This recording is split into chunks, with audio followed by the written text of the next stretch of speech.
recently joined ago. Job creation that took place in countries.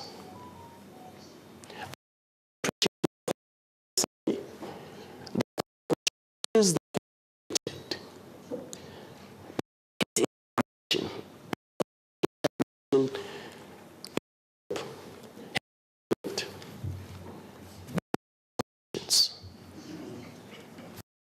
you about this particular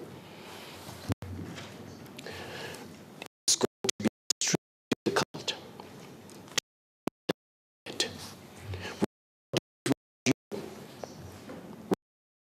support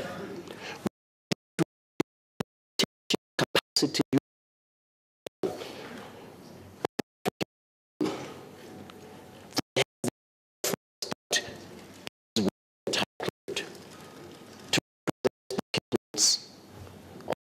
continent.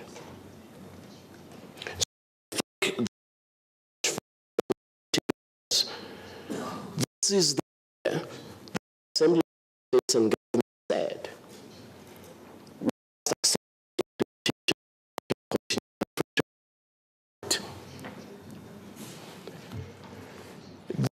protections. 35.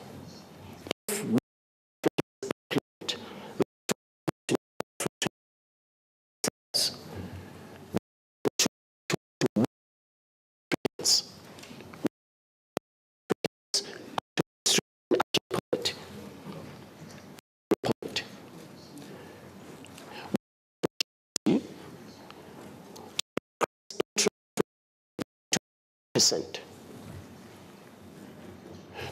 increase to contribute to GDP up to $2035. What is particularly projection say the beneficiaries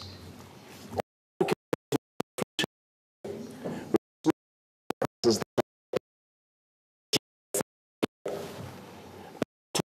20%.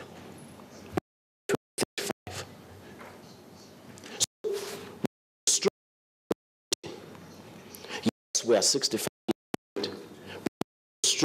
which Africans structure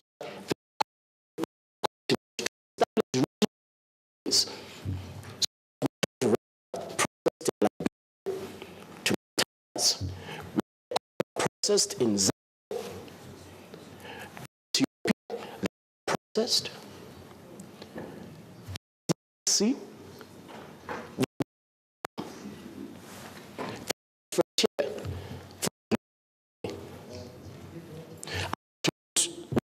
Said this a few years ago.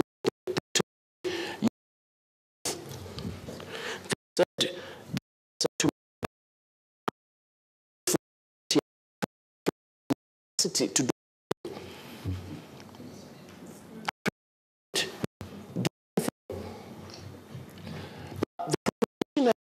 to you today is that 2030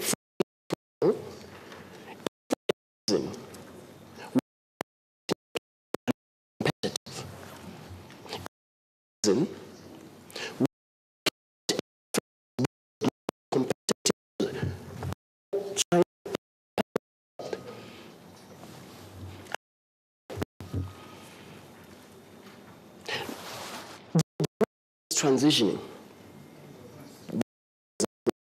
to vehicles, transition.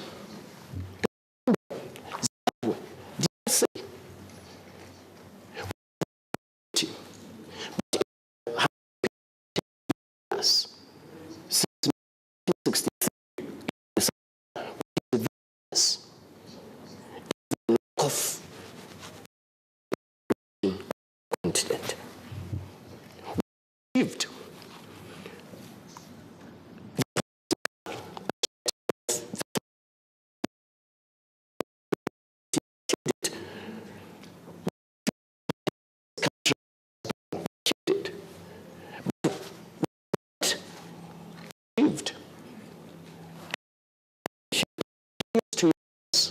Africans.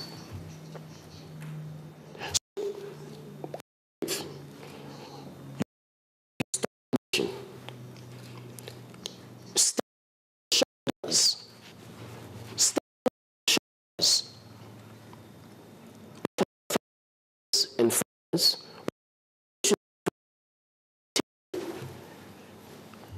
to finish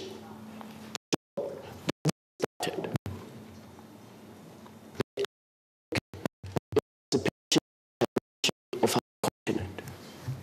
So,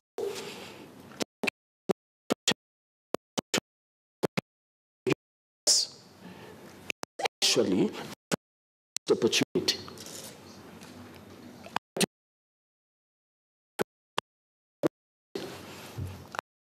Is it? Says, you sleep. Yes, I don't sleep.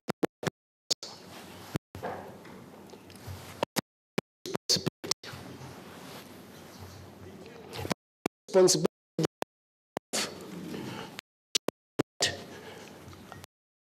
succeeds to stop this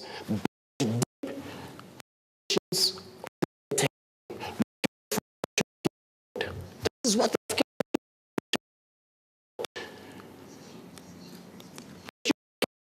this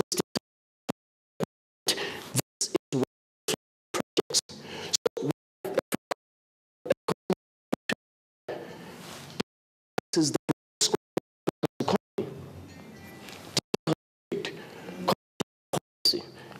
the protection.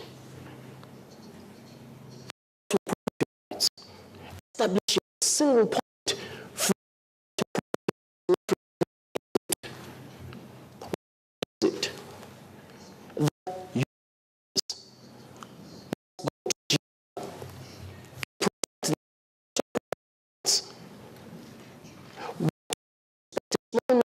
price to protect to Geneva.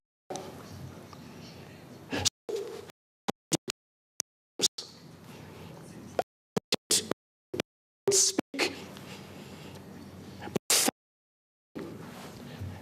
It is about interest because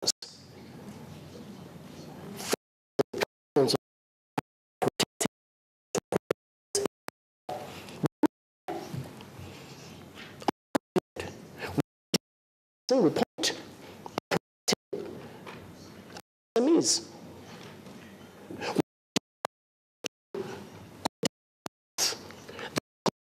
Established, which is to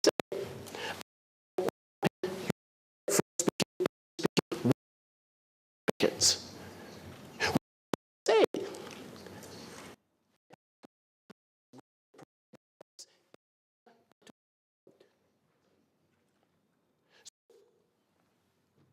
it is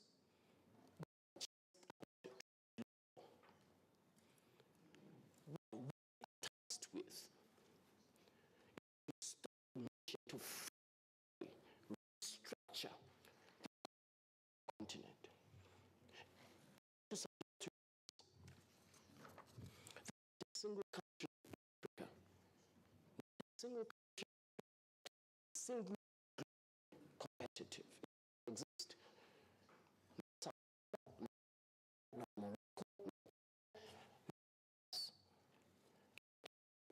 Competitive, it is too small.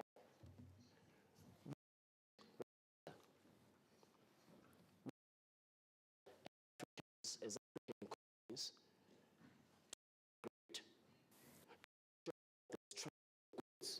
systems have customs, facilitation, persons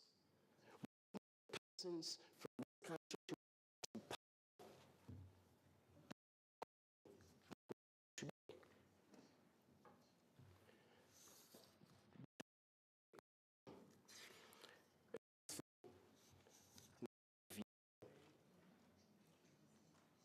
say these things.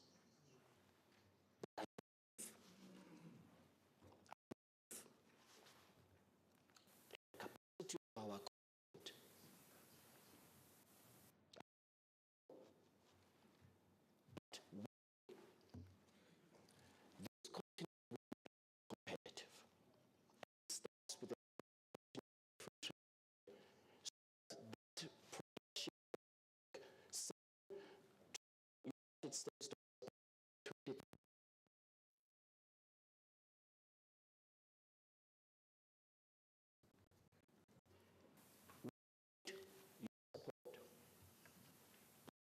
to be level. Education of the has to support implementation capacity.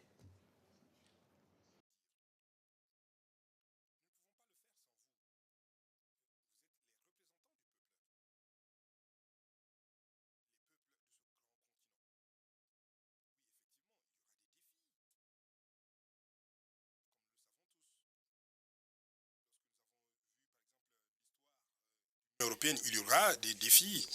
Il y aura un homme qui va se réveiller un jour et va décider qu'il veut être président sans être élu par les peuples africains. Il va se réveiller un beau matin dans les camps militaires et il va dire qu'il faudra être président sans être élu. Bien sûr, ce sont les défis auxquels nous serons confrontés. Et lorsque il l'aura fait,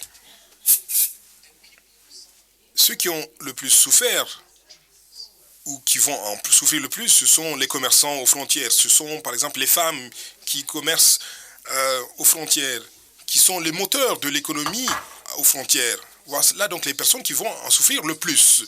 Donc bien sûr, nous allons connaître ces défis. Et l'Union africaine a été très claire, nos chefs d'État ont été très clairs là-dessus. Ils ont parlé notamment des changements de pouvoir ou des prises de pouvoir non constitutionnelles. Ils ont été très clairs sur cette question. Le président Nana Akufo-Addo, quand il était président de la CEDEAO, disait la même chose. Et le président Ambalo est également très clair sur cette question. Changes of power and usurping power. So these challenges are going to be there. But I don't believe that these challenges must define. These challenges must not define our resolve. They must not. We have, as Africans, a very unique opportunity by the turn of the century. Consider this. By the turn of this century, 1 in 4 people in the world will be African. The largest working force in the world will be here. The largest working force in the world by the turn of this century will be in Africa. What is it that we, as Africans, are going to do to shape that particular projection, to shape it in a way that we determine the direction of the global economy? We fundamentally restructure the architecture of the global economy. I think we can do it. I think we can do it. But we're not going to do it as South Africa, as Malawi, as Zambia, as individual countries.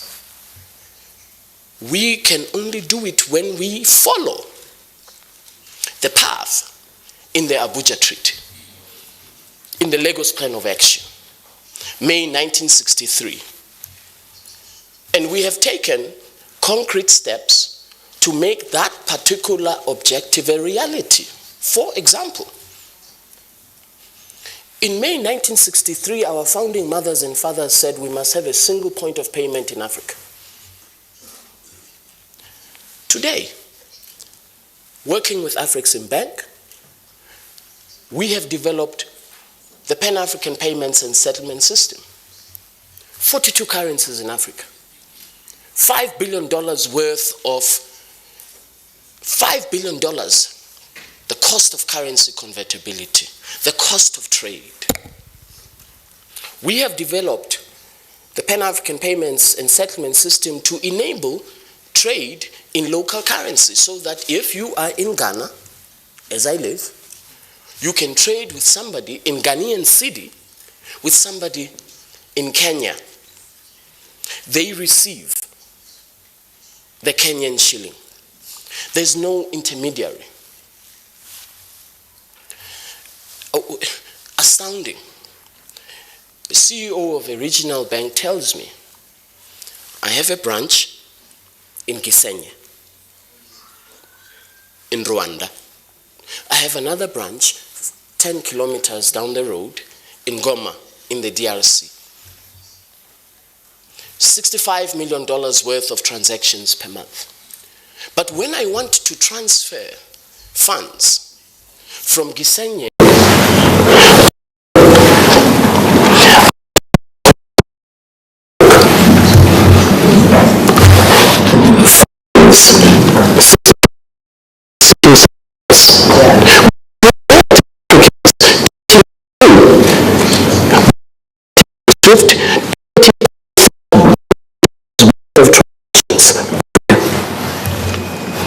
we're using an alternative platform.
Nécessaires pour soutenir le commerce. Si, comme je l'ai fait, vous allez à n'importe quelle frontière sur le continent, vous avez par exemple une queue de camions parce que nous n'avons pas d'interopérabilité des systèmes. Nous continuons à utiliser des systèmes coloniaux pour échanger entre nous Africains. Nous continuons à utiliser des systèmes qui ont été mis en œuvre par les colons. Donc nous disons, et avec le leadership de la conférence des chefs d'État et de gouvernement, que effectivement, il faut mettre en œuvre un système unique, douanier, et aussi faciliter l'interopérabilité. Ce n'est pas le travail des chefs d'État de résoudre ce problème, c'est mon travail. Ils ont une vision, mon travail à moi. To make sure that those goods in Kasumbalesa, between Zambia and DRC, that they transit in a flower, that they transit in a seamless way. So, honorable members, the challenge that we have is immense. But I believe fundamentally we can do it. I believe we can do it. But we have to rely on you as the parliament, as the African people's representatives, to make sure that what the World Bank projects, closing the gender salary gap by 11% by the year 2035, that that particular objective becomes a reality. And young Africans stop being buried deep in the oceans of the Mediterranean. It is a matter of deep regret that as a continent, for the last 65 years, we have been in this condition. It is also a matter of satisfaction that we are well poised to be globally competitive in manufacturing, in investment, in industry, in innovation.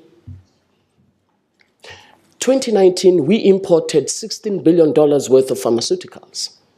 But all of those, if I can call them components, came from here. All of those components that power the global pharmaceutical industry come from here. So we import $16 billion worth of pharmaceutical industry products when actually we have the raw materials, if I can call them, here. But what we have been lacking in the last 65 years is integration, the economic integration of our continent. This is why the Honorable President and I have been discussing about what can we do working together. The Parliament, the people's representatives, and the agencies of the African Union to make sure that we deliver for our people. So let me conclude, if I may, with the words of Comrade President Isidore Sankara. President Sankara said, we must dare to invent the future. We must dare to invent the future. This is what President Sankara said almost 30 years ago, if not more. So it is within us as Africans to dare to invent our own future. I think we have a very unique opportunity to work together. You as the people's representatives, to make sure that the domestication of the African continental free trade area happens at local level, what lawyers call municipal level, municipal law. I want to thank you very much. My team prepared a speech. I did not read it. I spoke purely from my belief. It's a very unique opportunity for me to be here. It has never happened before. So the vision of the president for an intense collaboration between the organs of the African Union is entirely compelling. And I want to credit you, President, for that vision. Thank you very much. The hard work begins. Thank you.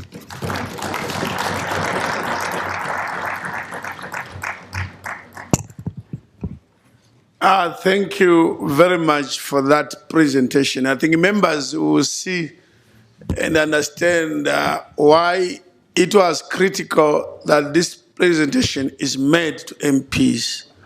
We had invited the Secretary General to do his presentation, I think, on the second day of our sittings, but he was so committed he couldn't make it. And now that he made it, we can only do as duty demands that you listen. Secretary General, we are keen as a parliament to see that the integration of the continent is realized. What is not clear and what we want from you, we have explained. How should Parliament be complementing your work? How should Parliament, in our plans, in our everyday business, whether all committees, as we listened to you, what you are saying applies to all committees. Some will think it's only trade. Trade is, of course, the front runner in this case.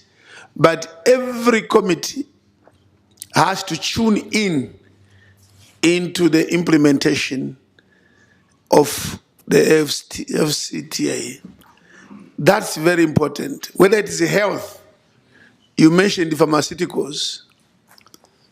It means the health committee has also some aspects that they need to plan and put in their plan. Infrastructure.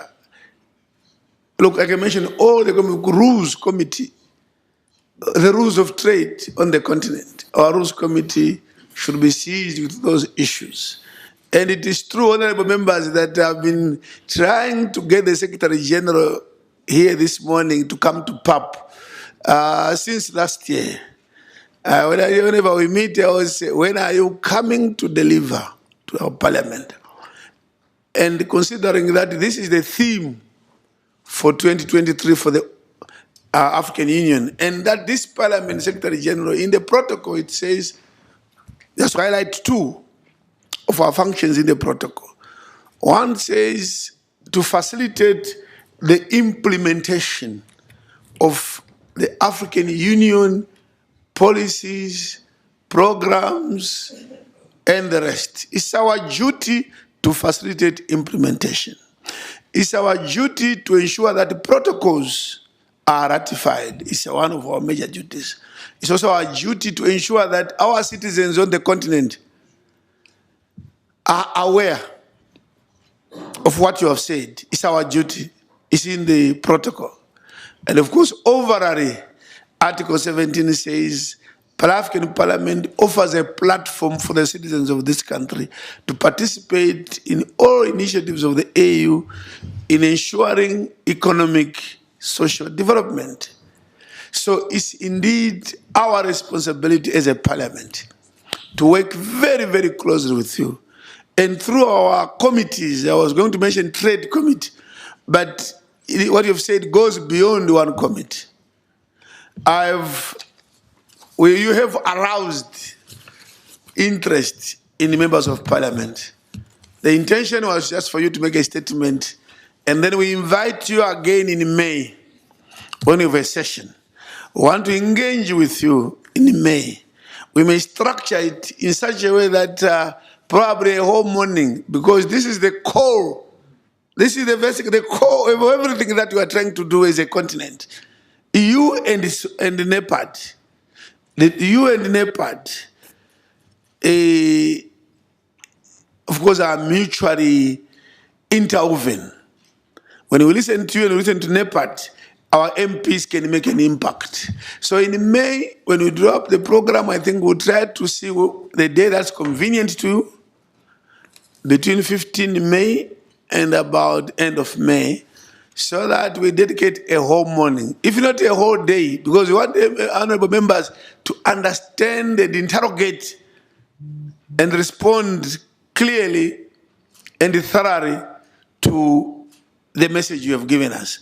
But I have already some who have said there are, that's 1, 2, 3, 4, 5, 6, 7 MPs that have said they would want to make a response or maybe seek clarifications.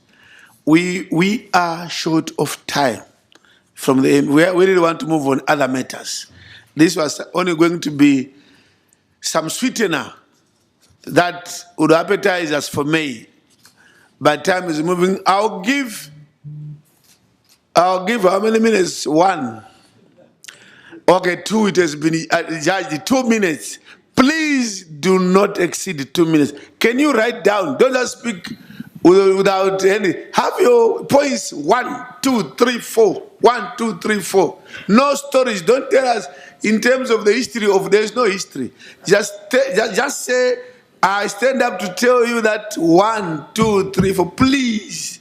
I see a hand persistently up in a very hard manner.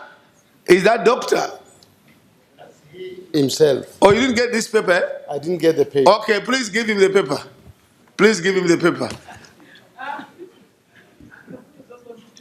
2 minutes, and those who are responsible for timekeeping, can you set for 2 minutes per, and after 2 minutes, we won't allow further clarifications. Honorable John Evaristas Ndim from Cameroon, you are the first to take the floor. Yeah, thank you, Your Excellency, the President. I want to thank the House and thank the Secretary General. Since we have very little time, I would just want to express these concerns and see how, with the AU and the Secretary General, we can now look at all of them. The first thing, Mr. Secretary General, is the impact of colonial trade pacts that most of African countries signed with our colonial masters. I'll use the example of Cameroon and France, where before we produce anything, we must have to consult France. We will have to export. They are priority. These are some of the constraints that we have. How far are we working to overcome that? Number 2, sir. How far can we mobilize the diaspora to reinvest and redeploy the resources and remittances that they're getting from Europe We know that the action of the diaspora has helped to develop so many countries. How do we get involved with the diaspora on this program of African trade and integration? Sir, how are we going to overcome the wrong principle of sovereignty? Because some people hide behind sovereignty to talk about doing things their own way, building little kingdoms, refusing to open up for trade movements, and they get further to sign trade pacts. I'll give you an example. The EPAs that have been signed with the European Union, none of them are favorable to the African continent. Because most of us, we are dealing with agricultural products, and we hardly even export to them, but they do a lot of importation, and we need to break that chain. So, Mr. President, we have very little time. I just want to conclude by saying that it will be very, very important that we group Africa into zones so that we take advantage of the comparative advantage of areas. The Northern African countries can be able to give us enough oil, cereal, and many other things. And then Central Africa, East Africa, and so on, they can give us timber. Let us go to such areas and produce. Timekeeping, are we not beyond 2 minutes? Thank you, Mr. President. Huh? Thank you, Mr. President. Yeah, please. Timekeeping. Honorable Newton Samakai, Zambia. Strictly 2 minutes. Thank you very much, Mr. President. Indeed, hard work starts from here. Our resources in Africa would remain useless for as long as our countries do not come together to partner and use these resources to the benefit of our people. I think time has come as Africans to revolutionize the use of our resources or value addition to our resources so that those exploitators who have been exploiting us for a long time should now come and process these products or raw materials and turn them into finished products here in Africa so that jobs can remain in Africa and they only get out finished products to their countries so that we benefit. African countries come together so that you create economies of scale for efficient and economic production of the goods that we need for our use on the continent. Thank you very much. Thank you. Excellent timekeeping. Honorable Muntaka Mubarak, Ghana. Thank you very much, Mr. President. Mr. President, let me thank His Excellency for the great presentation. Colleagues, like His Excellency rightly said, this is our last chance. This is our very, very, very last chance, and I hope that each and every one of us will take what he has presented very seriously. I just want to talk about 3 major things. The PAS, that's the Pan-African Payment Settlement System. I know for a fact that SWIFT is doing everything to get to work with you. Your Excellency, the day you accept SWIFT to partner you, we are finished. Stay where you are and continue to insist that Papas will work in the next 10 years without working with SWIFT, because SWIFT is such a huge giant that you cannot compete with. If you try to partner them, they will swallow us. So please, that will be our strongest key to this integration, and I hope you'll be resolute to that. And my second thing is that Pan-African Parliament, to be able to support this initiative, we need to pass a resolution about this purpose. That's the payment settlement system in Africa that we support AFTA, and AFTA must not partner anybody. Lastly, try to create a platform where the African people can easily log in to know if I want poultry product, where can I get it cheaper? I have got to know that Ethiopia is very good with poultry. You should be able to know that maybe if you need something, you can get in South Africa, so that the African people will even know, where do I get what, instead of all of them running to China and other places. And lastly, we as Pan-African Parliament MPs, and I've been saying this again and again, let's create the market by changing our attitude and what we consume, the way we dress, what we eat, how we behave. If we change those things, we create the market that will enable the continental free trade to succeed. I thank you very much, Mr. President, for the opportunity. Thank you, Honorable Mutaka. Honorable Estam Tony Pasaris. Thank you, Mr. President. Mr. President, I want to thank the presenter, the SG, on his presentation. And he quoted Thomas Sankara. And he said the quote was, "Dare to invent the future." I would say we should dare to direct the future, not to invent it, because we're already at that space where there's so much that we've achieved as a continent that we shouldn't negate it. And I want to go back to a few other quotes that he had, where he said that he who feeds you controls you. So we have to, as a continent, start capitalizing on our strengths when it comes to agriculture and food, so that we can never depend on the outside world. It was really sad to see Africa struggle after the Ukraine war on fertilizers. And today I'm proud to say that Kenya has signed a deal to start producing fertilizers locally. So we need, as a continent, to start looking at how we can be self-sustained. He also went on to quote, one of his famous quotes was, "There is no true social revolution without the liberation of women." So every developed country that has really done well has always focused on women, and of course also focusing on middle income and small business. Thank you. I like the new culture of MPs ensuring that they speak within 2 minutes. Honorable Steve Nzengo Diek of Gabon. Merci, Monsieur le Président. Je voudrais être aussi. Thank you, Mr. President. I also wish to be brief.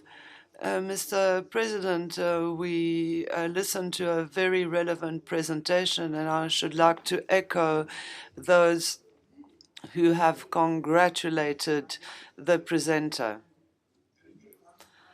Having said this, I would like to believe that the new AFC-FTA will allow us to be independent, autonomous, and encourage trade in our African areas. But there are some concerns that are related to the sovereignty that each African country is trying to hold on to the detriment of African countries. We think that it's a science, but there has to be the will in our states to commit themselves to AFC-FTA. It's not a question, but it's advocacy to our states so that the AFC-FTA be efficient. Thank you. Again, compliments for keeping time. Honorable Senator Danson Mungatana of Kenya. Thank you, Your Excellency. Mr. President, the Secretary General, when he was making his presentation, he referred to 72 years ago when 5 countries of the European bloc came together and built up something that is what we know as a European market today. Now, I am relating this to the existing arrangements within the African continent. Your Excellency, before I was elected senator, I served as a commissioner in Commerce and Competition Commission. And I'm sure the Secretary General knows that the existing market arrangements like COMESA East African Competition Authority and others, they are already operating in the market and they are already in touch with businesses. So the question I wanted him to clarify is what they are doing about the tripartite agreement and what they are doing to make sure that this continental free trade area works together instead of being a competition with the already operational systems. I thank you, Your Excellency. Thank you very much. Honorable Jolly of DRC. Merci beaucoup, Monsieur le Président. Thank you very much, Mr. President. I should like to echo those who have spoken before me to thank the Secretary General of AFCFTA for his presentation. He spoke from the heart, and that was wonderful. And he was able to show us that we are in a very precarious situation at times. Yes, there is some naivety there, perhaps. Quite simply, because the real situation of our states is not taken into account, the situation of borders and neighboring countries. I'm delighted to have heard his presentation. He spoke about relationships between countries, relationship between Zambia and the DRC. This leads us to say that if we do not take into account the realities of our neighboring countries, of our states, if we continue to believe that integration will just come from heaven, we will not get there. How can our people trust integration? In my country, when you talk about AFCFTA, people don't want it because they are under the impression that we are in associations where countries fabricate rebellion. So if we want to succeed in this architecture, let us be real. We must give examples. Let me stop here, Mr. President. I would like us to consider realities. There are countries that organize rebellion. Africa is blocked by a border rebellion and wars. Thank you. The lady that is distributing papers, this one. Yes. Can we stop distributing? We cannot have a list of 30 people. We have those that are now saying, oh, this subject is interesting. Let me join in. It is too late. We only deal with the papers that we have here already because our program is tight.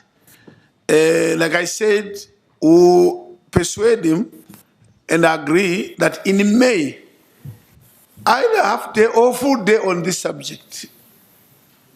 Yes, so that MPs can also vent their own feelings on this subject. In a practical way, like Honorable Jody is saying, we want the practicalities of it.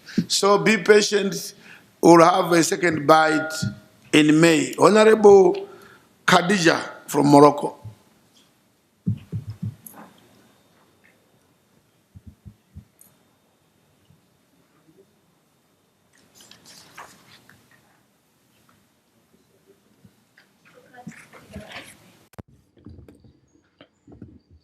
Microphone, please. Thank you, Chair. The President, and thank you, the General Secretary, for this presentation, which is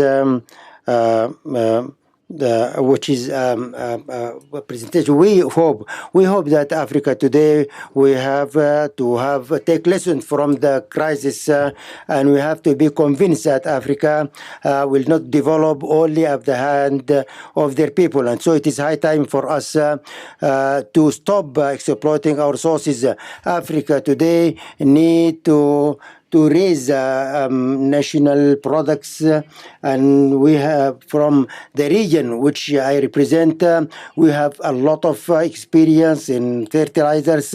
We can secure the food security for Africa in addition to a number of industrial areas. So we have to activate the full activation of the African free trade area, which is going to enable us to increase our GDPs so as to help our country. So I urge the Secretary General how to involve the women and youth and diaspora, and how we are thinking about the skills of African abroad to involve them in our development. Thank you. Thank you for keeping time. Honorable Anatropia from Tanzania. Thank you for the opportunity, Mr. President. Mine is very short. One is to understand how the Secretariat has prepared itself in ensuring the AFCTA is successful. If at all, as African countries, we are not so sure what a certain country has to produce and the other doesn't have. Why do I say so? Because when you talk of trade, you talk of the absence of. Means I trade from one country to the other to obtain 1, 2, 3. Suppose all countries or most countries produce the same thing. Do you find the opportunities on how these countries will trade? Therefore, I think we should have a model where we have a country like Tanzania produces this and the other produces the other, so that they trade together. That's one. Second, when you trade when you have a certain level of production being low. I buy something from China simply because materials obtained from China are cheap. Why are they cheap? It's because their cost of production remains to be low. And now we have this level of load shading. Do you expect a country like this one having products that will be produced cheaply, so it becomes easy to export? Therefore, we need to know how you guys are planning to reduce the cost of production so that countries can produce at a lower price and easier to export. Thank you. Thank you again for being brief. Honorable Dr. Mocheka. Honorable President and Secretary General, the so-called naive young man told us that as Africans we have achieved political integration without economic integration. I want to add that we achieved political integration without social and economic integration. Social integration is a prerequisite for the consolidation of political integration. We, as Africans, we must recall that the achievement of the right to political, social, and economic self-determination was the objective of the struggle of the African people. We must commend the AU for its 2021 theme, which says that arts, culture, and heritage are levers for building the Africa we want. As Africans, we cannot achieve economic integration because European imperialists and their missionary allies forcibly deprived us of our soul. Both Sir Reza Khama and Mandela said African arts, culture, and heritage are the mainstay of the African soul and the levers for building the Africa we want. Because we have lost the African soul and personality, we do not pursue social integration, which is a prerequisite for consolidation of political integration and achievement of economic integration.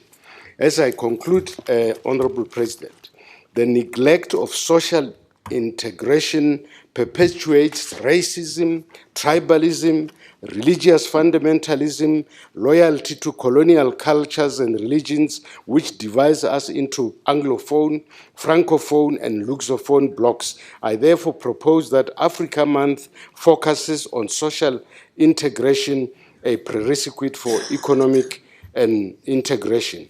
The Africa Month celebration should fully involve the diaspora. Thus, Pan-Africanism and African cultural renaissance must be put at the top of the African Month dialogue and celebrations. I thank you, Honorable President, and the distinguished Secretary General, who has been so eloquent and giving a good direction to all of us. Thank you. Honorable Abel Chivukuvuku of Angola. Angola is. Muito obrigado, Sr. Presidente, meu amigo. Thank you very much, Mr. President. Distinguished guests, ladies and gentlemen, we have reached the end of our work, so I'm going to be very brief. In Africa and in our continental regions, there is no lack of brilliant ideas. And in our continent and in our respective regions, there is no lack of vision. But this perhaps is the dilemma that leads to the confusion. Our institutions, our continental and regional institutions, are driven based on commonly accepted objectives.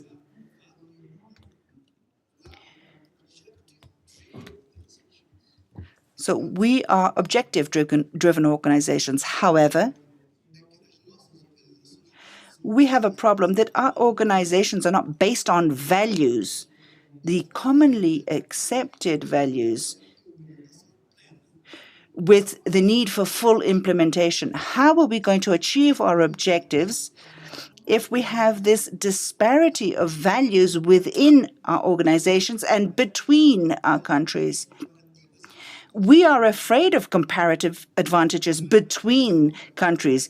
It's easier for us to go and get the products in Europe, in Asia, than next door. So we need to find a common base of values for our continental and regional organizations. And without that, we will not be able to implement our objectives or achieve them. Of that, I am sure.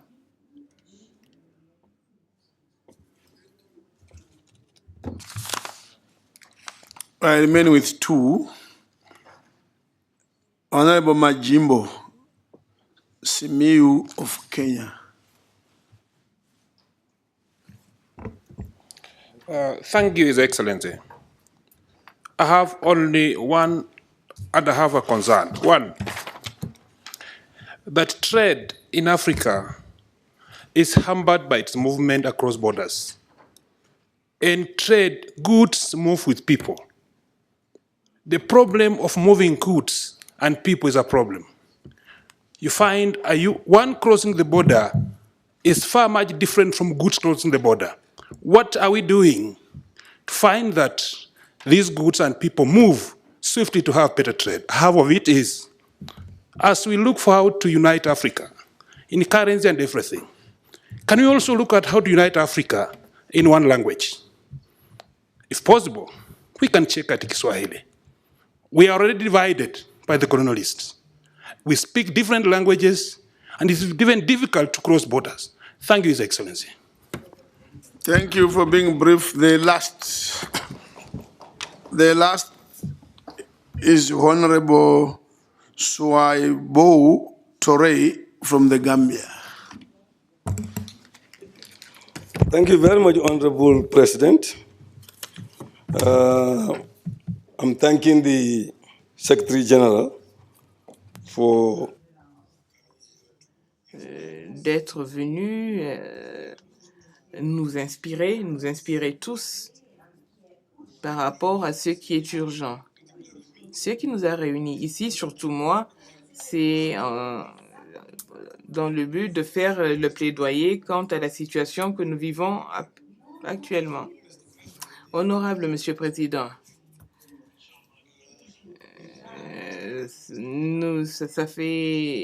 nous avons pris trop de temps, nous avons permis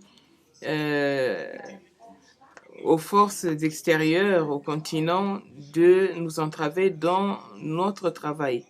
Je pense que nous avons fait une grande partie du travail. Le tout, c'est de savoir comment faire de ce que nous avons projeté une réalité. Et comme vous l'avez dit, comme on va se voir la prochaine fois, je pense que on va demander de disposer de plus de statistiques et voir comment nous allons faire la mise en œuvre. Je me rappelle qu'il y a quelqu'un de la Tanzanie qui a affirmé qu'ils produisent certains biens et ailleurs d'autres produits. Comment est-ce qu'on sait qui produit quoi et dans quelle mesure? Par exemple, chez nous en Gambie, on produit pas mal de céréales et on est en but à des difficultés à les vendre à nos voisins. Il faut peut-être trouver un moyen de trouver comment faire ces échanges, car la difficulté, c'est de pouvoir se réunir et voir comment on peut bouger, déplacer nos biens. Autre chose, Monsieur le Président, la question qui se pose, c'est de savoir, en fait, comment est-ce que nous, les Africains, car quelqu'un a dit l'autre jour qu'il y avait beaucoup de thon. Et en Gambie, on produit beaucoup de thon également, au Maroc également. Mais lequel de ces pays négocie en fait, tous ces pays négocient avec les Européens qui ne sont pas honnêtes avec nous. Et comment est-ce qu'on sait comment négocier pour obtenir exactement les marges que l'on veut de nos produits? Merci. Avant que je ne demande à l'Excellence secrétaire générale de répondre, nous allons proposer que pour le mois de mai, vous puissiez transmettre ou échanger l'information à temps aux députés. Et l'on demande des statistiques. À ce moment-là, ils auront l'occasion de lire à l'avance et sauront ce que vous allez dire. Ils vont se préparer et pourront mieux contribuer. Là-dessus, je vous demande de bien vouloir réagir aux questions soulevées. Thank you very much. Je vous remercie, Monsieur le Président. Je veux remercier l'honorable. Je m'excuse. On m'indique que je dois me lever. Je remercie donc.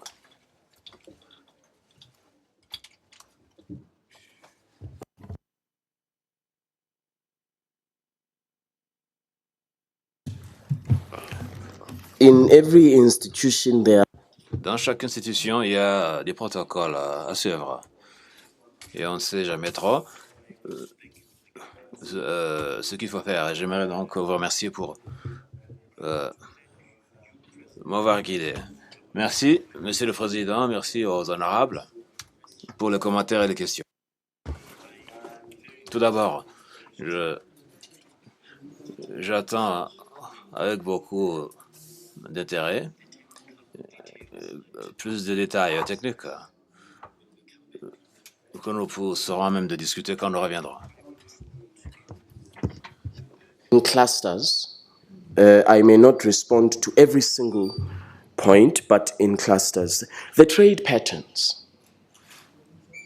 The trade patterns are colonial. The economic part. Les accords de partenariat économique sont coloniaux. Et ils n'étaient pas destinés à intégrer l'Afrique, mais plutôt à avantager l'Union européenne et le marché européen. Et quand j'ai dit ça à Bruxelles l'an dernier, au sommet UE-AU, c'est peut-être la dernière fois qu'on m'avait invité à Bruxelles. Nous devons rompre cette tendance coloniale et créer notre propre marché. À titre d'exemple, si vous êtes à Tanger, au Maroc, et que vous voulez envoyer une cargaison en Côte d'Ivoire, ça va vous coûter $4 000. Si vous voulez envoyer la même cargaison en Chine, ça vous coûte 900 $. Ça, c'est parce que c'est à cause des tendances commerciales qui existent. Nous devons créer notre propre marché, donc, sur le continent. Créer notre capacité institutionnelle à absorber notre production. Pendant les 10-20 ans passés, de création de l'industrie de transport maritime en Afrique, eh bien, il y aura des pertes. Parce que si vous devez envoyer votre production de Lomé à Libreville, la capacité du marché, eh bien, elle est très faible. Mais quelqu'un doit absorber ça. Et c'est pourquoi mon grand frère Rama et mon autre grand frère sont cruciaux. Donc, en tant que visionnaire africain, quelqu'un doit encaisser les coûts, pour ainsi dire, créer des tendances commerciales pour l'autre continent. Ça, c'est mon opinion. Je crois que le pire qui nous soit arrivé sur ce continent, c'est justement ces accords de partenariat économique. Instigated for saying it, but it disintegrated us. When we were negotiating the economic partnership agreement, the EU said, Tanzania, you don't belong here. Go to negotiate with EAC. They told others in Central Africa, you don't belong. They are telling us how we must structure ourselves. So I think that this AFCFTA is an opportunity for us to establish a new trade regime for ourselves on this continent without disengaging from the global economy, but to establish ourselves and to establish our own trade routes, our own trade patterns. If I may, President, let me give you an example. The previous CEO of Ethiopian Airlines told me, he said, Secretary General, when I started the route Addis Ababa, Niamey, many were criticizing, saying, why? Why would you start Addis Ababa, Niamey? There's no market. But today, it is a route that is profitable. Somebody had to take the knock, the capital knock, to ensure that we create a trade pattern. And so I believe that there are examples of how we can actually create our own trade pattern, our own market. You know this better than me. In May, we had the summit of heads of states in Equatorial Guinea in Malabo. For me, to go from my country, Accra, Ghana, to get to Malabo, I went from Accra, Lome, Cotonou, Lagos. Finally, I reached Malabo at 6 in the evening. Sometimes you can reach Europe before you reach an African destination. The trade pattern. So we have to create these trade patterns, the trade routes, the markets ourselves. They are not going to do it for us. They don't want to do it for us. It's not in their interest. What is in their interest is for us to remain where we are. That's what's in their interest, for us to remain forever on the periphery of the global economy, exporters of primary commodities, exporters of unprocessed goods, so that their cell phone, this iPhone that all of us have, the mineral that is required to produce that phone is 65 United States cents. They take it. But in the global value chain, that iPhone is over $1,000. We produced in Africa in 2014, we exported $6 billion worth of unprocessed coffee. $6 billion. The global coffee industry is over $100 billion. Where is the value chain benefit for Africa. The packaging. Ghana, Cote d'Ivoire. Between Ghana and Cote d'Ivoire, over 70% of the cocoa industry, global supply. But when you go to Switzerland, they will tell you, no. We're not going to process in Cote d'Ivoire. Bring it here. Bring the raw cocoa here. That's why President Nana Addo Akufo-Addo and President Ouattara have said, no more. We produce, we create our own trade patterns. So in my opinion, this is what we have to do. The diaspora is a critical component. The skills, the capital, access to global capital markets. We need the diaspora. That's why we have established the AFCFTA Adjustment Fund, where even institutional investors, sovereign wealth funds, pension funds can invest in the AFCFTA Adjustment Facility. So even if you are a person of high net worth value, you can decide you will invest $10 million in the AFCFTA Adjustment Fund. It's not intended for the Minister of Finance to say, thank you very much, let me take this money from you, African Union, AFCFTA, let me take this money for budget support. No. It is intended for productive sector investment. Let me give you an example. 2010, even before that, Lesotho, our neighbor, Lesotho started producing and exporting garments under AGOA, creating over 250,000 jobs, decent paying jobs, mainly women employees. They established that market, they created the capacity, the competitiveness, and now I'm responding to the issue of competitiveness per country or region. Today, Lesotho is the largest exporter of garments to the US of any African country. Over 250,000 jobs created, supplying one of the most sophisticated markets in the world, focusing on a value chain. So our strategy as the AFCFTA is, we're not saying let us trade apples for apples. Let us trade oranges for oranges.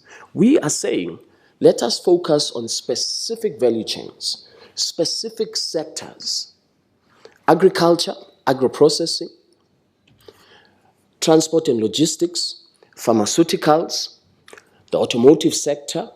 These are the 4 priority value chains that the Assembly of Heads of States and Government adopted.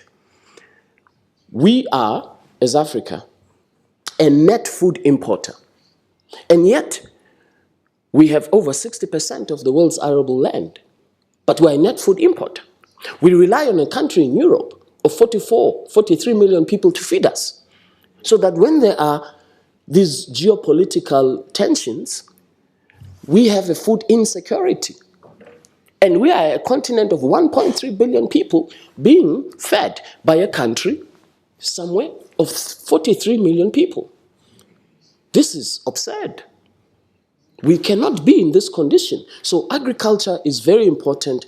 Let me give you a practical example of what we are doing to address this particular question of food insecurity. Zimbabwe. Zimbabwe has over $200 million worth of excess grains per year.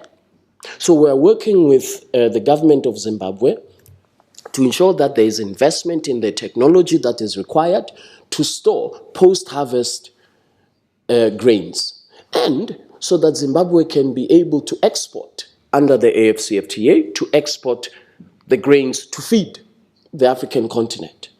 Malawi, Ethiopia. Ethiopia is one of the largest producers of wheat and other grains. But if the tariff is 65%, 70%, but the tariff for grains from a country I will not mention because I don't want to get into more trouble than I already have been in, if we import these grains, the wheat, from this country in Europe at 5%, but we say, Ethiopia, your grain is 70%, What are we talking about as Africans? So this is what the African Continental Free Trade Area has to resolve. We are focusing on sector-specific capacity in these 4 areas: agriculture, transport, logistics, pharmaceuticals, the automotive sector. Some say, well, not everybody can benefit from these 4 sectors as creating a trade pattern and value. Well, actually, I would argue the opposite. I'll give you an example. 2 countries in Africa produce, for the whole continent, close to 1 million units of vehicles per year. South Africa, Morocco. Close to 1 million units of vehicles per year. 1.3 billion people. India, similarly populated, produces 5 million units of vehicles a year, including the import of the components. By the year 2035, we have an opportunity beyond South Africa and Morocco to create a truly continental value chain for vehicles. As I mentioned earlier, in Liberia, the processing of rubber. In Zambia, the processing of copper. So, because we know, for every unit of investment on the assembly line, 4 jobs are created in the component sector. So it's not only South Africa, Morocco that stand to benefit from the auto industry, it is also other countries in the components manufacturing sector. Similarly, in agriculture, similarly in pharmaceuticals. We've got to create a truly continental value chain for the trade patterns to change.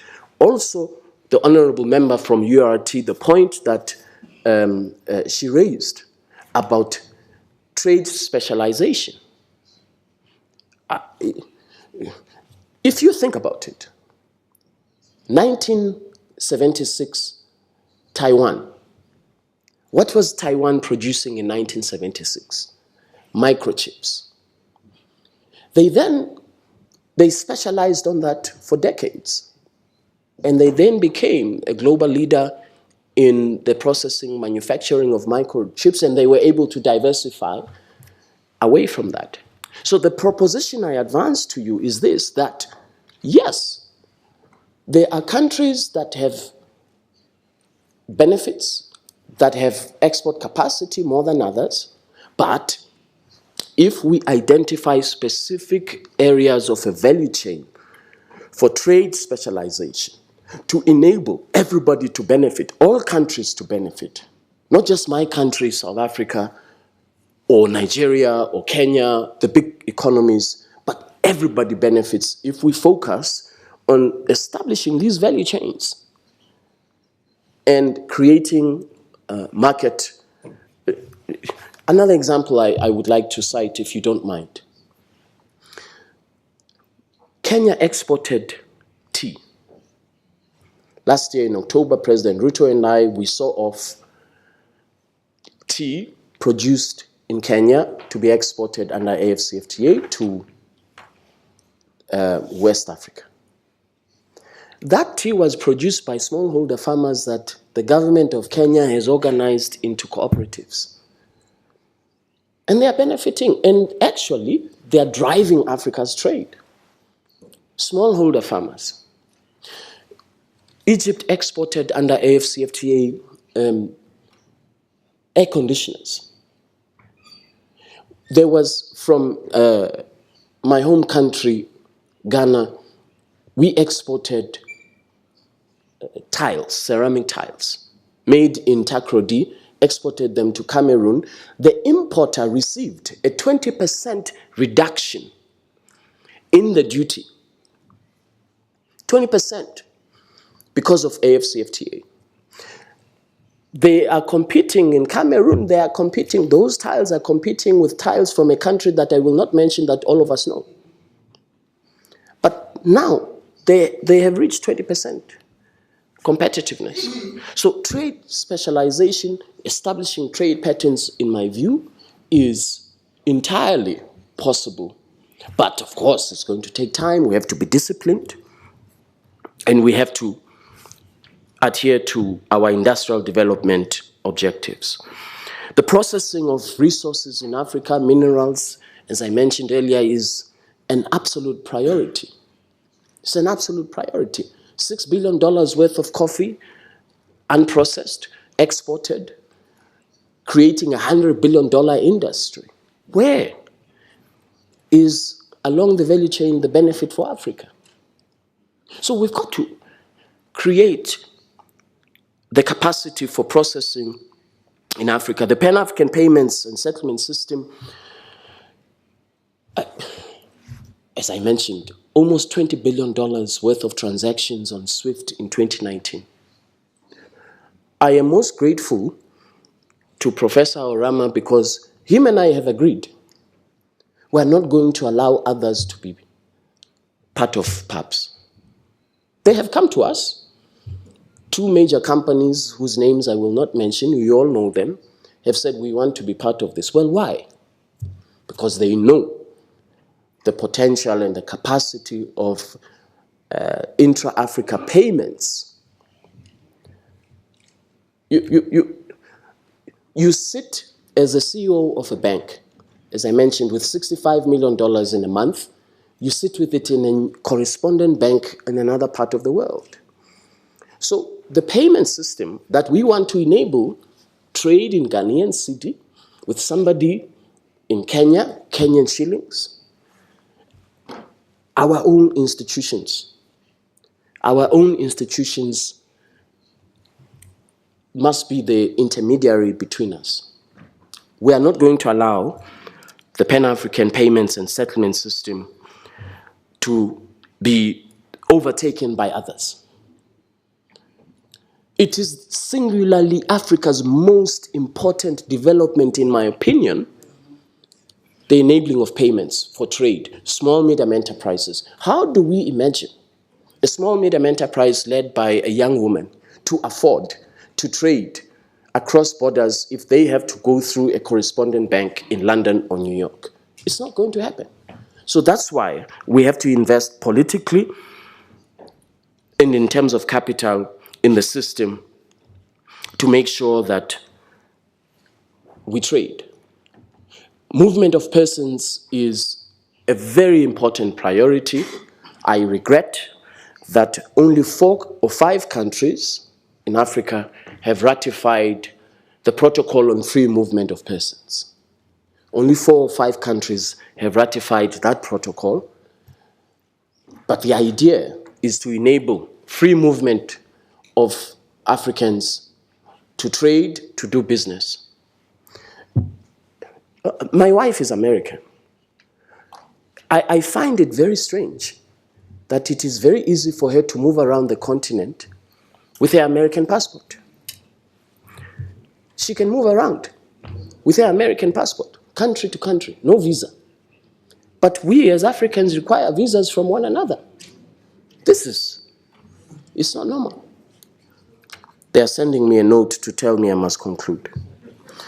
The regional economic communities, they will continue to exist.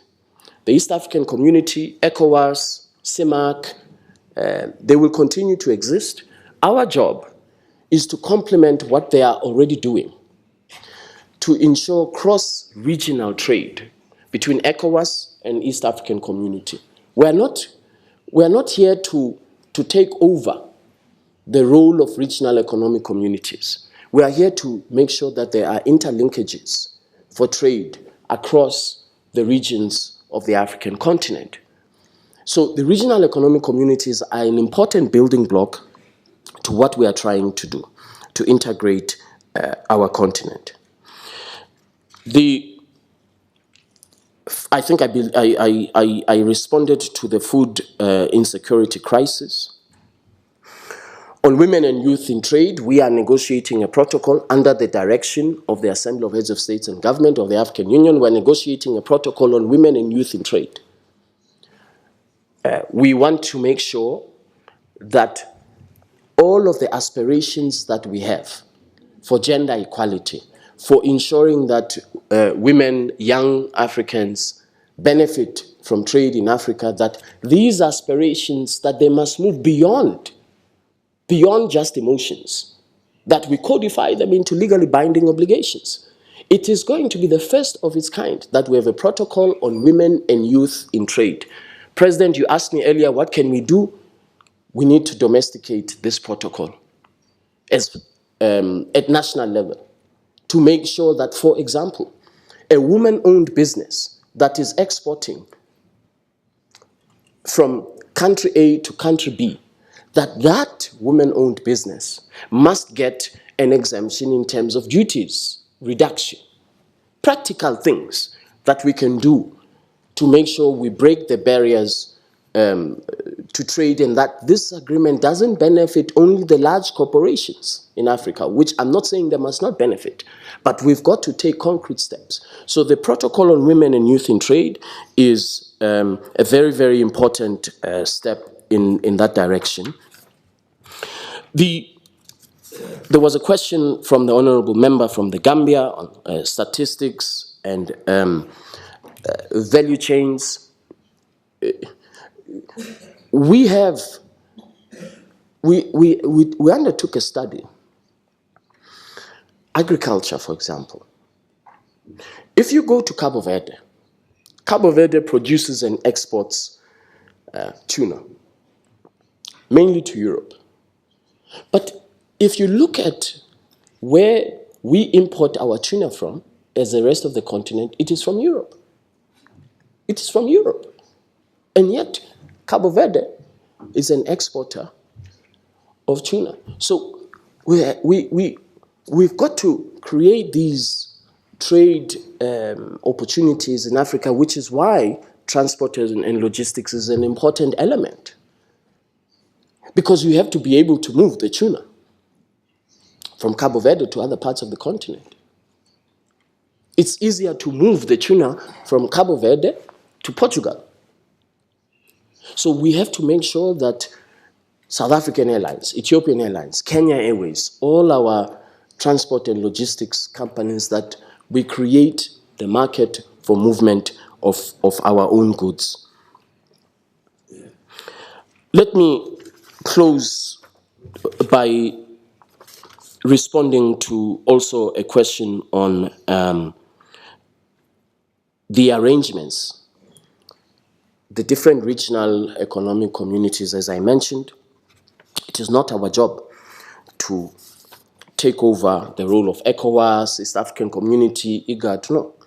Our job is to complement and to create those interlinkages across regions of Africa. So I want to once again thank you very much. The gentleman who sent me the note, I exceeded the time. I want to apologize, but it is only because of the depth of the questions that were put to me. I look forward to coming back in May. President, thank you for the invitation, so that we can go into details about how you, as MPs, can help us to implement this agreement. Thank you very much.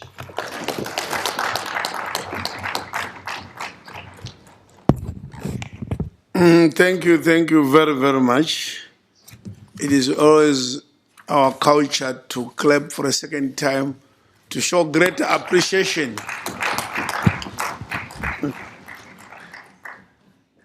So appetizing that we would even want to go the whole day. So let's prepare for May. And may I now excuse you from the chamber. Who out there can come and assist? Yes. Who will get in touch? Thank you very much. He will assist you and lead you.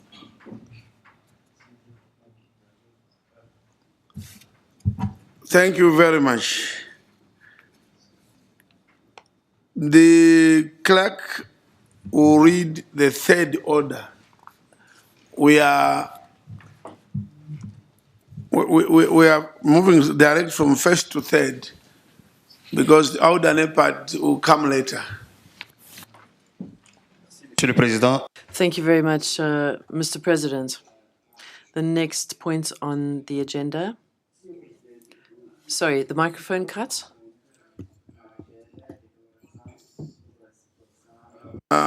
Order. We'll have a statement on the situation in Malawi after, in view of the cyclone Freddy. So we'll have a member of parliament from Malawi to make a statement. I'll join him in making that statement. We may allow 3 people just to comment quickly so that we move on. I therefore call upon Honorable Steve Mikaya to make his presentation or statement.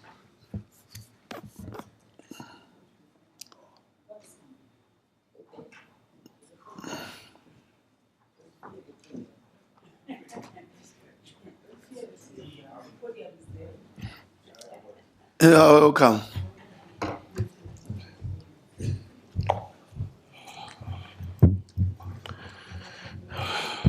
And I request the media, our media, to be very alert on this one, because we want them to cover this across the globe. Proceed. Thank you very much. Your Excellency, the President of the Pan-African Parliament, Hon Chief Fortune Charumbira, the Vice Presidents, fellow honorable members, comrades, and friends. I stand before you, comrades, grateful for the opportunity that the President has accorded the Malawi delegation. God knows I would have wished to stand before you in a better circumstances. But I do so sadly at a time my country, Malawi, has been ravaged by the longest lasting tropical storm in history, Cyclone Fred, which has wreaked havoc in Madagascar, Malawi, and Mozambique. The level of destruction, the loss of life, property, and the dismation of the entire fabric of established communities has been unprecedented. All this, Mr. President, is coming at a time when Malawi was starting to show signs of recovery from the deadly COVID-19 pandemic that also came hard on the heels of Cyclone Anna, Cyclone Gombe, that left similar trail of devastation and destruction in Malawi and neighboring countries. As of Sunday this week, from the 12th of March, Malawi and Mozambique have been facing the devastating effects of Cyclone Fred that made a landfall over Mozambique on Saturday the 11th and reached Malawi on Sunday the 12th of March. As of yesterday evening, Mr. President, colleagues, the death toll from the cyclone had risen from the initial reported 190 to 225 in a short period of time. Over 20,000 people have been displaced, and the worst of our fears are yet to come as the fatalities continue to amount. The cyclone has wreaked the most havoc in our country, especially the southern region, which has been hardest hit with widespread heavy rains, strong winds. This caused a rapid rise in water levels and subsequent flooding.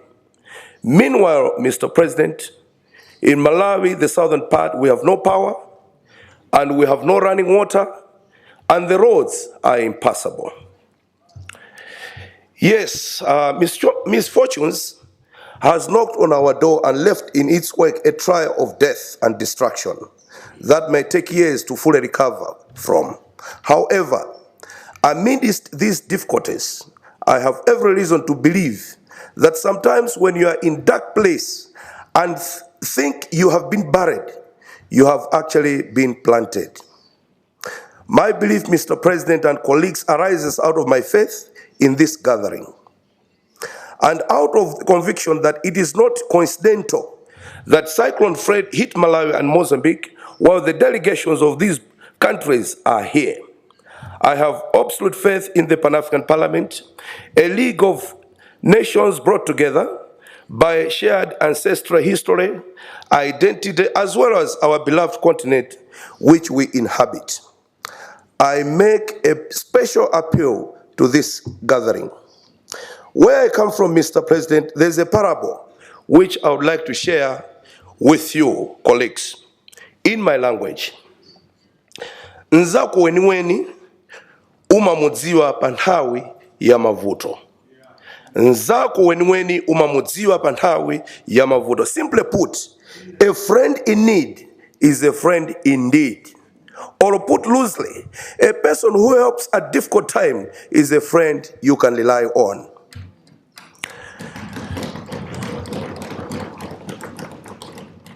On our part, His Excellency the State President, Dr. Lazarus McCarthy Chakwera, has declared a state of disaster in the affected areas, effectively appealing for local and international support for the affected families.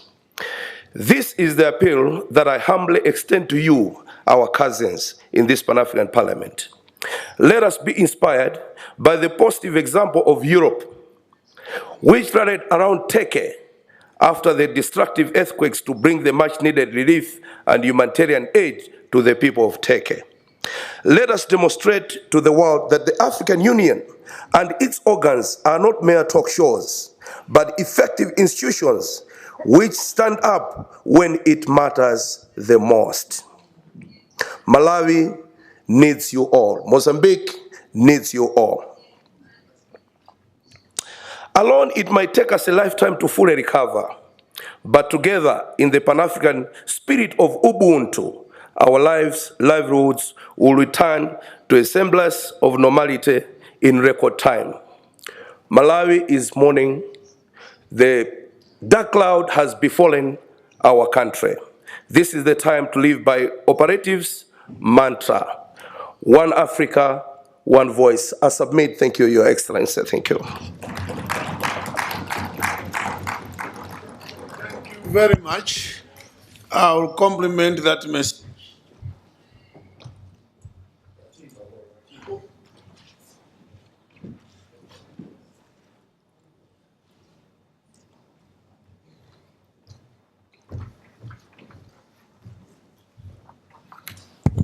The Bureau, our honorable members, still on Malawi, I wish, as President of the Pan-African Parliament, to express my heartfelt condolences to the people of Malawi, Mozambique, and Madagascar, and particularly the families who lost their loved ones following the devastations from the deadly Cyclone Freddy. Tropical Cyclone Freddy has become the longest-lived tropical cyclone on record, surpassing Hurricane John's 31 days in 1994. This devastating trail of destruction, with the death toll on surpassing 200, truly underscores the imperative of climate change adaptation and the agency of establishing effective continental mitigation measures for climate change. We call on the African Union to vigorously pursue the enforcement of climate justice and ensure the full representation, inclusion, and protection of the rights of Africans who are the most vulnerable to the effects of climate change. Undeniably, climate change has made cyclones more intense with significant damages to ecosystems and infrastructure. This has demonstrated to create a collateral exacerbation of the outbreak of cholera in Malawi, arising from the extensive infrastructure damage and disruption of water and sanitation systems. We pledge our solidarity and support as Pan-African Parliament to President His Excellency Lazarus Chakwera of Malawi in declaring a state of disaster in the southern region of the country, and I hope this will unleash a wave of international and continental recovery mechanisms for the region. May God continue to sustain and protect our continent, and may He give the people of Malawi, Mozambique, and Madagascar the resources and strength to rebuild and recover from these devastations. In honor of our brothers and sisters in the pathway of Cyclone Freddy, and for the memory of those who lost their lives in this disaster, may we all rise for a moment of silence.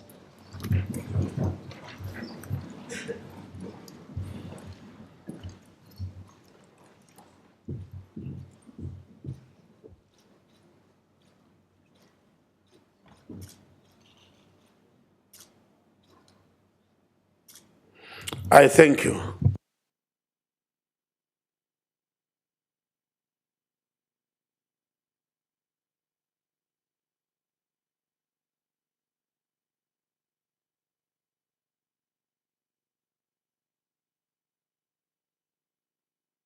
Now call upon the clerk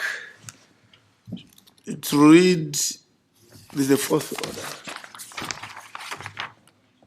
Yeah, the fourth order of the day. Okay, this one I'm not sure if she's on the highway.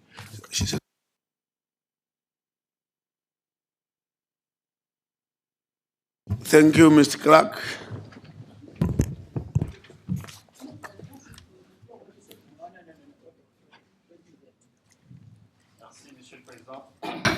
Le prochain point à l'ordre du jour est Next point on the agenda is the report of the Committee on Monetary and Financial Affairs for the 2024 program. Thank you. Of the Committee on Monetary and Financial Affairs to make his presentation.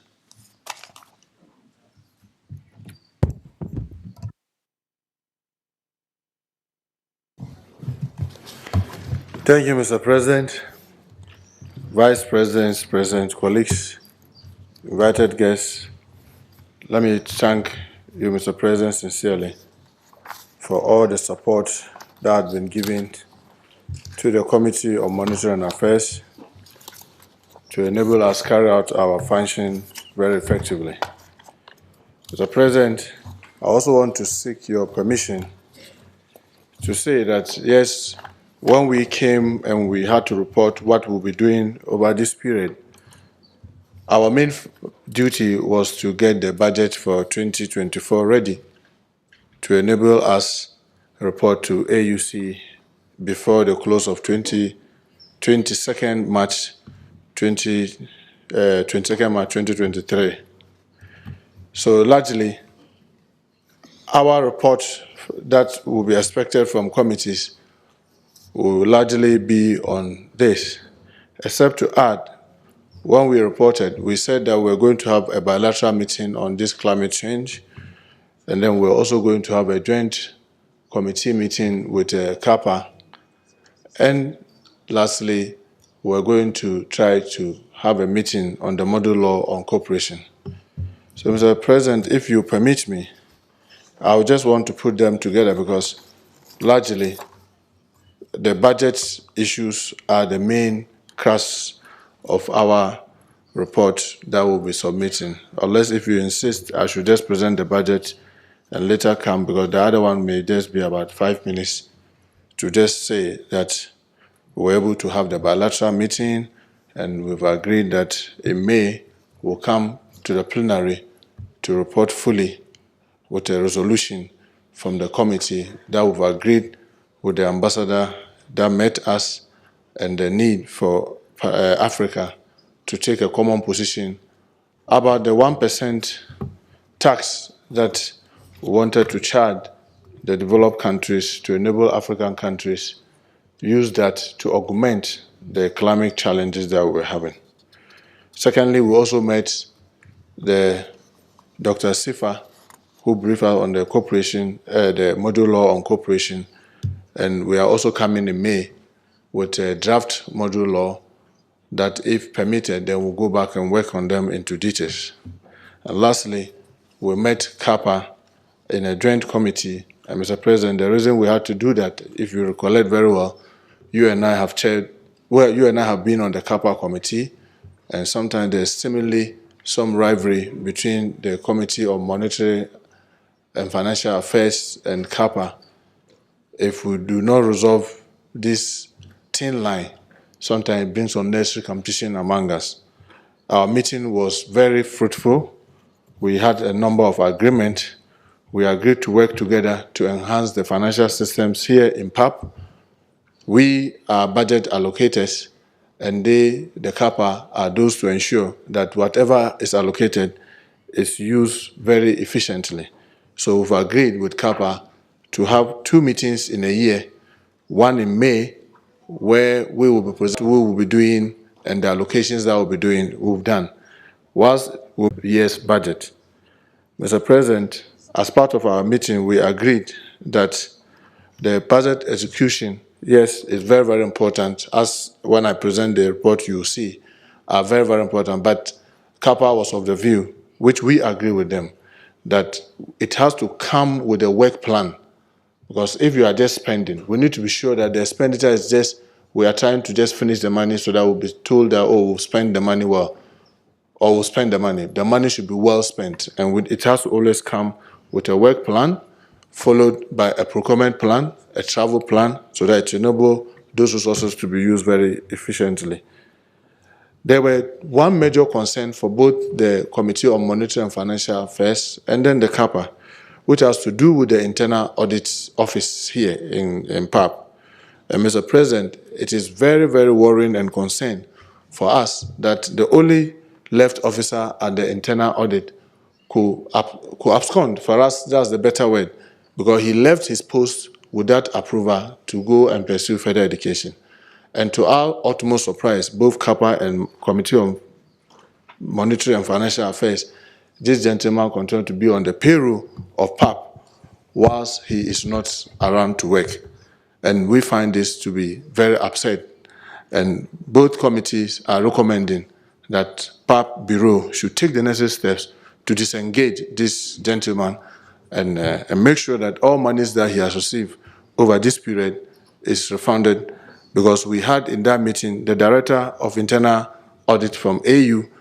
She agreed with us and said that until this is done, AU may not second any officer to take care of the audit issues.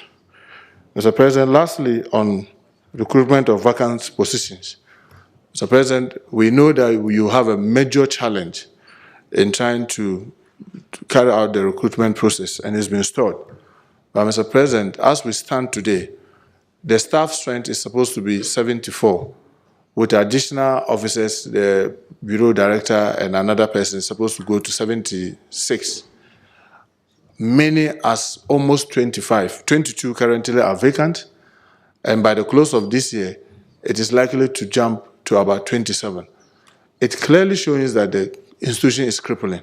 And Mr. President, we want the Bureau to do whatever it takes to fast-track this process to ensure that we complete the vacant position, especially the senior ones, because as we are aware, the clerk position is still vacant, and we believe that if the clerk position is occupied, you can use that to be able to leverage the recruitment of other officers based on the rules of PAP.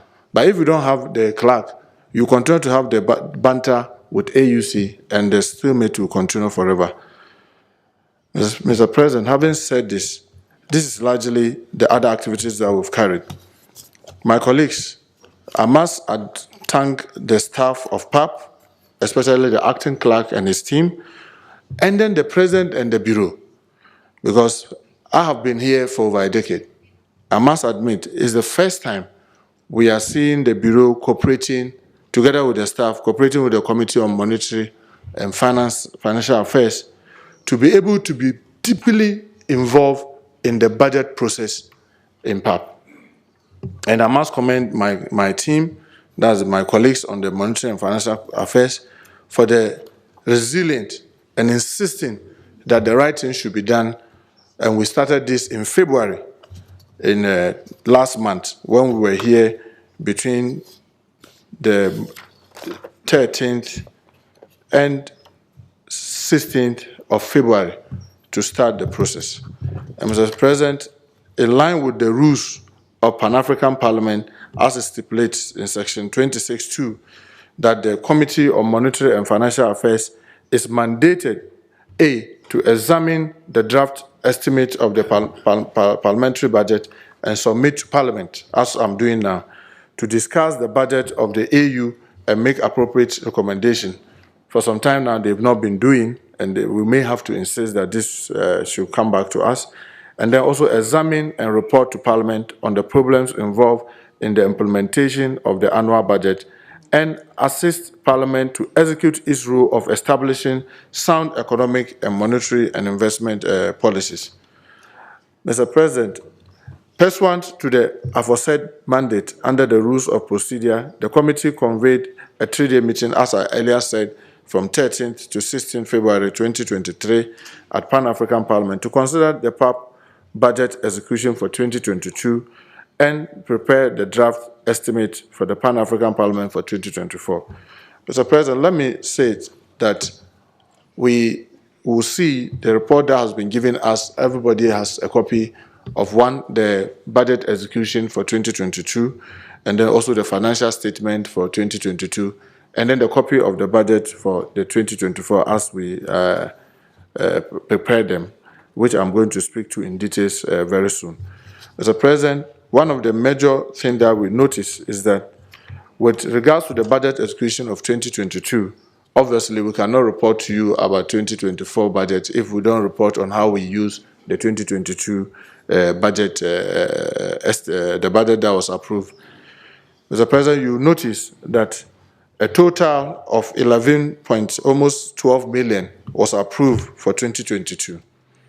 When we went through how it was spent, as compared to the 2011, where the budget was about 11.9 million, that's just an increase of just about 6.4%. The execution for 2022, which I must here say, we must commend the Bureau very well. I've been here for almost a decade. If I'm not mistaken, Mr. President, this is the first time that our budget execution is able to hit 87%, meaning that we've used the resources that were sent to us very well. The only thing that I may add as a caveat is that, yes, we've used 87% of the resources. What we did not see much in our deliberation is that, was it in line with the work plan that we had for 2022? And here I put this request to the acting clerk to be very proactive in developing the work plan so that we have the work plan. So as we are looking at the execution, we'll be matching it with the work plan to be sure that we are only not spending the money, but we are spending the money very well. So with this 87%, we'll go into the details. You see that when it comes to the staff costs, we're able to execute 89% execution. Someone will ask, so how did we budget for staff and we didn't use all the money? There was this 11% gap, simply because we didn't have a substantive clerk, we didn't have a substantive deputy clerks. There were a number of vacancies that we've not been able to occupy. The Bureau and MP's cost, you see that we use 86%. 86 because if you recollect very well, we didn't have a Bureau because of the suspension of PAP, and we only had the Bureau from June. That was why. So if you look in general, you will see the general execution is about 87. But when you come to the staff cost, you see that one we're able to have a much higher execution rate of almost about 91%. Where we had a challenge are just about 3 places. One, the program budget. The program budget, as all of us know, is supposed to be driven by MPs. And because PAP was suspended, and for all this period we were not there, we only came in June 2022, and yet with half a year, we've been able to do 61% of that. And I think that we need to commend ourselves very well that the moment the Bureau came in, they started working very efficiently and very fast. And even with the 6 months, we were able to use 61%. This clearly shows that if we continue with the momentum and we continue doing the things that we are doing, even improve them, I want to believe that in 2023, when it comes to the program budget, we may be even more efficient than we are seeing. Now, when you go to the AGA, our partner activities, you will see that the details are there. We had an agreement with the European Union to support the activities of PAP under the AGA partnership activities. And here, 3 million euros was pledged. And as at the 2022, when we're looking at the execution, they have disbursed almost 2 million euro. That's about 1.978435.38 euros have been received and has been disbursed. And we are left with just about 1 million euro. And the program ends in 2023. And here again, Mr. President, let me take this opportunity to remind our colleagues, because of the work that we've done, which I'll come to later when we are looking at the 2024, we have tried to segment these resources to the committees. And every committee of PAP is going to have about $120,000 to work with in 2023. Not the one that we met to and discussed, but the 2023. And the youth and women are going to have about 45,000. And then the Bureau itself is going to have about 700,000 to work it in 2023, in this year. Our plea to the bureaucracies of both PAP Bureau itself and the committee bureaus is to make sure that they draw the activities closely with the acting clerk to ensure that it meets the European Union Commission and AGA approved area of activity for each committee so that they can utilize these resources very well. I'm sorry to say that our plan is that if by June, July, we see that your committee is not utilizing these resources, we'll be forced to via them to committees that are very active. So we want to urge all our committees to be very active in 2023 to make sure that we utilize these resources from AGA very efficiently. That is the only way that we may be able to get another program from these EU partners beyond this year, 2023 into 2024. Mr. President, having talked about 2022, I must say that in 2022, we have some few observations to make. That is, as like I said, the overall execution was 87, which is very good, and we need to commend you and your team very well. And then the rate for the operational budget, that's the staff cost, is, I even said 91, sorry, it's 96%. But the program budget is 61. Yes, it's 61 because we only worked half year. One of the major things that we realize is that members are reminded that our executions are mainly divided from the half-year operations. The committee attention was also drawn to the program funds, which we believe should be hived for parliament programs were being utilized by the staff. Mr. President, one of the major challenges that we noticed in going deep into this budget is that, yes, yesterday when we met the Bureau, the acting clerk explained, well, it's understandable. Whilst the being PAP was suspended, the staff had to continue carrying out activities on our behalf. So they present this budget on our behalf, and they try to spend on our behalf. But yesterday, with the second Vice President, Dr. Gayo, we reminded them that now we are back. And please, we entreat the staff, the acting clerk and the staff, to assist our chairpersons of committees and members to be the drivers of programs at the program budget. Because program budget is supposed to be restricted to only members and not any other staff but members of parliament. This is to assist us to make sure that we utilize the resources based on the approved budget lines and based on the rules of operations by PAP and also AU. Mr. President, having said this, now I move into 2024. In 2024, colleagues, it's been a very vigorous period for us as members of the Monetary and Financial Affairs. We started by looking at the staff cost. The staff cost is divided into two. For those of you who have the table, you'll see it's divided into two. And we noticed that for salaries, there's nothing you can do about it. Even those vacant positions, there's nothing we can do about it, because if we anticipate that in 2024, we should have had all the full complement. If you don't make provision for it, then you cannot pay them. So you see that we still maintain the 6.2 million that was requested by the Secretariat. Now, when we came to staff cost B, that is where you have the allowances, the educational, other things. We match it with the last 3 years projections. And we realized that some of the estimate or some of the demand that they were making, frankly speaking, were too high.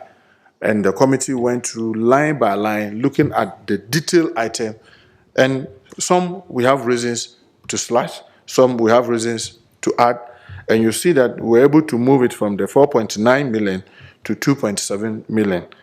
So bringing the operational cost, that's the staff cost, from 11.2 million to about 9 million, technically making a savings of about 2 million there.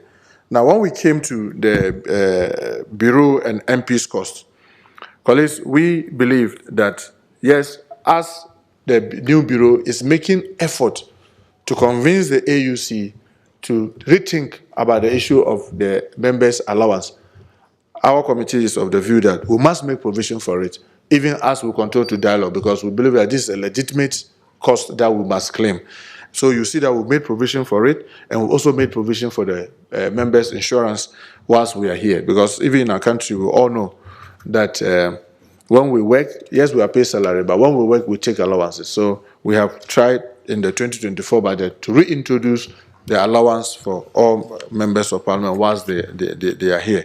You will see that, yes, when the staff came, they were estimating about 600,000 because they had only put in the medical insurance for members, but we had gone in to put in the allowances for members. So it's short from the 600,000 to 2.8 million, having in mind the addition to the allowances from members. Then mission and contingency, when you look at that area, you see that the staff brought also about 4.4 million.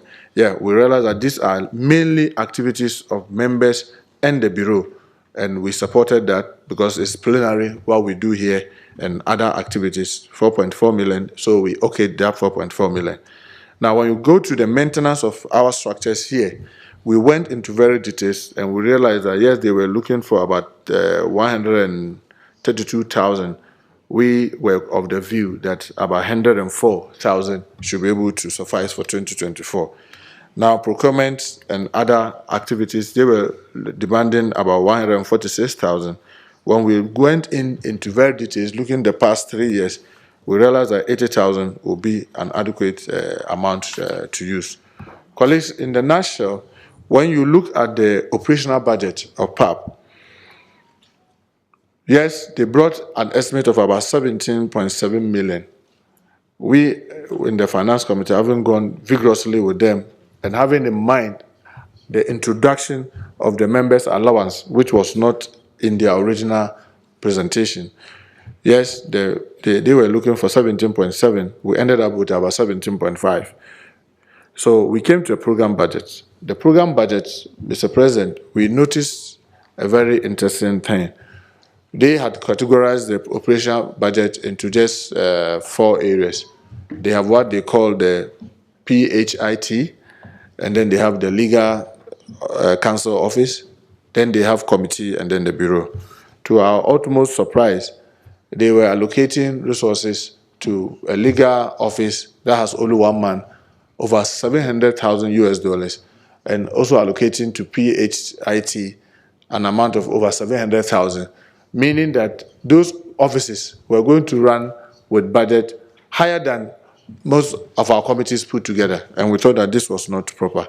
And yesterday, we are gracious to the acting committee in a meeting with the bureau.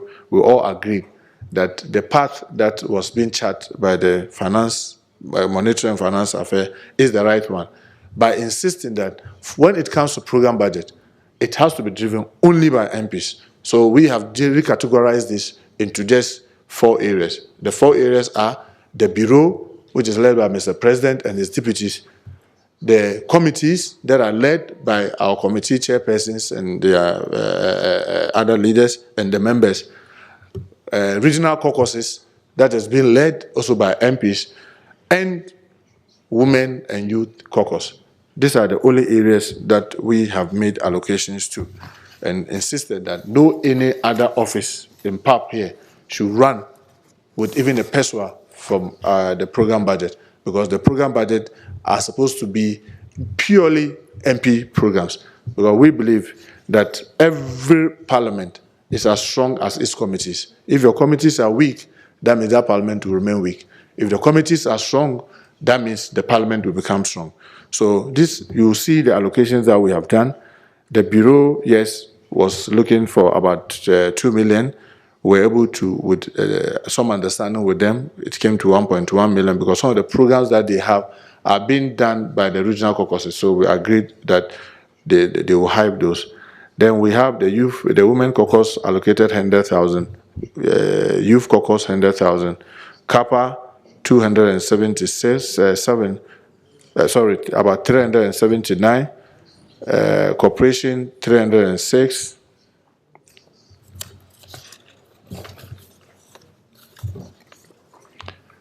corporations 306, education 251, finance 252, gender 244, health committee 204, justice 305, rules committee 257, rural economy 395, trade committee 487, transport 348. Now, when you come to the regional caucuses, we had some understanding with the regional caucuses that they will take just one program each in 2020, in next year, that's 2024. But because we have to take this budget to AUC, so it's like our wish list, we have decided to maintain the original figures that you brought as regional caucuses, so that having in mind the negotiations that we've had with you, so that when we go to AUC to defend the budget, whatever may happen, we know that it may be difficult for us to get all the money that we are looking for, but if it comes to shelf and there's a cut, we'll come back to what we'll discuss with you. So, Mr. President, in the nutshell, the total that we have seeking this House to approve, for it to be the wish list for Pan-African Parliament for the year 2024 to the AUC will be 25,195,592. Mr. President, we know that this is a tall order, because if you look at the budget that was given us in 2023, which was just a little under, a little over 11 million, this will mean that we are asking for about over 200% increase. This will require all of us to start talking to our representative at the PRC in Addis Ababa. We urge that all of us should push, because if we do not get money for the program, it will be tantamount to buying a brand new vehicle by refusing to put fuel in it and asking that that vehicle should move. If we don't get enough money for our program budget, there's no way this parliament will be able to function. But to be able to get money, enough money of about 7.6 million for our program budget, all of us need to work very hard. And Mr. President, the committee have also agreed, and we are pleading with you that you take keen interest. We know that both you and your deputies, your vice, have taken very keen interest in about this resource mobilization. But we are even urging you, encouraging you to do more. And with your support, we'll be willing and make ourselves available that when it comes to the defense of this budget, we send some members, at least if we can send 2 or 3 members to Addis to speak to this budget, so that we don't leave it to our technical staff to go. If they go, sometimes they get intimidated and they don't have much to say. I believe that if we, the MPs ourselves, at least we have about 3 of us there, speaking to our own ambassadors, making them understand where we are and why they must give us what we are demanding, I believe that we may be able to make a better progress. Because if 10 years ago, PAP could receive about 22, 25 million from AU, there's no any justification to say 10 years down the line, our budget have been halved. There's no any justification. Yes, we had our own challenges. Those challenges are over. This is the time for them to support us so that we'll be able to carry out our activity towards integrating Africa. Mr. President, with this, I want to thank members for their attention and also thank you sincerely for the opportunity and urge that we have a daunting task to carry as PAP.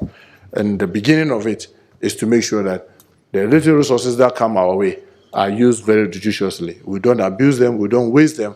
That's the only way we can keep making justification for increased budget allocation. With this, I want to thank and I'll be ready for comments. Thank you very much, Mr. President. Thank you very much. I should also say, even the style and the structure of presenting the budget is indeed a more elegant and a new style, which is more informative. At this stage, having heard from the Chair of Finance, we will allow for debate. And I go through the list of those that registered. Honorable Azedin Abla Majid, Algeria.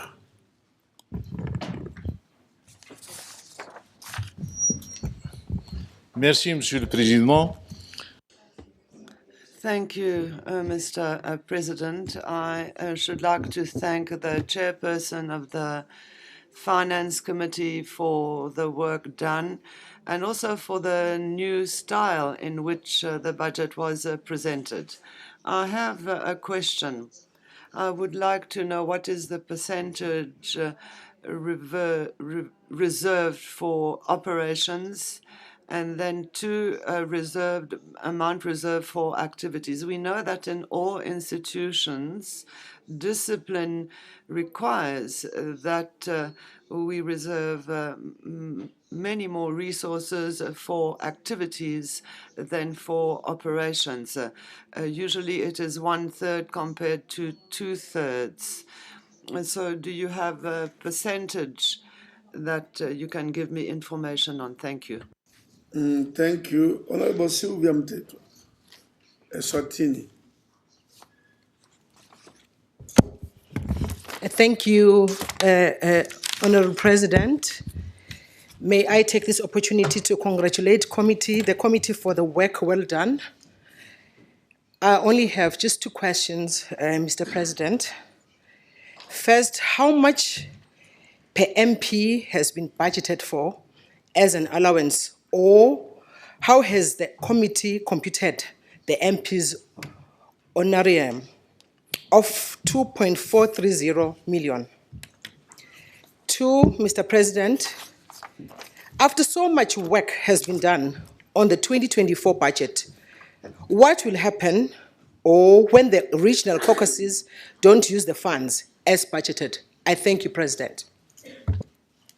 Thank you. Honorable Senator Danson Mungatana. Thank you, Mr. Chairman. Mr. President. Mr. President, I wanted to take the floor to acknowledge the work of my colleague, Honorable Chairman Muntaka. Mr. Chairman, Mr. President, the work that has gone on in the Monetary Affairs Committee, which I'm a member of, is commendable. I want to thank him for the way we have worked since February on the various documents and even on this budget. Mr. Chairman, I rise to ask members, even as they are contributing, to support the work that has already gone on. And I thank you very much for the support you have given us. Mr. Chairman, the only thing I wanted to underline is, in fact, in a way to answer what the previous speaker has said. This budget now, as the clerk, when we talked to him, told us, has moved away from them to us, from secretariats to members of parliament. The chairmen now are fully in charge of execution of the budget. Point of order. So, Mr. Speaker, Mr. Chairman, what I was requesting is to underline one point that the chairman has stated, Point of order, Mr. President. And he has said... Sorry, point of order. Yes, I yield. Honorable Samakai. Mr. President, the honorable member on the floor is a member of the committee which has just been presenting the report. And for him to start making comments on the same report which is coming from his committee is tantamount to have two presentations from the same committee. Does this parliament allow this kind of thing to happen? Because in most of our parliaments where we are coming from, it is not allowed. Thank you.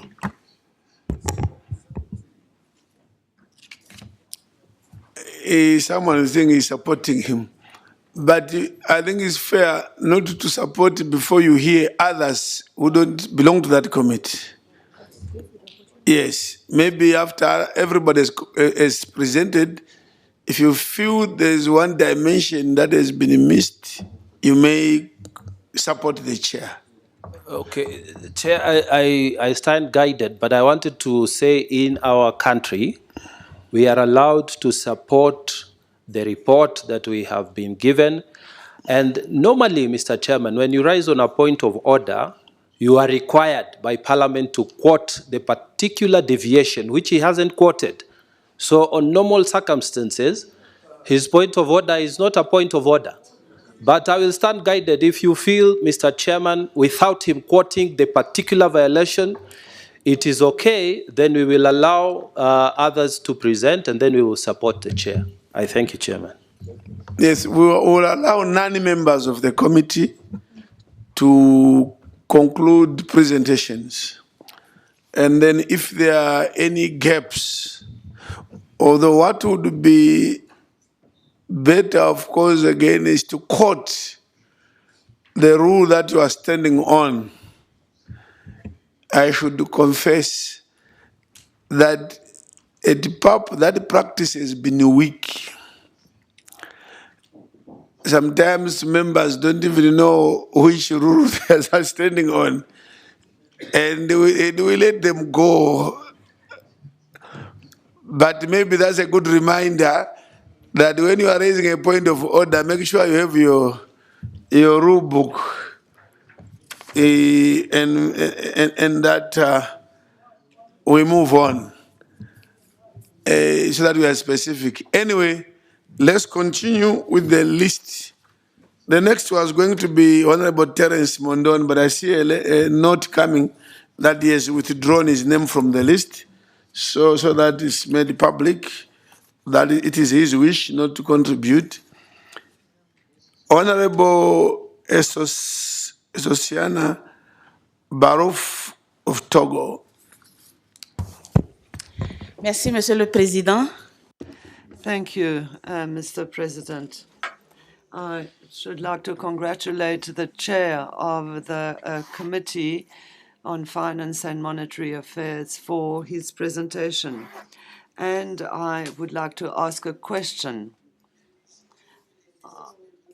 on the budget for the financial year 2024 in terms of the Caucasus budget. I would like to know, is there a basis from which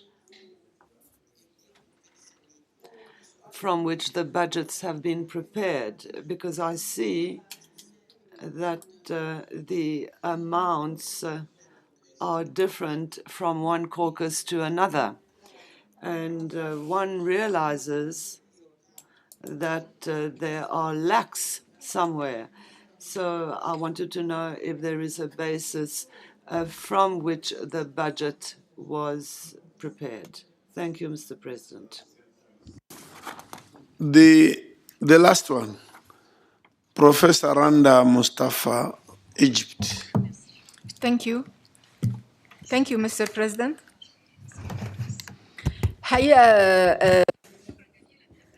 In fact, I would like to extend my thanks to the committee of Monetary and Financial Affairs for this report. I have just one comment on this. I think that in the Arabic written translation is not in line with the English. There's something wrong. Anabalusia. Anabalusia. Is it translation? Is it translation? Oh, stand up. Sorry. Sorry, I'd overlooked that one, that you don't contribute while seated.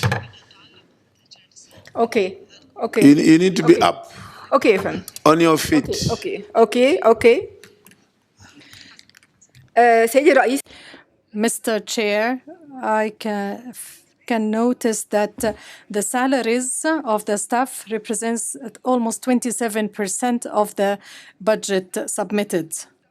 The staff which is allocated 27%, in fact, the Arabic written translation and the numbers and the figures here are completely different from the English version. In the English, for example, the staff cost in total, whether A or B, is almost 9 million. In English, it is 11,200,000. There is discrepancy between the English and the Arabic.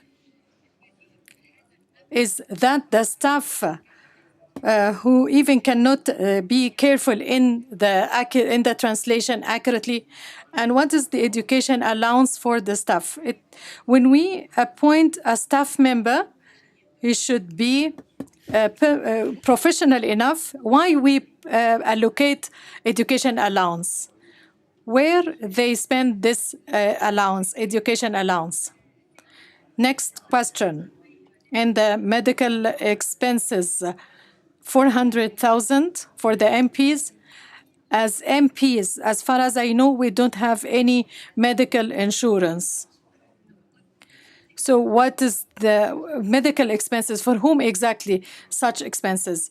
And we come from our home countries facing lots of medical issues, COVID and others. We come here without any medical insurance. So I need clarification about this 400,000. Is it for us or the staff? And we would like to add an item for the medical insurance for MPs. Thank you, Mr. Chair, Mr. President. Thank you. That was the last debater. Let's give an opportunity to the chair to respond. Sorry, Chair. Take a seat. Before you respond, I need to say something because once you have commented, the issue of the internal auditor. It is true. For information, the senior internal auditor, Afedo, and Afedo, sorry, went on time, and the next one is what? What's his name? Ohi, look, absconded. He left and said he's undertaking studies to further his qualifications. A letter was written advising him that he had not sought permission procedurally. He was actually seeking leave with pay. But in terms of the rules, he was not entitled. It's a matter that we left with our legal unit. Unfortunately, our legal officer has been in bereavement. His mother passed almost 4 weeks ago now. We thought we would get the final advice of the legalities. I know it appears a simple matter in terms of one being absent from work. So I want to assure you that the Bureau is seized with this matter and proceed legally and not to promote indiscipline within the Parliament. I want the chairman to cover my comments. I think with considering the issue of execution rate, which the AU, when they allocate you a budget, they always argue that if you did not use money which we allocated to you in the previous budget, why should we increase the budget? Because if we gave you 15 million and you only used 13 million, why should we increase to 18 when you can't use 15? So execution rate is very important. Can we then make sure that with a new way and a better way of doing things, the Committee of Finance is responsible for ensuring execution? Can we have monthly execution rate reports so that we track expenditures on various items?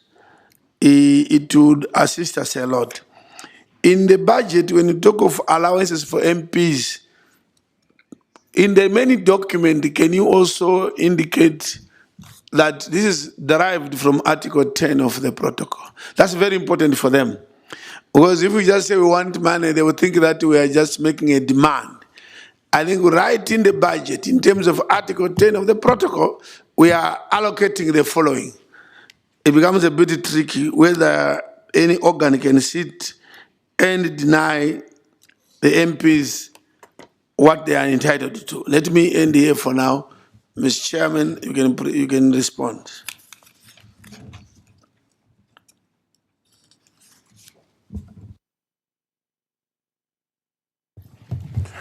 Thank you very much, Mr. President. Mr. President, let me thank all my colleagues who have taken time to go through the report and have asked questions or contributed. Yeah, my colleague from Algeria was asking the component of the operations as against the activity. Yes, you are right. One of the major challenges that we've had over the past period is that when they are going to slash the budget, like I said, 10 years ago, PAP was getting an average of about 20 to 22 million. Each time they are cutting, because you've already engaged people and you have to pay them, you cannot say dismiss. So they are cutting into the activities. So they kept cutting till we came to this 9 million per annum, where the staff cost and their operations takes 7 million, leaving you with only 2 million. It's not that we are pushing back to say that, look, we need money for the program, because without the programs, there's no parliament. It's like getting this nice building on, you ask that it is a parliament, and yet there's no chair for MPs to sit, there's no microphone for MPs to use, there's no air conditioning, there's no light, then the building is as useless as the word. So we are insisting that we are pushing back, because yes, when you look at the current budget that we have, you will see that almost 17 million is going for operations. And only, even with the pushback, we are only asking for 7 million for the activities. Meanwhile, the activities is supposed to have been, say, maybe 17 million, and then the operation, 7 million. But because the staff are already engaged, you cannot dismiss staff because money hasn't come. For them, you have to pay them. So that's why we are saying that all of us have a responsibility to help in pushing this back, getting our representatives at the PRC in Addis to appreciate that our work is being hindered by their attempt to keep denying PAP resources. So that's what I'll say for the differential that you see between operations and activity. Yes, the operation, the staff costs and the operations seem to be far higher. I mean, almost more than twice that of the activity. When in actual sense, it's supposed to be the other way around.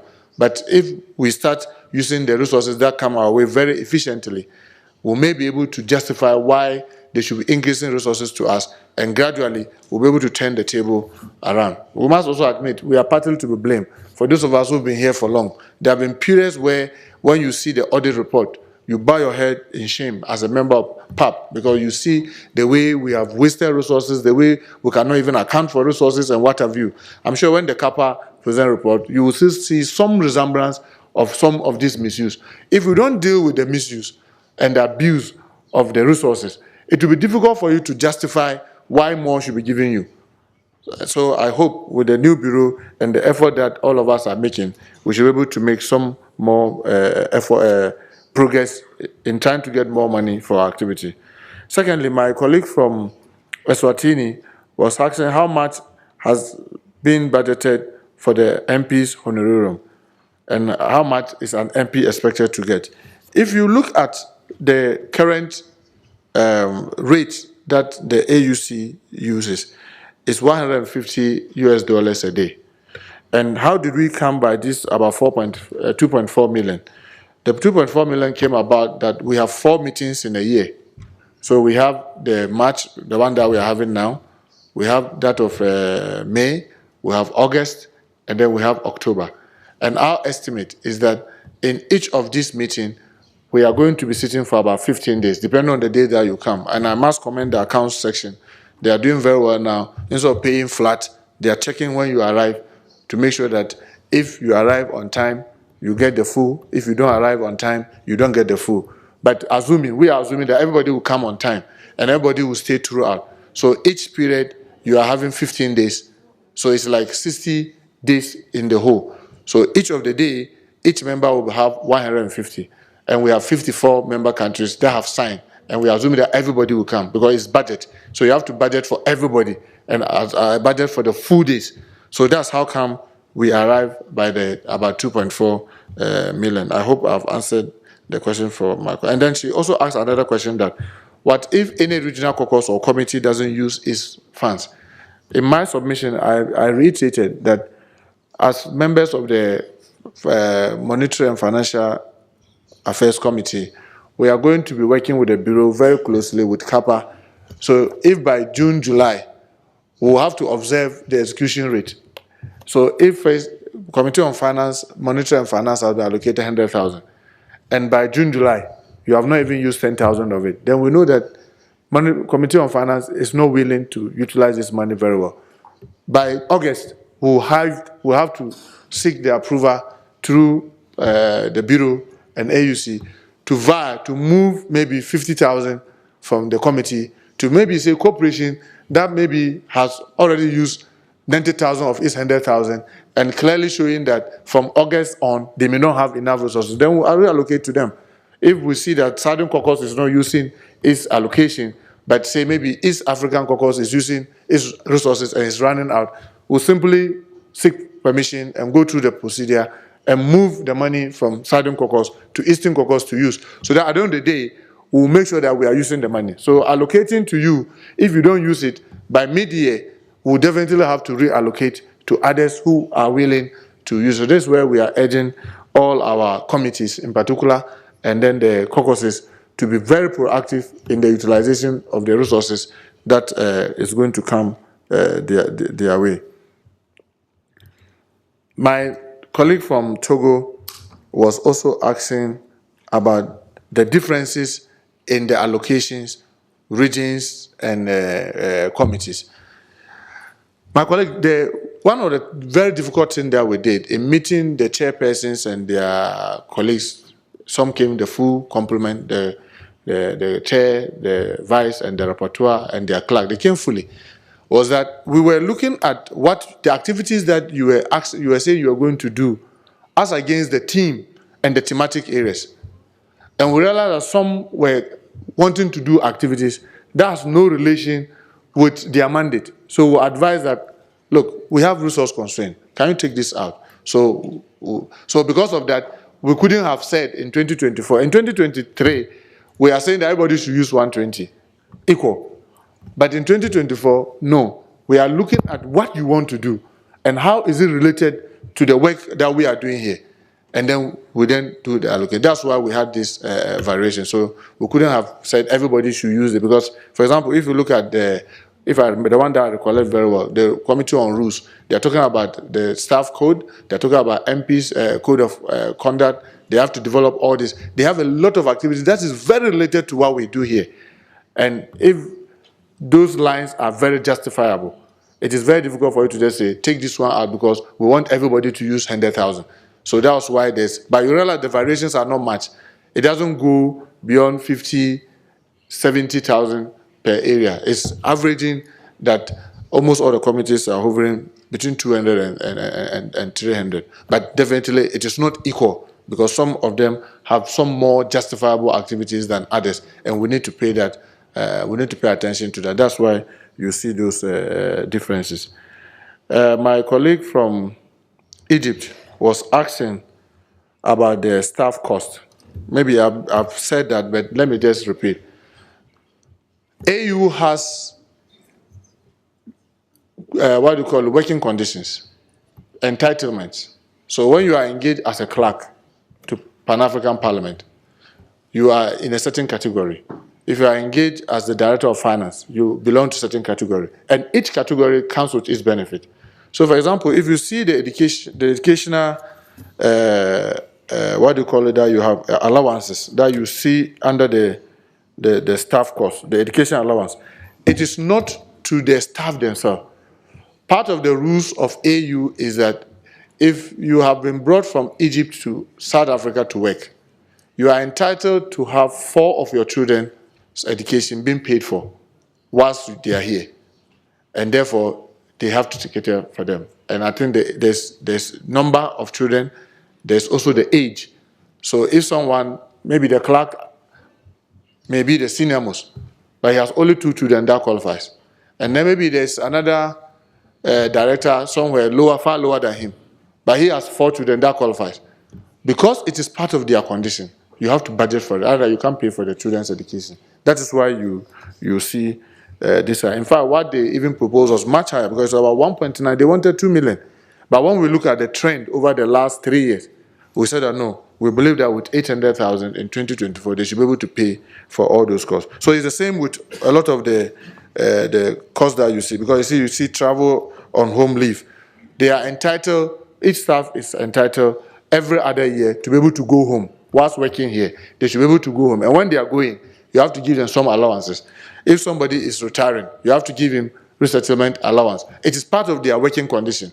And that one will not be fair to them to say, because there's constraint in budget, we want to cut their benefits. I mean, we'll be infringing even the rules of their employment. So those ones are fixed. That's why we call most of them uncontrollable. But there are things that once you are entitled, it has to be paid to you. So that's what accounts for that. And then the medical expenses that you see there. Like in my presentation, I said it, that when we were here, I think up to about 2017, 18, we had the medical insurance here whilst we were here. So if you were here and you were ill, you could access health care. Now, one of our arguments in reintroducing it, currently we don't have, but we are reintroducing it to justify why it must be taken care of in 2024. The average MP's age here is about 50 years. We have very few MPs that are lower than 45 and 40 years among us. Majority of us are more than 50 years. So the average age is 50. So we are not just very young people. So people come and the long stay in sitting, the stress that you cannot just anticipate that people will be here and there cannot be medical issues. So to cancel completely the medical thing, we thought that was unfair to us. And we are reintroducing it to make a justification that whilst we are here, there must be something, because if somebody falls ill now, it will either have to contribute or the person has to take care of himself or herself. And I don't think that is fair working here. And that's why we've reintroduced it. So it is for ensuing here, not something we are enjoying now. We were enjoying it and they took it out. Now we are reintroducing it in 2024. So that's what you see there as a 400,000. And normally what we do is not that it's paid to us individually. We get an insurance company that the bureau will negotiate with, and then it is paid. And then all of us are given those insurance cards. So when you are here and you are ill, you could go to any hospital and then the insurance company will then pay. So that's the provision that we looked at the last time when we had the insurance cover. How much was it costing? And then we'll pro rata try to see that maybe with inflation and other things, how much will it bring us now? And came to the 400,000 that you see. Now, the monthly execution rate, Mr. President, I'm sorry, it was part of my report. For those who may have read the report into detail, you will see it there. As we wrote to you and you graciously approved for the committee, we have drawn a timetable from January to December that in each month that we are not here, we'll send 2 members of the Monetary and Finance Committee to go through the account and see the execution rate. And we've agreed with the acting clerk and his team that by the 15th of every month, so for example, by the 15th of March, we should be able to get the execution rate for February to see how they are using the money, and then together with our work plan and our budget, how we are using our money. So we hope with your approval and we too, our commitment from members of the Monetary and Financial Affairs, sticking to the timetable that we've drawn, we are assuring you that this is something that we'll be monitoring very closely, and each time we come, whether for committee or session, we'll report on the month that we have done.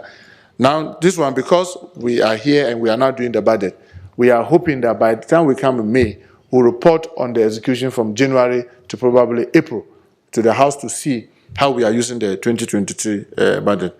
With regards to the gentleman at the internal audit, we are grateful for the reassurance that you are taking all the necessary steps to ensure that the right thing is done. Mr. President, I'm sure these are all the questions that require response from members. I thank you very much. Thank you very much, Chairperson. Just to emphasize the one point that when you go to present the budget at the AU, one issue which they want to capitalize on against is progress on outstanding audit reports. Yes,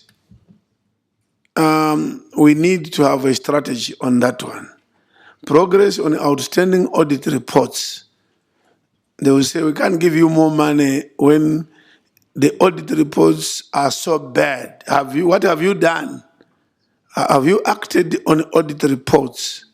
That's one of the dimensions of your presentation today to the AUC. You need to say something about it.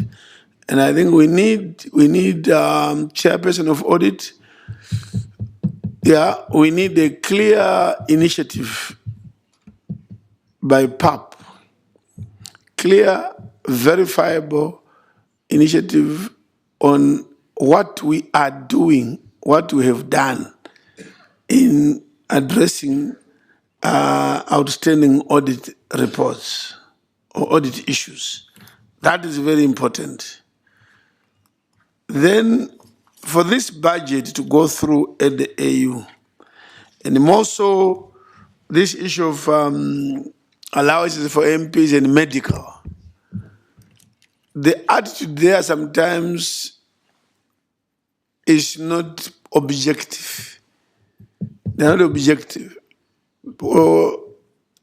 MPs, delegations of PAP, delegations to PAP by member states, I think we need to write not necessarily figures of our budget, but we need to write 1 or 2 pages, Chairman, working with the Bureau, which we share with all the MP delegations, so that they're going to lobby also, even before you present in Addis. Yes, lobby to the ambassadors in Addis, so they have a more positive attitude towards PAP and the budget. And I want to appeal that one is great. Let us all approach our foreign minister.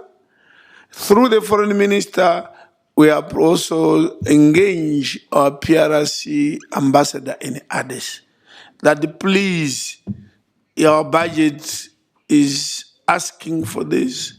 Please support us on this issue of allowances. Otherwise, they will shoot it down. There is the subcommittee on budget. That one, we need to know all the countries in that committee and lobby all of them. Then we lobby the broader PRC. Of course, we have to lobby the chairperson of the PRC, Ambassador Yusuf from the Comoros. All these things need to be done prior to the presentation of the budget. Mr. Chairman, your committee has done very well. We look forward to a successful presentation at the AU and approval of our requests. I think it's appropriate that we give another round of applause. We clap for you. Well done. Well done. And when we presented you please, Finance Committee, I know we have pressures for that one only. We plead that you be available because you are the experts now on you wrote this document, so you can speak to it more eloquently than ourselves. Sorry. Yes, yes. Yes, I know Honorable Sharif did approach me. We now move to this part of our report, our day. We are going to make adjustments again because the Bureau later in the day needs to meet with a team that has arrived from the African Union, which is doing the reforms, the Deloitte and Touche consultants, the reforms of the institutions, organs. And that's a good opportunity for us to say, is PAP properly structured? Do we agree with the organogram of PAP and its effectiveness? So we'll meet those consultants this afternoon. We are going to propose a meeting of the bureaucracies tomorrow morning before we even start the program on PAP Day. The bureaucracies will have to meet with the consultants so that we spread the input into this process to all the committees, to all the regions, to also propose how they see the better Pan-African Parliament structure. So chairpersons, of committees, now when you present, I doubt if you take more than 10 minutes. I doubt what you'll be presenting.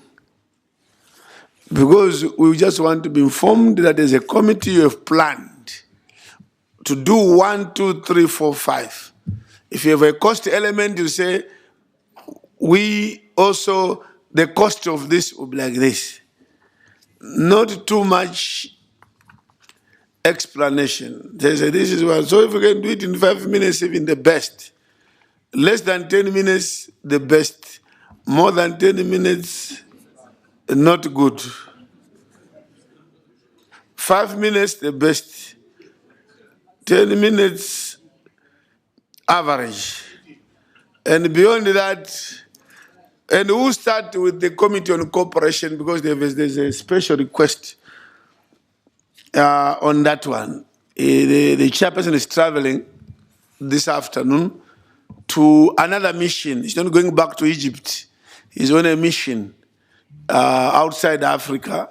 So, Honorable Dr. Sharif.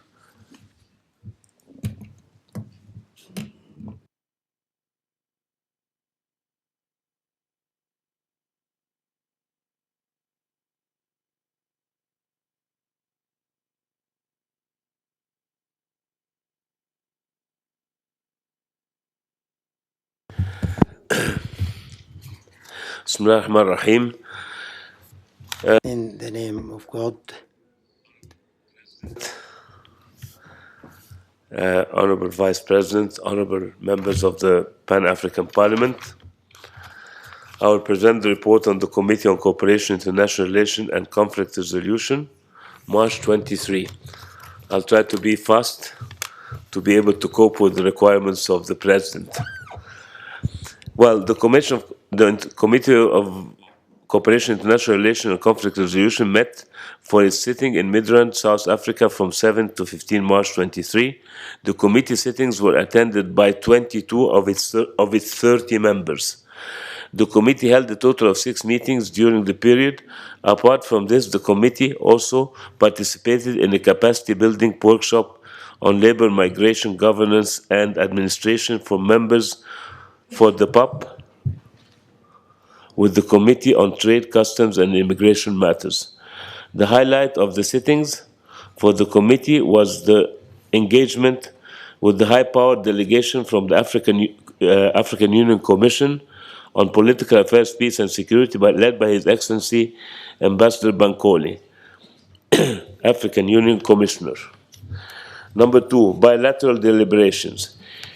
A. Engagement with Professor Miriam van Rysel, who highlighted that Africa should engage with Europe and insist on the need for the latter to prioritize Africa in its program and engagements. She cited various points that we could engage on, such as fertilizer shortages, migration, and the impact of climate change. She hailed the continent for embracing the free trade area movement, whilst likening Europe to Africa, who also have a free trade policy. She noted the unfavorable terms of engagement, especially on the digital space, noting the need for legislation on the same. She singled out data developed in Africa but being used in other continents, including Europe, without adequate compensation. She urged members to spearhead legislation to safeguard African data, giving examples of European Open Science and Innovation Cloud and European Health Data Space. She added that such legislation could play a key role in protecting data. B. Engagement with Mr. Idris Lalali, Acting Director of the African Center for Study and Research on Terrorism, which is part of the AU, who enlightened the members on the work of the center, its mandate, and how they advise member states on trends and threats that may possibly arise with the regions.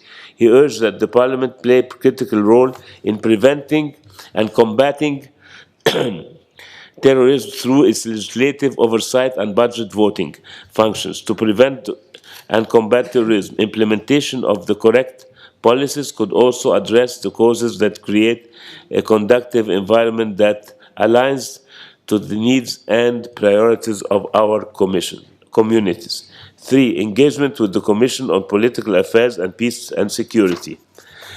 The committee held a very informative engagement with His Excellency Ambassador Bankole, African Union Commission on Political Affairs, Peace and Security, to align its work with that of the Commission and to consider areas of collaboration. During the deliberations, His Excellency appraised members with a broad overview on the peace and security situation across the continent. He spoke of success stories of the mediation process, of which a key pillar within the peace and security ambit, the Ethiopia-Tigray mediation process led by His Excellency President Obasanjo and His Excellency past President Kenyatta, was highlighted further to His Excellency Bankole, extended invitation to the committee on its inclusion in the further engagement that will be addressed to the panel of the wise in the course of the year. He further implored upon the committee to make itself visible by aligning itself with the Commissions of African Union. He highlighted the emerging trend of unconstitutional change of governments, mainly resulting from disputed elections. He appealed to the committee, and especially with we parliamentarians, as we are the voice of reason or disreason during electoral processes.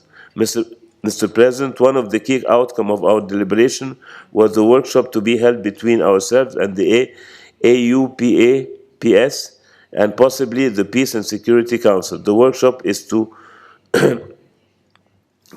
among other things, appraise members of the Committee on the AU structures and their linkage with the peace and security processes, set joint programs where we can collaborate and work together as the African Union, thereby execute our mandate, a committee.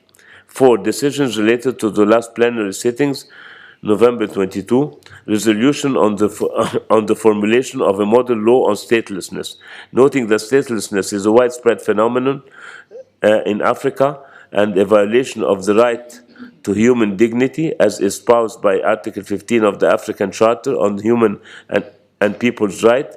Amongst other issues, this House mandated the Committee on Cooperation, International Relations and Conflict Resolution to work with all technical partners and all relevant institutional stakeholders, including civil society organizations, in the formulation of the proposed model law on statelessness. The committee began deliberation on the development of the model law. Unfortunately, honorable members, you will recall that the challenge we underwent with the limited allocation of time for scheduled sittings. The committee has therefore set up a subcommittee to develop a roadmap on how it intends to proceed. The subcommittee, together with legal experts, will work on the policy document and the first draft of the model law and report of the committees in its next sitting. 2. Resolution on the solidarity and support of the government and the people of the Republic of Mozambique. The committee, together with the African Union Political Affairs, Peace and Security, deliberated on this issue at length and supported Parliament's resolve. Further to this, during the deliberations, it emerged that there was an urgent humanitarian need to be addressed not only to Mozambique but also to Malawi and Madagascar, following the flooding damage occasioned by Cyclone Freddy. Through this Parliament, we need to implore upon our member states and humanitarian partners to support the countries. Further to this, the committee agreed to send a joint fact-finding mission, AU, PAPS, and PAP, to the affected countries. 3. Resolution calling for the immediate lifting on unilateral economic sanctions imposed on Zimbabwean government by the United States, United Kingdom, and European Union.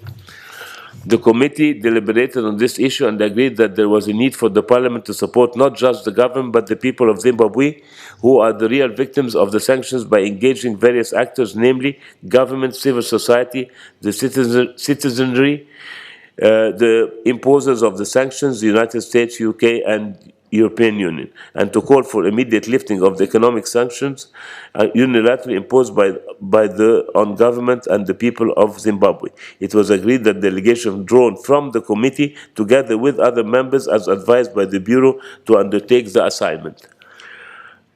Number 4, resolution calling for the immediate end of the DRC conflict. The committee was briefed on the ongoings on Eastern DRC and took note that the African Union is currently seized with this matter. It was therefore agreed that this PAP should add its voice to the issue and firstly engage with PSC on the issue, and secondly to send a joint mission to the region. Further to this, in our deliberations with AU-PAPS, it was emerged that there was a real need for peace mission forces across the continent, but funding was limited. 5. Migrant issues in Tunisia. The committee took note of the unfortunate situation that has seen African migrants in Tunisia being discriminated upon based on racism and racial discrimination and xenophobia. The issue was also discussed with His Excellency Ambassador Bankole, who informed the committee that they had just come from Tunisia, where he had engaged with authorities on the matter and who had assured him that an active member state of the Union, a current member state of the Peace and Security Council of the African Union, that it will remain true to its support for the liberation and independence of the African continent. He further urged the committee to immediately send a delegation to Tunisia to understand the plight of the African citizens in Tunisia and to also ensure that the authorities were implementing the commitments as agreed. Consequently, the committee agreed that it will be sending a delegation to Tunisia to appraise it on the matter. Finally, presentation of the program budget. The committee presented its program budget for 2024 to the Committee of Monetary and Financial Affairs. It is our prayer that the Committee on Monetary and Financial Affairs will ably defend our request to enable us effectively execute our proposed program. Thank you very much. Thank you very much. Thank you very much. Okay. Yes. 10 minutes. I'll check. Thank you. A committee on monetary affairs. Is it part of your budget? Yes, Mr. President, that was what I said, because largely that was what we worked on the budget. Thank you. Yes. Trade. Committee on trade. Committee on transport.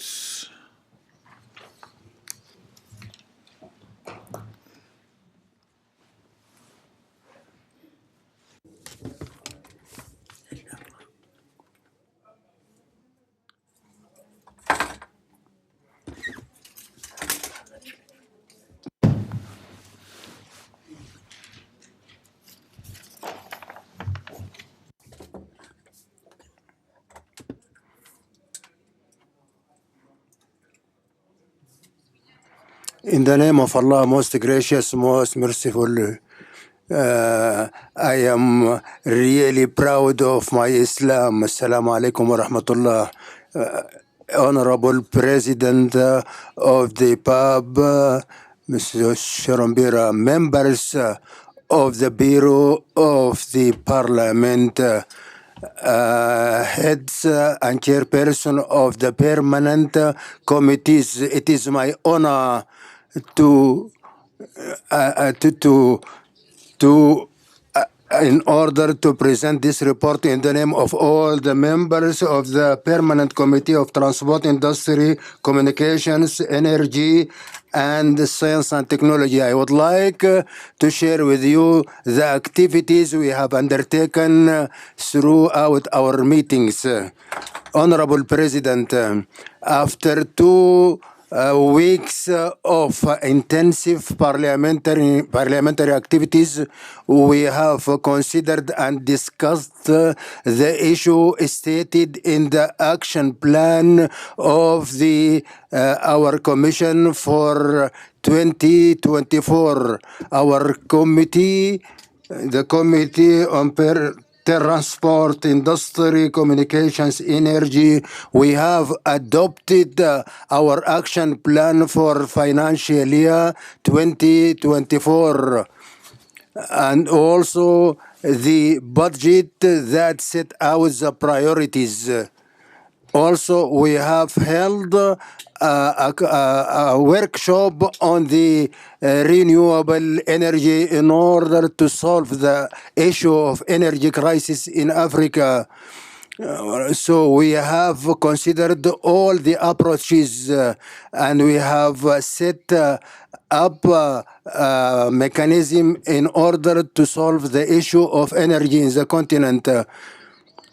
In our meeting, we have insisted on to assist in the exportation of the gas from to the continent. The members of the committee has opted for a new approach and to start the process of industrialization in Africa, and also to alleviate problems and challenges faced by Africa, and also to alleviate the issue of poverty. We have insisted on the development of the basis of transport in Africa, and the committee has insisted on the issue of activating the AU program in order to link the different parties of the continent. With regard to our action plan for 24, the members of the committee have decided to conduct 2 activities outside the headquarters of the parliament. And in one of the most important meetings, we have met with a member, somebody from the European Union with regard to the energy and the issue The issue of this meeting is to focus on the importance of the data for the Africa in the framework of the international cooperation. We have discussed the most important issues regarding the mandate of the committee. The committee has revisited the report regarding the access to information regarding the governors. The members of the committee have adopted the report of the workshop held in Ethiopia. So we have insisted in raising awareness within the members of the parliament with regard to the open sources data, and also we have decided to organize a workshop in order to revisit Malabo Convention and to bridge the gaps, and also to develop a model law regarding the access to the internet. Also, to tackle the progress made in the internet. The Committee of Transport, Industry, Communications, Energy, and Science has participated in a joint meeting with the Committee in order to discuss the issue of the issue of labor in Africa. The President has presented the strategy of Algeria, has presented the protocol and the strategy of Algeria in order to improve the issue of labor. A number of members has intervened in order to underline the necessity and the need to think about more strategies in order to implement and to realize the objectives of the development in Africa, in order to create the political stability, social stability, and economic stability in Africa. I would like to request the honorable members of the Bureau to in order to exert more efforts to approve the budget of the committee in order to enable the committee to implement its programs. I would like to thank the members of the committee for their cooperation and for their will to develop the African continent in the field, in the political, economic, and social field, and also to develop the laws and the protocols in order to defend the human rights. I would like to thank His Excellency, the President of the PAP, Mr. Shombir. I would like to thank him for his cooperation, continuous cooperation with us. Thank you.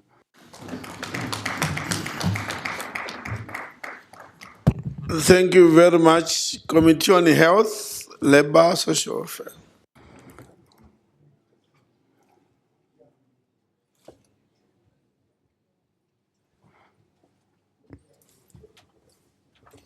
لجنة الصحة والشؤون الاجتماعية.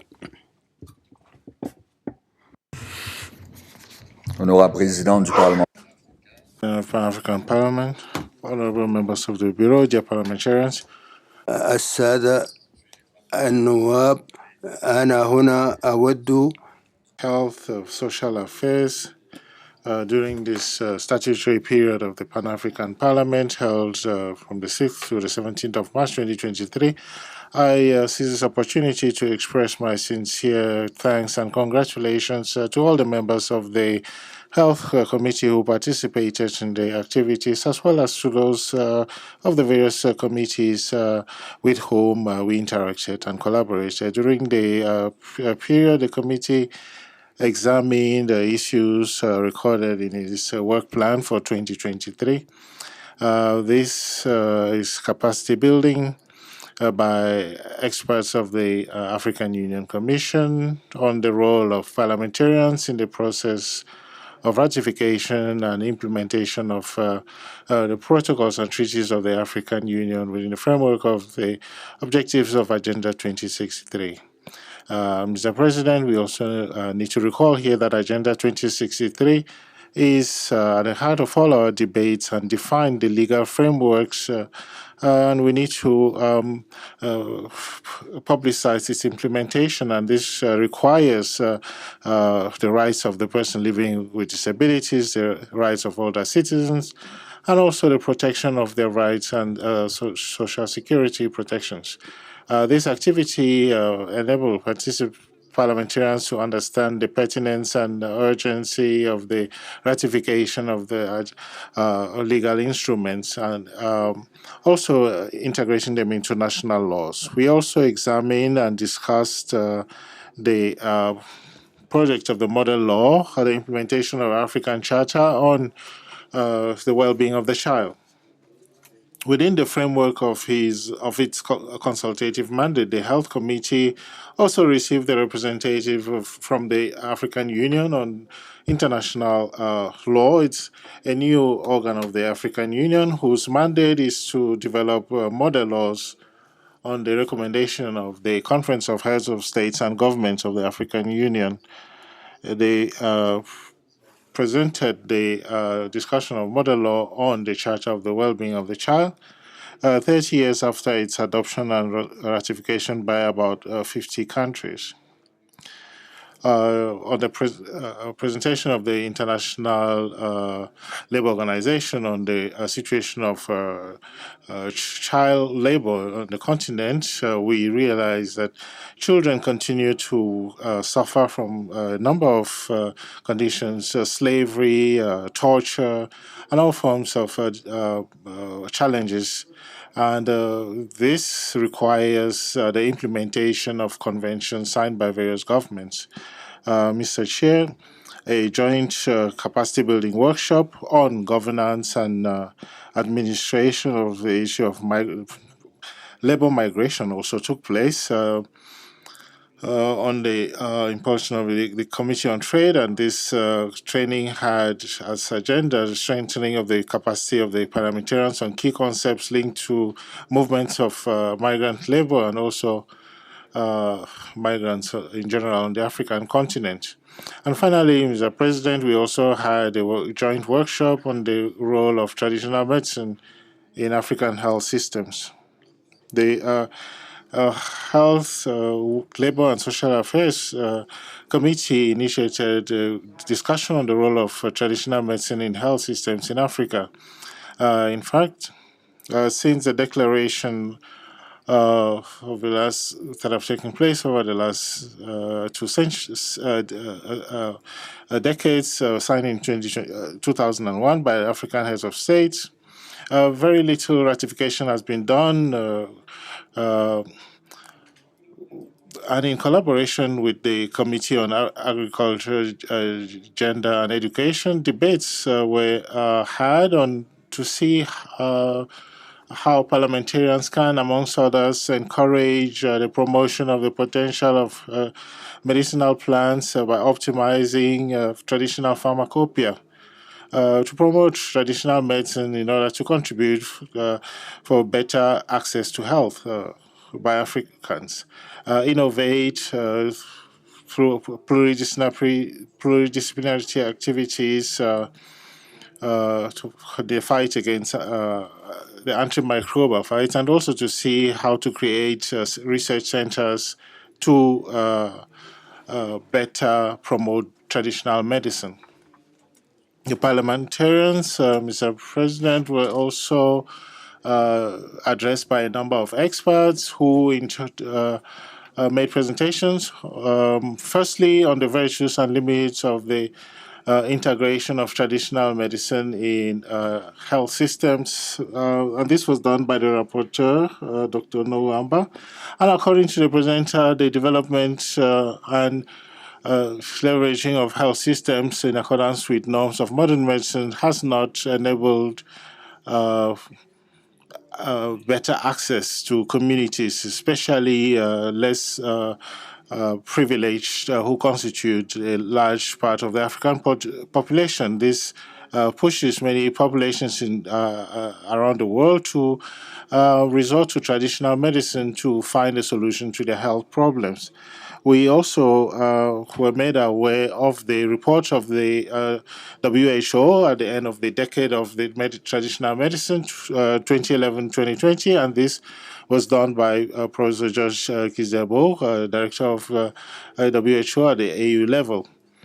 So we discussed different strategies elaborated on notably the regional plans, continental plans, and the global plans. WHO has identified domains for systems integration in health, and these include the inclusion of national policies in the governance and leadership issues, availing of human resources for health, the registration of medicinal products and regularization of medical equipment, access to research by national institutions, funding of health issues, and also service delivery.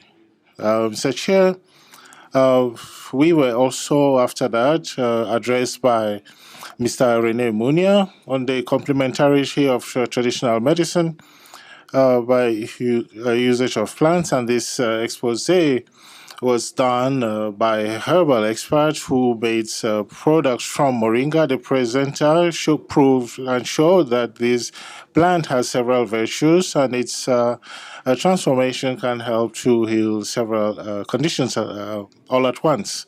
Another presentation was done on the impact of climate change on biodiversity, and this was done by Dr. Joseph Mitika from PACJA. And the climate change can have many different impacts on plant and human life. They can modify different pathogens. The interdependence between sustainability and plant and animal life has to be recognized, and the objective is to elaborate different strategies taking into account natural resources as determining factors for health systems. And the last presentation, Chair, within the framework of this workshop was done on traditional medicine, and it focused on universal coverage and preparation for future pandemics, and this was done by Mr. Fisum De Wasi. And so we're going to continue the debates and discussions with a view to adopting a model law on the integration of traditional medicine in health systems in Africa. Mr. President, member of the Bureau, I thank you. Much, Chair of Health, Chair of Agriculture, Rural Economy, Agriculture, Natural Resources and Environment.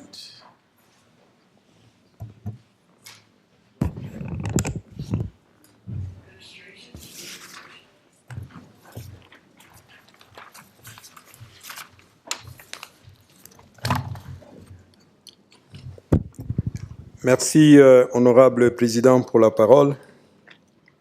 Thank you, Honorable President, for giving me the floor.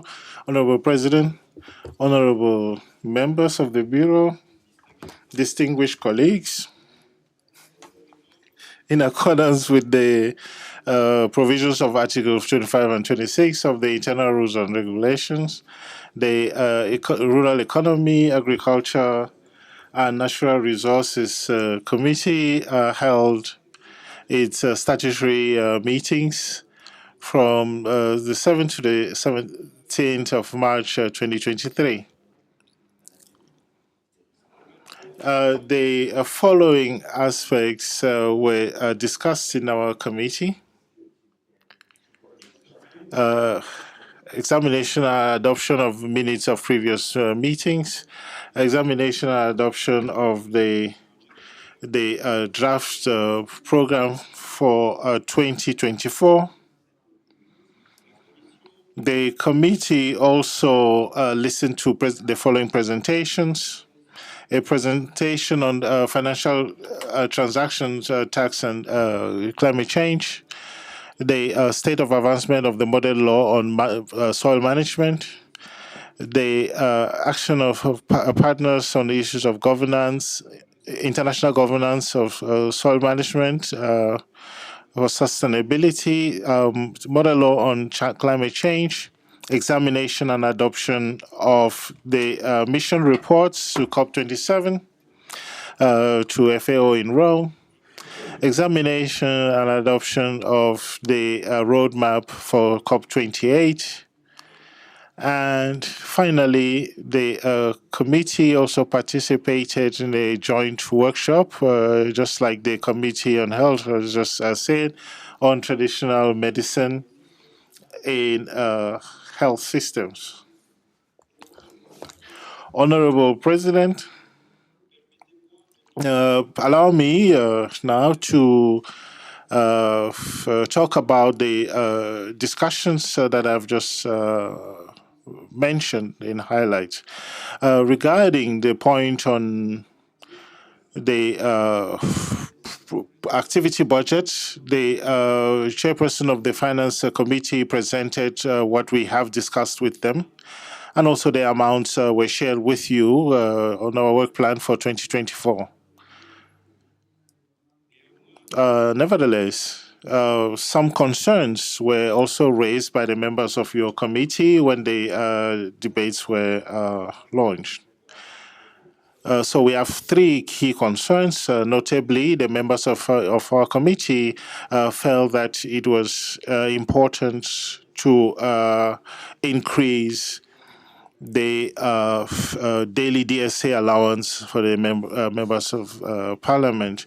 It was also important at the level of PAP to re-examine the issue of travel by PAP members to business class when they travel for work purposes. The committee also felt that for meetings that are organized within the committee, we need to bring in as many members as possible, because at least 15 committee members would be the desirable percentage.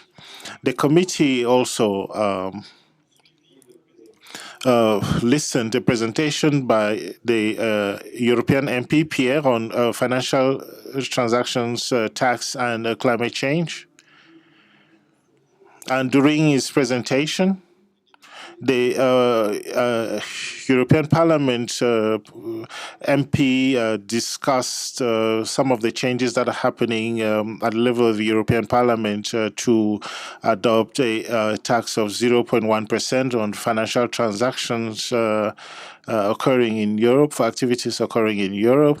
And listening to him, this tax could generate at least 57 billion euro per annum, and this amount would be allocated for climate change activities.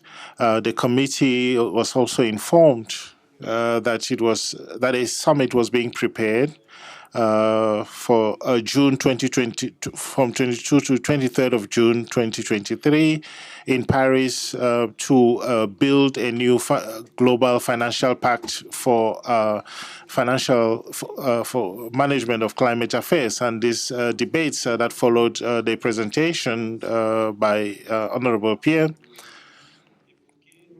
we mentioned the possibility that it would face certain challenges, but also we felt that some activities could be done to accompany those activities. Some members were skeptical because they felt that the summits and meetings on climate change were increasing, but then fewer and fewer resources were being allocated to African countries affected by climate change.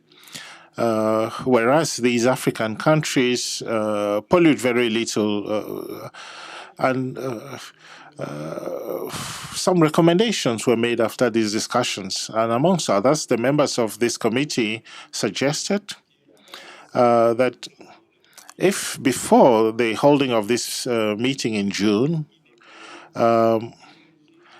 some clear assurances are not given on the fact that these taxes on financial transactions were going to be allocated to African countries. The members of this committee would insist that African heads of state and government should not participate in this Paris summit. That would be a signal that Africa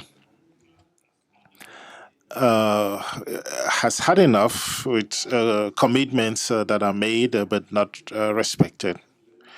The second activity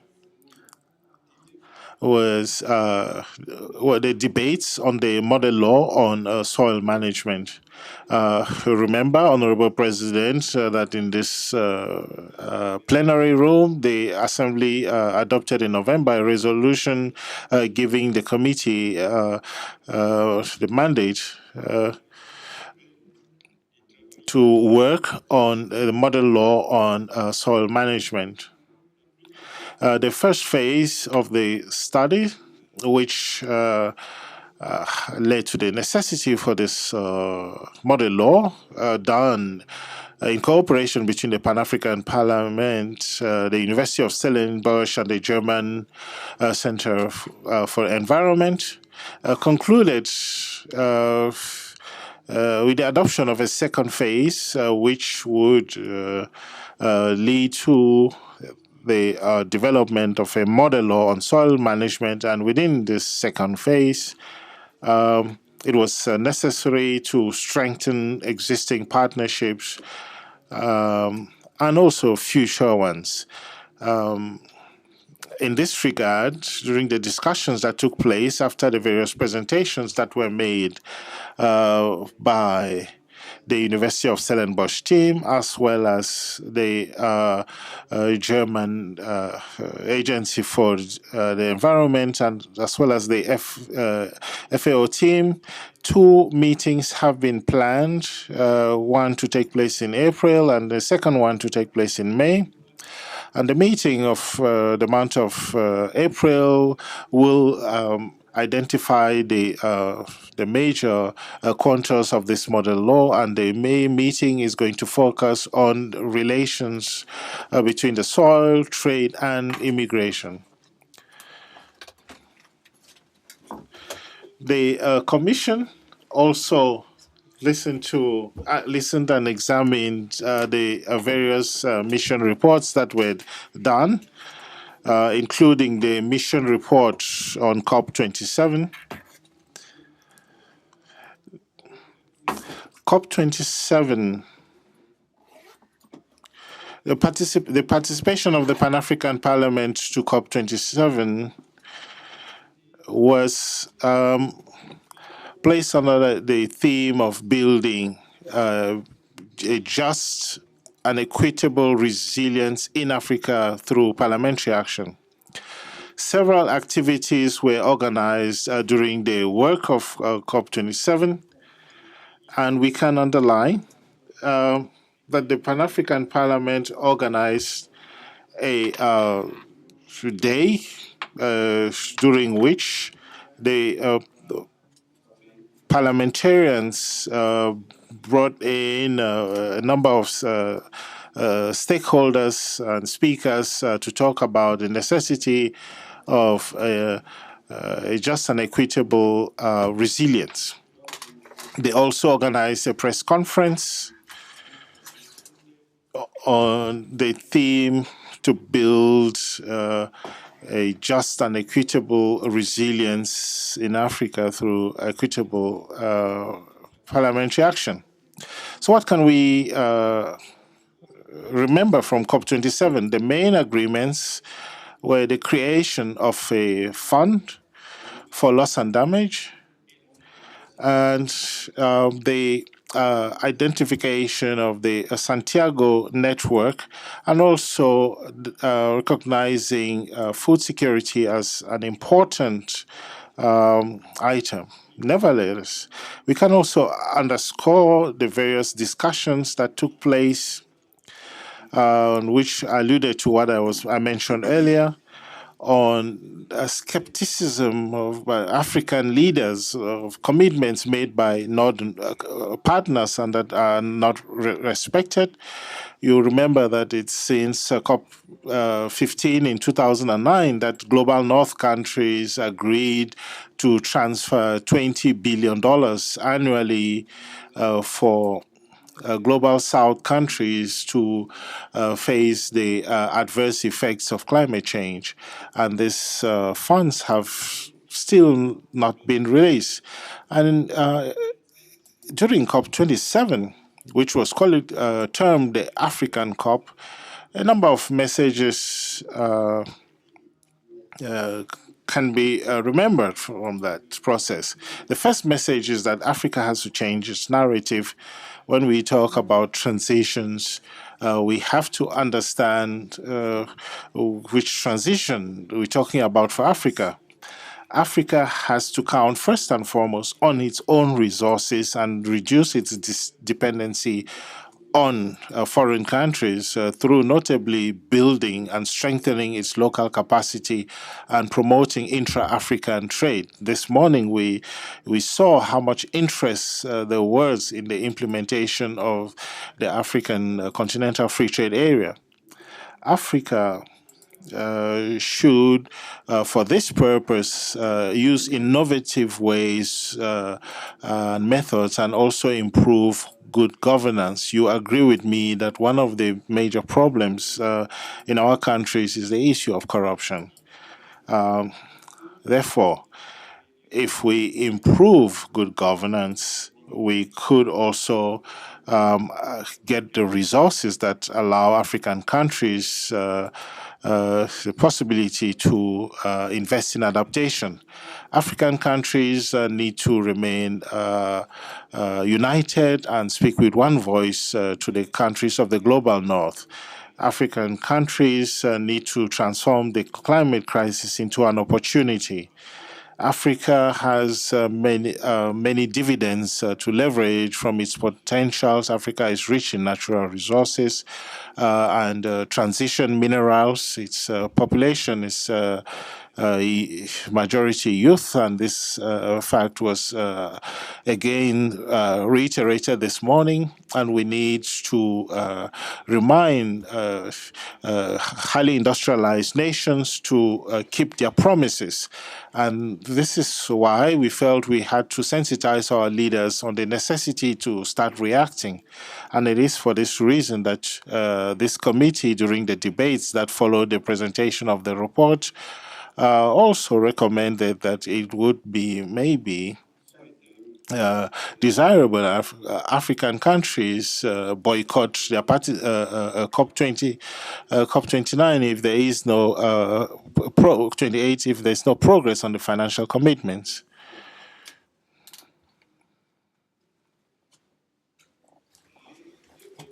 So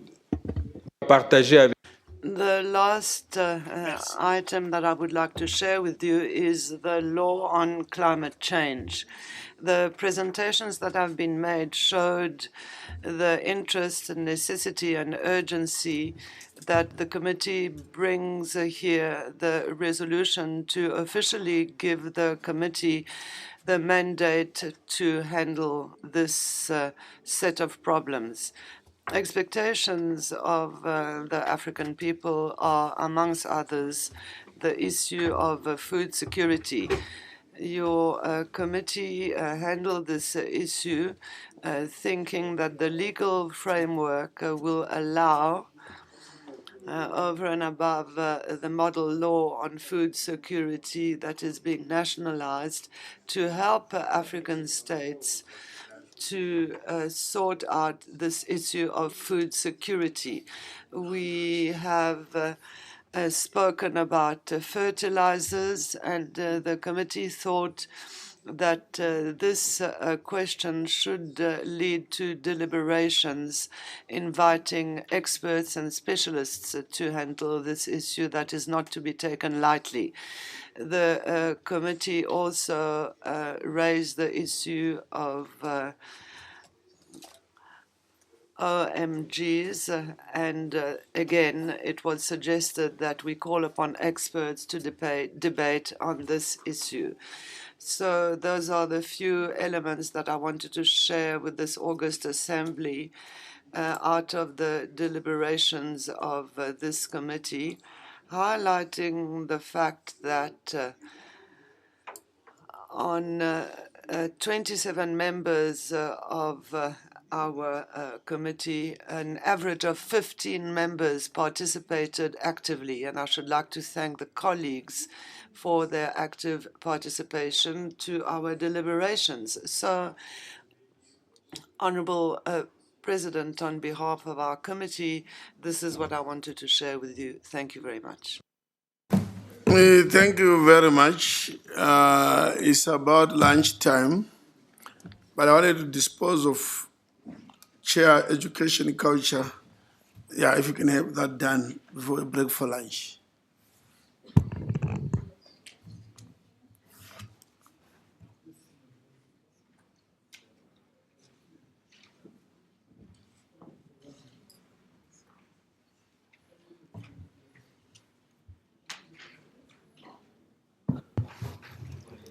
Thank you, Mr. President, for giving me the floor to present the report of our committee. Honorable Vice Chairs, dear colleagues, the Committee on Education, Culture, Tourism and Human Resources held its sitting from March 7 to 16, 2023. And the objective of the sitting was to, among others, consider and adopt the draft program budget of the committee for 2024 and to receive presentations from various partner organizations on topical issues. During the sitting, the committee held 3 meetings and undertook the following activities. Considered and adopted the minutes of the previous meeting. Considered and adopted the draft program budget of the committee for 2024, received presentations on the following: the eradication of visa for sport teams traveling within Africa by the Confederation of African Football, CAF, the proposed food festival in commemoration of Africa Day by Food Fest Africa, the African Union strategic priorities on the African Union Commission Department of Economic Development, Trade, Tourism, Industry, and Mining. Data ownership for science and capacity building on the Internet of Fair Data Services by Mrs. Mirjam van Rezen from Tilbury University of Switzerland. We also participated in the following workshops: Joint Capacity Building Workshop on Labor Migration Governance in Africa, Joint Workshop on the Place of Traditional Medicine in African Health Systems, Consideration and Adoption of the Draft Program Budget for 2024. The committee adopted the Draft Program Budget for 2024 and recommend that the issue of PAP members traveling on economy class for PAP missions should be revisited. The committee recommended that the following activities should be included in the budget: organize 2 meetings at the precinct of PAP to receive and consider reports from relevant AU organs, commissions, and other stakeholders. Organize 2 collaborative meetings to align the committee's program with that of the AU organs and commissions. Organize sensitization sessions at PAP with national and regional parliaments and civil society organizations on the AU theme of the year and programs. Organize 2 meetings at PAP to promote and disseminate information on AU instruments related to education with regards to education of the girl child and school feeding programs. Organize an activity side event for the Africa Day and month. Organize a workshop on vocational and technical training for youth in Africa in Morocco. Undertake a working visit to Mauritius to get on-the-spot information and exchange ideas on how to promote tourism in Africa. Consideration of the reports. The committee received and considered presentations as follows. Eradication of visa for sport team traveling within Africa by Confederation of African Football, CAF. The committee was informed that Africa was one of the regions in the world with the highest visa requirements. Given that sport events are held in different nations on the continent, sports persons sometimes need to travel from one country to another. However, in some instances, these people face challenges in obtaining visa to enable them participating in sporting events within the continent. Despite several improvements to visa legislations in African countries, such as in Djibouti, Mozambique, and Rwanda, many immigration policies no longer responded to the present-day needs of African business and citizens, including sport teams. One of the objectives of African Union is to have free movement within Africa for its citizens. A free visa movement for all Confederation of African Football CAF competition is starting point to achieving that end goal. Outcomes. Following the presentation and ensuing debates, the committee made the following recommendations. That CAF and PAP should collaborate to ensure that sports teams traveling within the continent travel visa-free, as the benefits of doing so far outweigh the disadvantages and are an important step towards achieving a visa-free regime for Africa's citizens in general. That incentives for African football players should be introduced to discourage the brain drain of sports persons to greener pastures. The proposed food festival in commemoration of Africa Day, Food Fest Africa. The committee was informed that Food Fest Africa was proposing a partnership with the Pan-African Parliament through the Committee of Education, Culture, Tourism, and Human Resources to celebrate Africa Month, May 2023. The event will be held under the name of African Food Festival and was about celebrating African food. In addition, it was about cultural food festivities coupled with promoting and advancing intercultural development, indigenous knowledge systems, and sustainable livelihoods through nutrition. The aim of the proposal was to make Africa realize the importance of celebrating Africa Day on May 25, as well as Africa Month. The festival will be in the form of a food festival-style event and will include cuisines from across the continent. For synergy purposes, the food will be accompanied by other arts and cultural activities, such as performing arts and artifacts. This festival will assist in unifying Africa and dispelling the colonial notions that we are different. It will also showcase the richness and depth of African food. Furthermore, the proposed festival will also, among others, showcase a reinvigorated Pan-African Parliament that united Africa under the leadership of the President of the PAP, His Excellency Honorable Chief Fortune Sharumbira. Outcomes. Following the presentation and ensuing debate, the committee made the following recommendations.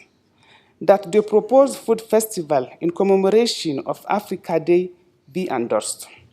that the commemoration of Africa Day was more than just food, as this was only one aspect of African culture and was not the only means that would be used to connect Africans. Therefore, other activities depicting African culture should be included in the commemoration events in order to make it a more inclusive Africa Day. That the proposal should be comprehensively studied before a decision could be arrived at, taking into consideration factors such as timeless, the cost element, and ensuring that it was in line with the program of the EU. African Union strategic priorities on the African Union Commission Department of Economic Development, Trade, Tourism, Industry, and Mining. The committee was informed that the effects of the COVID-19 pandemic had impacted negatively on the economic development of the continent.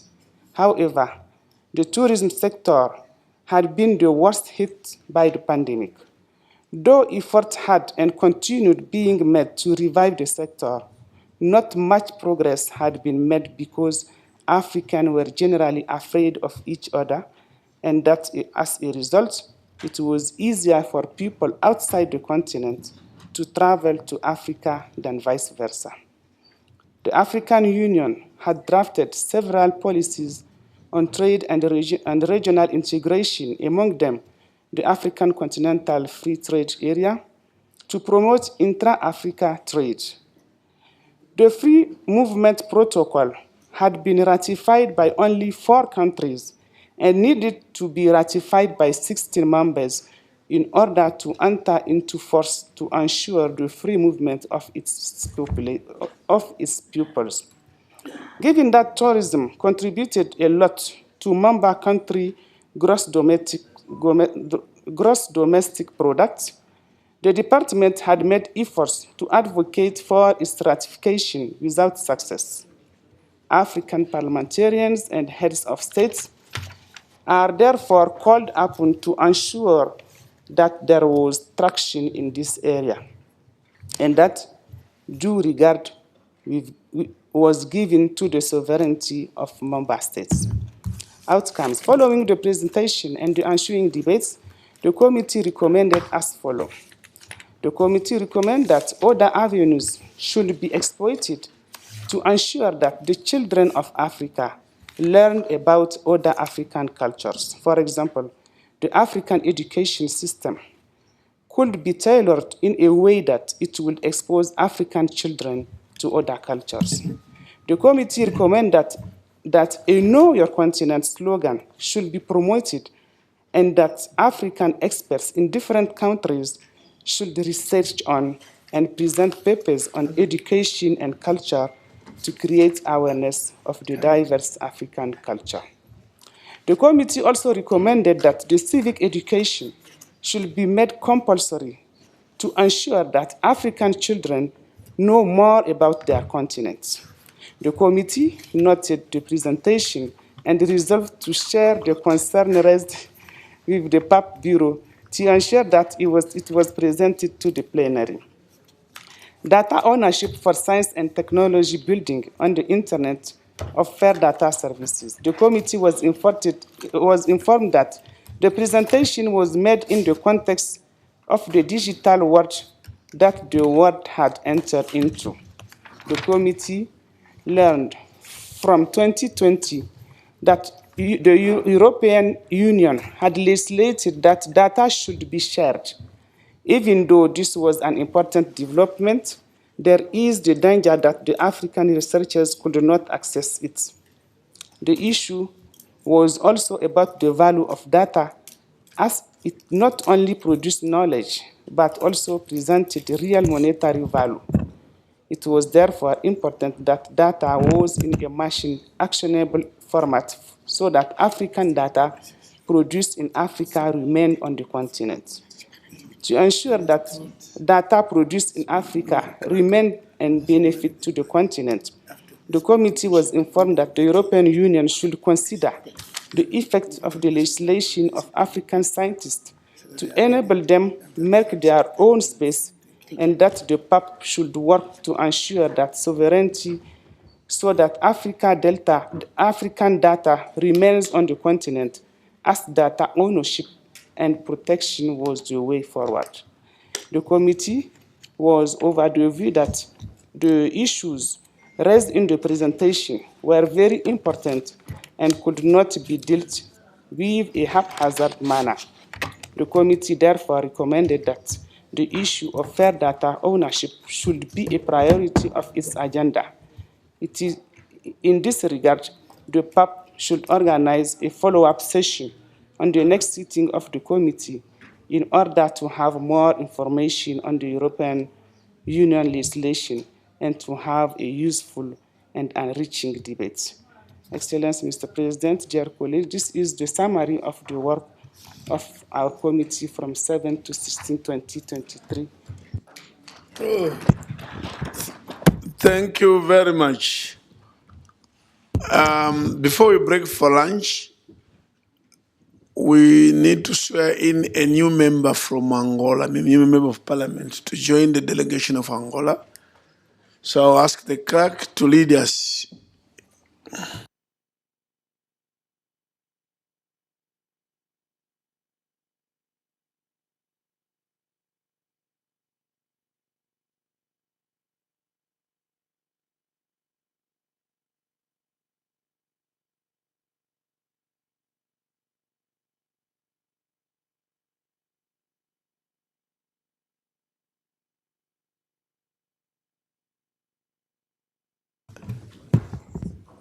I just want to apologize. My staff are saying the green, what do you call it?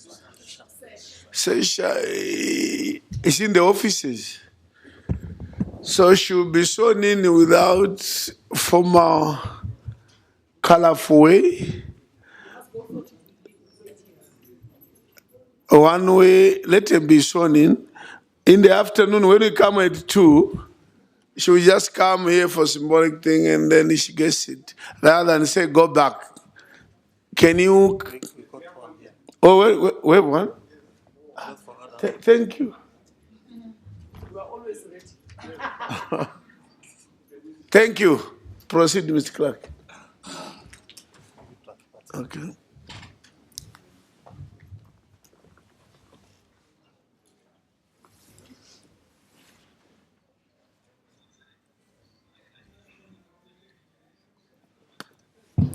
Merci, Excellence.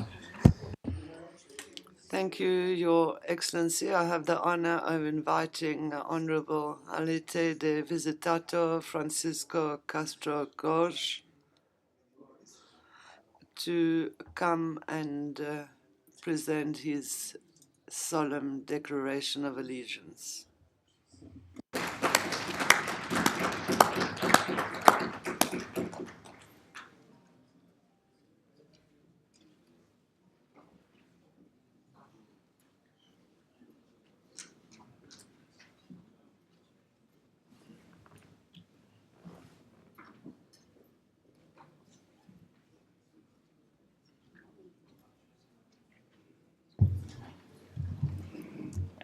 Eu, Arlete da Visitação Francisco e Castro Borges, pela presente, juro, declaro solenemente that to best of my ability and with honor and dignity to service of the peoples of Africa, in the service of the peoples of Africa. I will be faithful and bear true allegiance to the African Union and will preserve, protect, and defend the Constitutive Act of the African Union and the protocol to the treaty establishing the African Economic Community relating to the Pan-African Parliament as by law established. I will promote adherence to the principles of good governance, democracy, human rights, international humanitarian law, peace, stability, and all objectives of the Pan-African Parliament. So help me God. I so affirm. Done at Midrand, Republic of South Africa, on the 16th of day of March 2023.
As she walks to the seat, we can now give you a proper.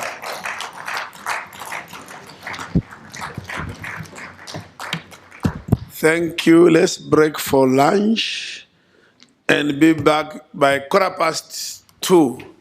Quick lunch, yes, with these consultants want to have a short day in the chamber so that we can do other things. So 2:15, we are back. Thank you. And be punctual.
Good morning.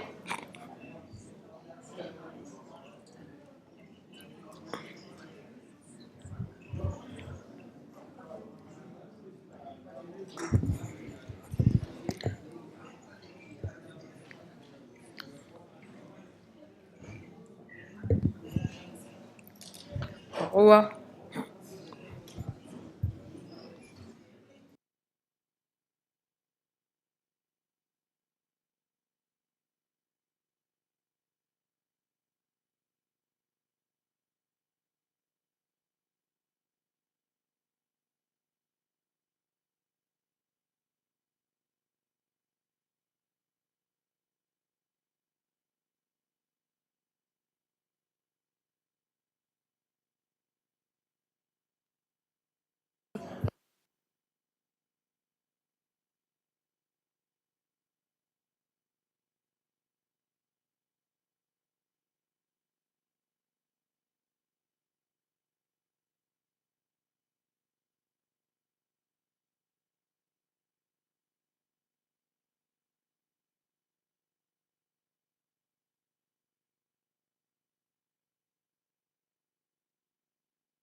I'm what, Mr. Man.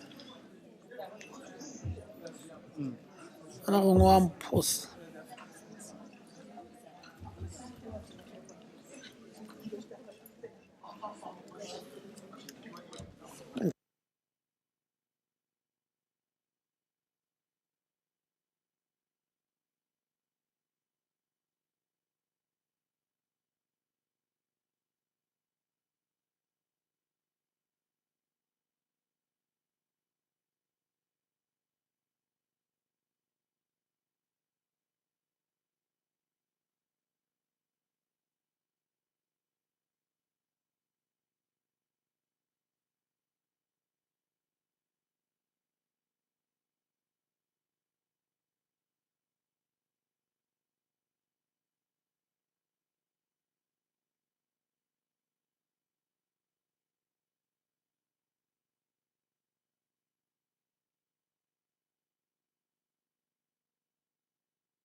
ايش؟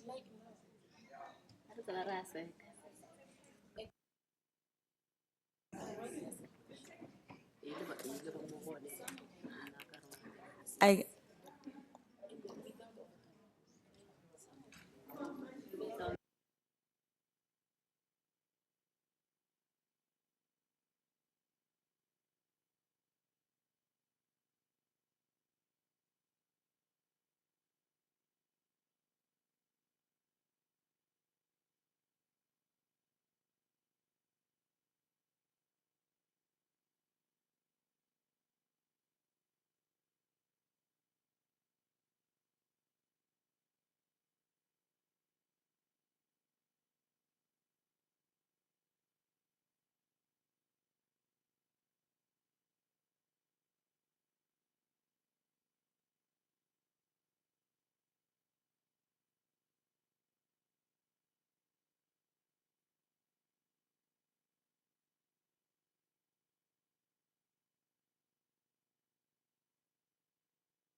Ronnie, why is the live stream still running?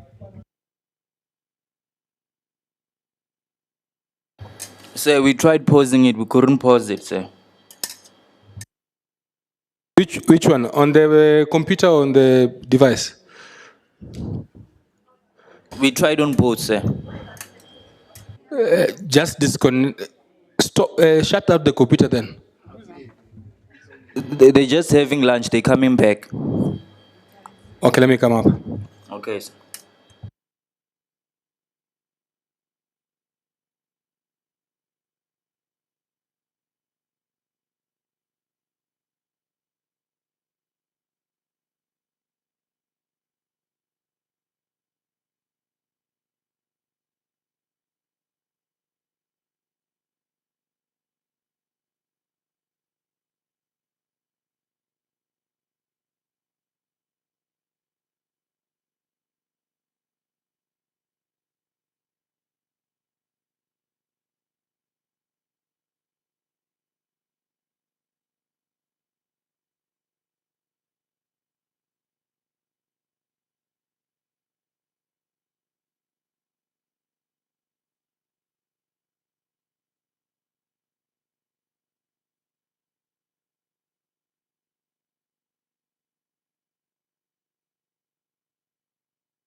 Honorable members,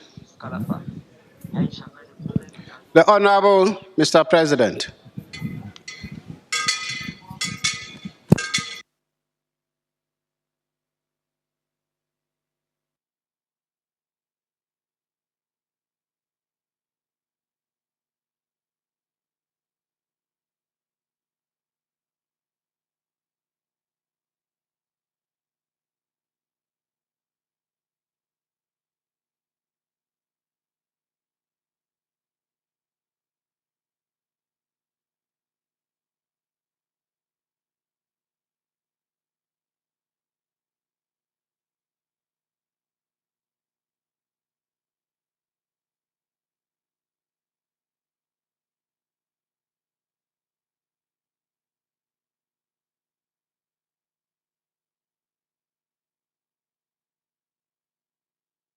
take your seats.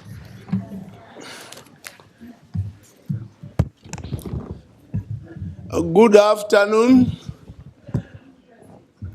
And I believe you had enough resources and you had some lunch. The afternoon will proceed as follows. We finish off the list of the committees. The CEO of NEPAD had come at around, was it 11? Unfortunately, we couldn't interrupt our proceedings for another presentation. If she will be around, we may give you a space after we've done with the committees. Our intention is to finish by 3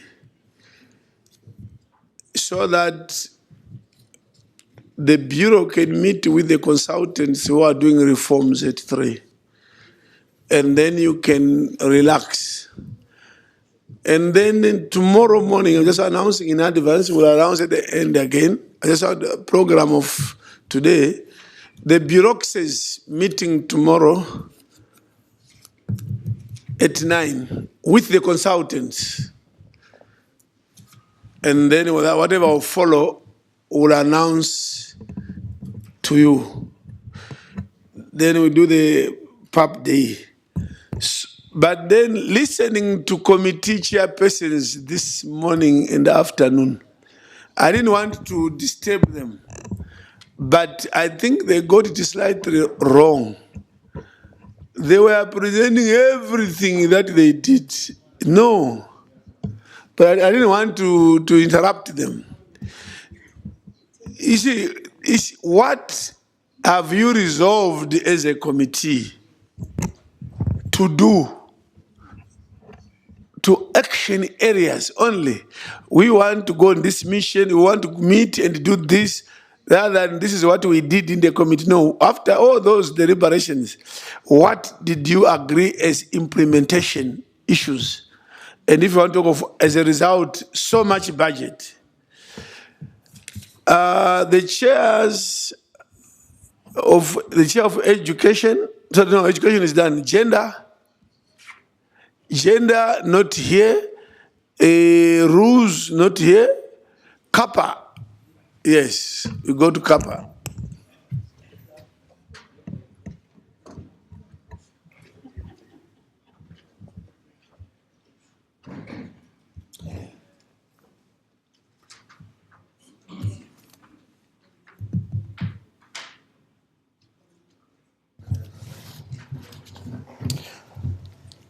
Thank you, Mr. President, and I want to be good and only spend 5 minutes. Thank you. And here we go. Our attendance for the past meetings for the CAPA, the Committee on Audit and Public Accounts, was 10 out of 14. And what I want to update this plenary today on the many issues, throughout the sitting, the impacts of the absence from duty of the sole internal auditor ran through all the meetings since audit reports, which serve as a source document for CAPA sittings, were not available for use. I see the chairman of finance, Honorable Muntaka, still has some CAPA in him because most of the items he mentioned are in the CAPA reports as well. So I'll bypass most of those that you already touched on. I want to touch on the presentation on the role of PAP in promoting transparency and accountability and fighting corruption within the continent. With the above in mind, the Executive Secretary of the AU Advisory Board Against Corruption was invited to address the committee on the role of PAP in promoting transparency, accountability, and fighting corruption within the continent. Their headquarters is in Arusha, Tanzania. I just want the salient points from the presentation was the role of PAP in promoting transparency and accountability. The CEO of the Corruption Advisory Board to the AU viewed PAP as uniquely positioned as an AU organ in the unique position to partner the board in the delivery of its mandate. As a result, the board advocates for the strengthening of the Money Committee, that is the CAPA, and the Finance and Monetary Committee, to be well informed and equipped to come out with proposals to plenary that will support the implementation of the convention among the parties that are signed to it. Lastly, our observation was that this advisory board of corruption to the AU maybe it needed to up its functions, have a bit more teeth to bite. What's the point? There's so much corruption in Africa, and it's one area that is in all countries and retarding development and help to majority people. And we notice that where there's grand corruption, some of the entities within countries struggle to fight such entities or people. So we thought this advisory body on corruption to the AU, maybe it should make functional. Grand corruption in some countries, they should zoom in, be able to prosecute and be able to sentence. So that was our observation. I now move to presentation by the director, where the director of the AU Office of Internal Audit Oversight, OIO. The director of OIO was also invited, and the report on this institution has been mentioned by the president as well, but the concern was shown on the recurrent audit issues, and she listed the following: A, late or non-retirement of impress, late retirement of travel advances, late preparation of bank reconciliation, D, late renewal of contracts for staff, thus exposing most of the staff of PAP working without the protection of a contract. E, low staff levels because of non-replacement of staff who retire or resign due to tardiness in the AU recruitment process. F, and procedural ways of getting short-term staff during sessions. There is no policy on selection of support staff for sessions. This breeds nepotism and favoritism in the selection. G, non-renewal of host agreement with the South African government. H, non-adherence to procurement processes. I, use of excessive cash and mixing of petty cash with impress. No risk management and risk register, increase in unclaimed VAT receivables, long outstanding payable receivables. Our recommendations, some of the highlighted audit recommendations which are outstanding are listed below. 1, need for risk management policy. 2, need for expediting recruitment processes for filling vacancies. 3, need to ensure optimum staffing in the internal audit function. The internal audit, as we've picked up in earlier presentation, is actually non-existent because the one member of staff, Mr. Oi, we are told he went to war. So the entire internal audit office has nobody. 4, need to submit quarterly mission requests for approval. To address the audit finding highlighted by the AU Office of Internal Audit and Oversight, our committee, the CAPA, will meet before the May sitting to review the outstanding reports and prepare its report to the plenary. I touch on the performance of PAP report by the Office of Monitoring and Evaluation for the year 2022.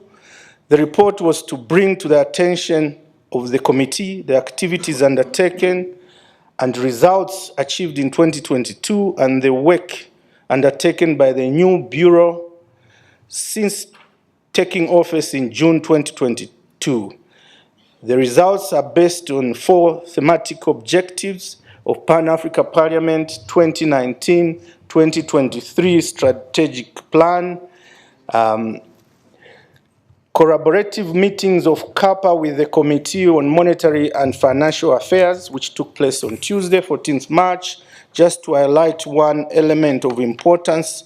At the end of the meeting, it was agreed that communique outlining any prolonged resolution should be issued as a recommendation from the 2 committees.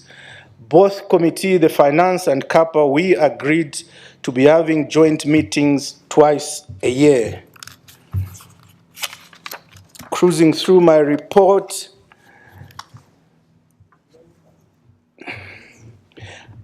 non-implementation of organization audit approved by plenary, what was approved that we'll do in the last sitting. The funds were not made available of the CAPA to conduct the organization audit. However, the committee welcomes the submission by Secretariat of the arrival of the team dealing with the AU reforms. Inability to claim VAT from the host country, South Africa, close to $1,500,000 US is still outstanding in claiming back VAT. Unfortunately, not so much has happened based on the work that we all put in the last 6 months from the Bureau and other parties that helped us. I'm disturbed to still report that not much has been done since CAPA reported to this House on the matter. Management informed that committee that it submitted a request to the Bureau for the procurement officer, who is a South African national, to be appointed as the representative for the PAP. They are waiting to secure an appointment with SARS. Our action point, we told them CAPA has set a deadline for May 2023 for the finance unit to complete the process of registering the PAP and the recovery of VAT from the host country, bearing in mind that only a South African resident working for PAP can be able to claim on behalf of PAP. Inadequate staffing at PAP. The committee noted that management had developed a recruitment plan. However, the committee expressed disappointment with the delays in finalizing the recruitment of the clerk and other members of staff. The committee observed that the delays were caused by the migration to a centralized merit-based system managed by the AU. In the committee's view, the recruitment process was frustrating the operation of PAP and that the process was clearly inefficient. According to the Office of the Bureau, the Director, Mr. Marimo, the recruitment process has been inordinately delayed by the impasse between the Bureau and AUC following the refusal by the AUC to avail CVs of shortlisted candidates. We've been updated that now the 6 will be interviewed. Our recommendation and action point here, our committee CAPA notes that the AU merit-based recruitment system has been inefficient and in the recruitment process, and we call for oversight over the AUC on the recruitment process. The committee recommends that CAPA should review audit. We want to also do checks and balances on them. We want to do oversight on the AUC and call them out that the process they are using to recruit is making all organs like PAP that rely on them to recruit become inefficient. fraudulent operations and cash transactions carried out without supporting documents. The committee expressed dissatisfaction with management written response in which it was indicated that it had not been implemented. We dealt with this matter, but let me just go to our recommendations. CAPA recommends, 1, the internal audit be removed from the payroll. I think I should read this because it's, we've gone through this and the finance committee went through it. The internal auditor went away, we've been told. So we're recommending that it should be removed from the payroll. 2, disciplinary action should be taken against the internal auditor. We're recommending the Bureau should set up a disciplinary committee for him because the AU rules are such that a disciplinary committee has to be set up by the Bureau so that he's investigated and if found guilty, disciplined. 3, an internal auditor be seconded to PAP, an internal auditor be seconded from the AU to PAP to complete investigation for disciplinary actions that are pending on staff that misappropriated funds. But they've said, the AU, they can only send us a replacement if we remove him on the payroll. So a number of reports were awaited from the internal auditor, which now we should have come and used to reprimand any staff that was erring. But he went out, so there's no report. So there's nowhere for us to have affected the disciplinary action on some staff that may be erring. One wonders whether him being absent was deliberate or otherwise. But grateful to the President, grateful to the Bureau for supporting this committee, and grateful to the Finance Committee and their chairman. Thank you very much, Mr. President. Thank you very much. Thank you very much. Gender Committee, are they now in the chamber? No. Human rights. Justice and human rights.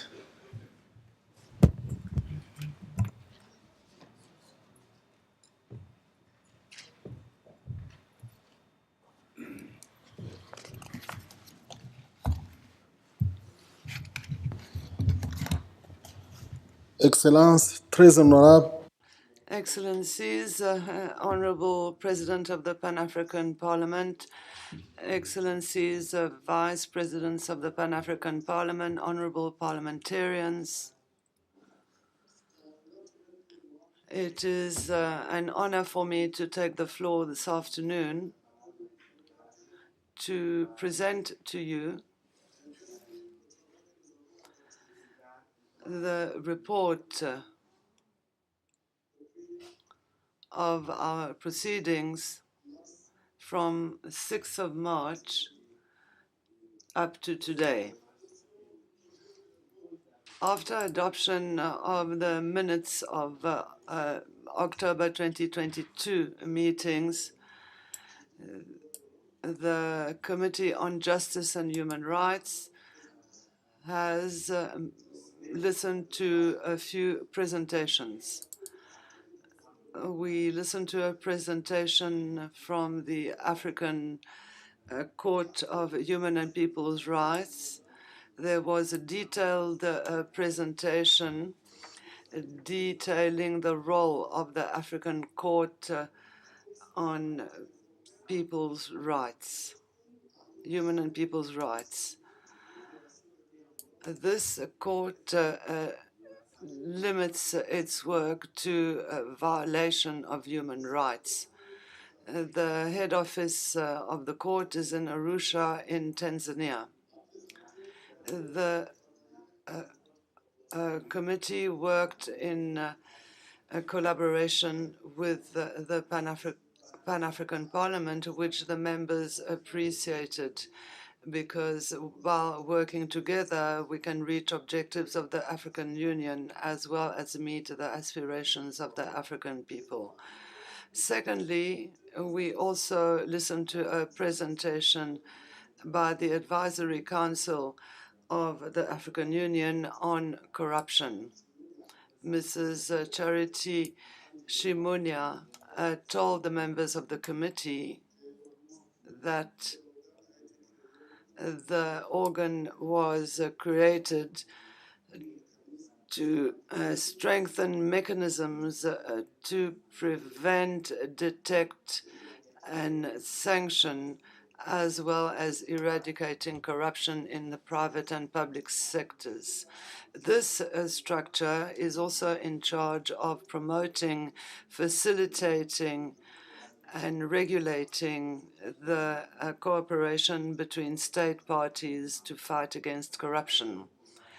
The organ also is interested in collaborating with the Pan-African Parliament in the following activities. Commemoration of the 20th anniversary of the adoption of the African Union against corruption, development of a new strategic plan, development of a model code of conduct for public officials, and finally, a finalization of the African anti-corruption measurement tool, which members of the committee appreciated. Thirdly, we also listened to a presentation from the African Peer Review Mechanism, APRM. The ARPM director, Mr. Ferdinand Katendeko, submitted a presentation and briefed the committee about the APRM's democracy report for 2023 that focused on unconstitutional changes of governments. In the background information he provided, he informed the committee that the APRM is an autonomous organ of the African Union, voluntarily acceded to by member states of the African Union, which is mandated to foster adoption of policies, standards, and practices that lead to political stability, high economic growth, sustainable development, and accelerated economic integration. It was also revealed that the current members of APRM are 43 AU member states, which have signed a memorandum of understanding to be subjected to regular reviews on 5 main areas, which are 1. Democracy and political governance, 2. Economic management and governance, 3. Corporate governance, 4. Broad-based socio-economic development, 5. State resilience to shocks and disasters. And afterwards, there was the participants asked for an official collaboration framework with APRM. Number 4, launch of the guidelines for members of parliament on ending harmful practices. The final activity of the committee was the launch of the guidelines for members of parliament on ending harmful practices. The United Nations Independent Expert on Albinism, the Center for Human Rights, the Africa Child Policy Forum, and persons living with albinism participated in the launch of the guidelines. Also, the activity was officially launched by the Vice President of the Pan-African Parliament Bureau, Honorable Dos Passos. All the presenters roundly agreed that the guidelines are an important tool for promoting human rights and eliminating harmful practices in Africa. Further calls were made so that the partners that worked with the committee to develop these guidelines should continue to raise awareness and promote their utilization in member states.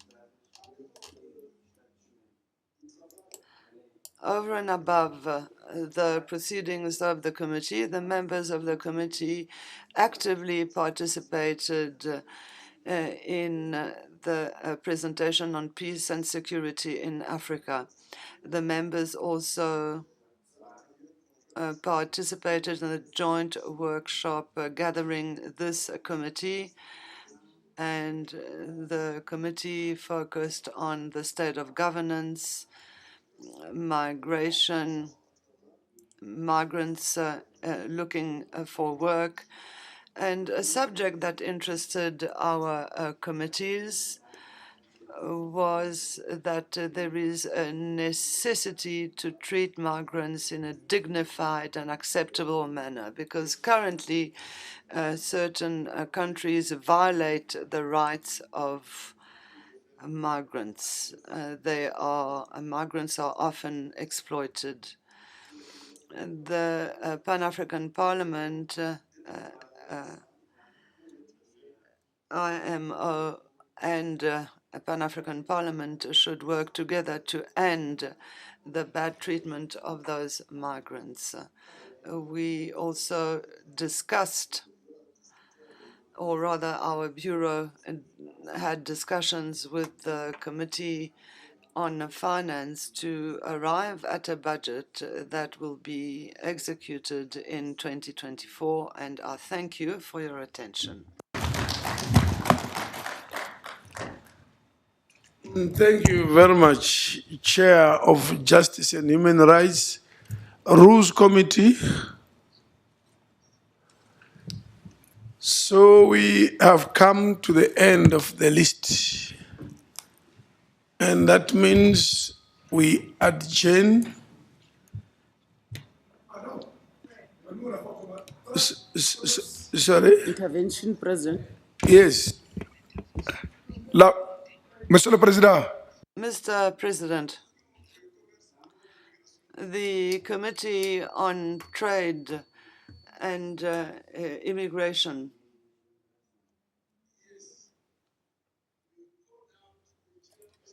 I think he was one of the top three.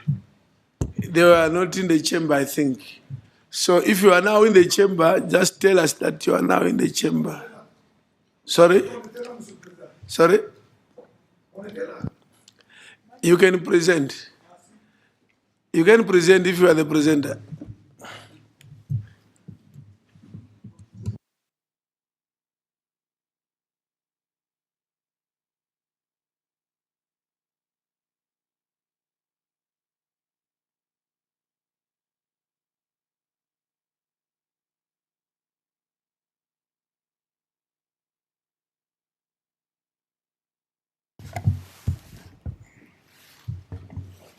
Merci beaucoup, Monsieur le Président. Thank you very much, Mr. President. I wanted to rectify something. We were in the chamber since morning.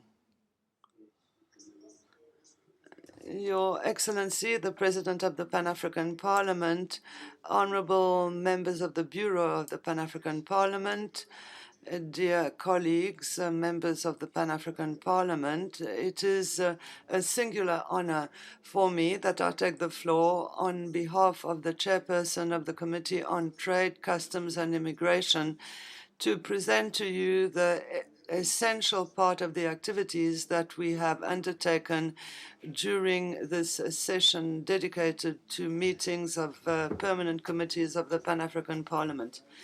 Indeed, during the 2 weeks of intense parliamentary activities, the Committee on Trade, Customs and Immigration considered and deliberated on a certain number of subjects in its work plan. Amongst others, the adoption of the work plan for 2024 of the Permanent Committee. This work plan, accompanied with a program budget, highlighted 4 major priorities. Delocalize the statutory meeting so that visits can be organized in maritime borders, harbors of Tangiers, Cotonou, Douala, and Djibouti, with the objective of understanding the operating of customs systems. Organize a symposium with the heads of companies in with the objective of defining trade possibilities in Africa, make member states of the African Union aware of the ratification and adoption of legal instruments, relevant legal instruments related to human rights, labor, and other legal instruments, international legal instruments, and regional on migration of labor. Information mission in the 8 African countries, amongst others Cameroon, Rwanda, Kenya, Morocco, Tanzania, Mauritius, Egypt, and Tunisia, representing the 5 regions of Africa that have launched initiatives of the first trade initiatives in the context of AFCFTA. Concerning the theme chosen by the African Union for the year 2023, that is on the speeding up of the success of AFCFTA, it is a theme that this committee is responsible for. The members of the committee has set up a subcommittee that started working on the important issues that will be raised during the workshop that will be organized during the May session. This has been well defined by the subcommittee. The Committee on Trade, in collaboration with 6 other permanent committees of the Pan-African Parliament, organized from the 14th to 15th of March 2023 a capacity-building training for members of these committees on the theme of governance and migration of labor in Africa. The objective of this workshop is to capacity build parliamentarians who are at the Pan-African Parliament on governance and administration of focused on inclusive economic growth and regional integration of the African continent. The workshop led to the following recommendations. First, the strengthening of collaboration between the Pan-African Parliament and organs of the African Union in charge of migratory issues. 2, the necessity of developing a model law on the migration of labor in Africa, awareness and advocacy with member states of the African Union that have not yet ratified the protocol on the free movement of persons. 3, the Pan-African Parliament and the African Union Commission have called upon member states to create work opportunities to support the youth and women and to associate them to thought processes on issues of governance of migration. 5, the Pan-African Parliament, with the support of the African Union Commission, will undertake assessment visits in the various countries on the situation of migrants and their working conditions and living conditions in order to improve governance in terms of migration. Your Excellency, President of the Pan-African Parliament, dear colleagues, in conclusion, I should like to highlight that during our proceedings in committees, we have noted with regret budgetary constraints that considerably limit the scope of our activities. I should like to invite the Bureau of the Pan-African Parliament to readjust the budget and to allocate permanent committees to execute a work plan in compliance with missions that are attributed to them. I thank you for your attention. Very much. Since it's the last one, I believe. Oh, yes. There are regional caucuses. Is not the point? I thought the caucuses would want to present. No, Go ahead. we don't present, Honorable. I give you the floor. We don't present. Thank you very much. We don't present, Honorable President. But I'm raising a point of concern. Come again? I'm too tall, man, to stand up. I'm sorry. Look, I'm tall. Some people are not supposed to stand up. These microphones are very short. Thank you very much, Honorable President. Honorable President, it pains me that I sit in gender committee. We met, there is a report, but there are no presenters. Rules, I know that the chairperson of rules is not well, but there is a bureau in each and every committee. I want your ruling. What is going to happen about these committees that are not here, that have not reported here? Because we are members in those committees and we participated in those committees. What then becomes the way forward? Thank you, Chair. There was no translation? There was no translation? We have translation, Chair. Translation. It's actually interpretation. That's okay? Fine. An issue has been raised, so you want the chair to respond before you come on the floor. You have asked me a very tricky question. It's a very tricky question in the sense that, as you say, every committee has a bureau.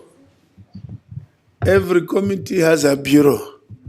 So for the whole bureau to be absent, it then calls upon the chairpersons of regional caucuses that this time they are the ones who recommended from their own caucuses who should be what. And if we recommend the people who don't come to meet, so for some they have good excuse, we have no problem. Some are in New York, of course, we know gender, but not everybody in that committee or is in New York. So in terms of being responsible, someone have said, look, I'm in New York or I'm in wherever, I designate you from my committee, one of the female MPs here, please, can you deliver this report? Yes.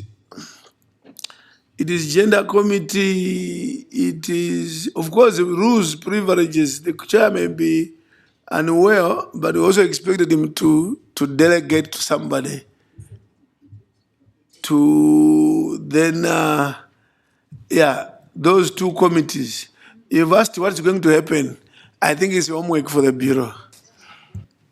Thank you. Honorable. Sorry, it was because you are behind this thing. Yes, go ahead.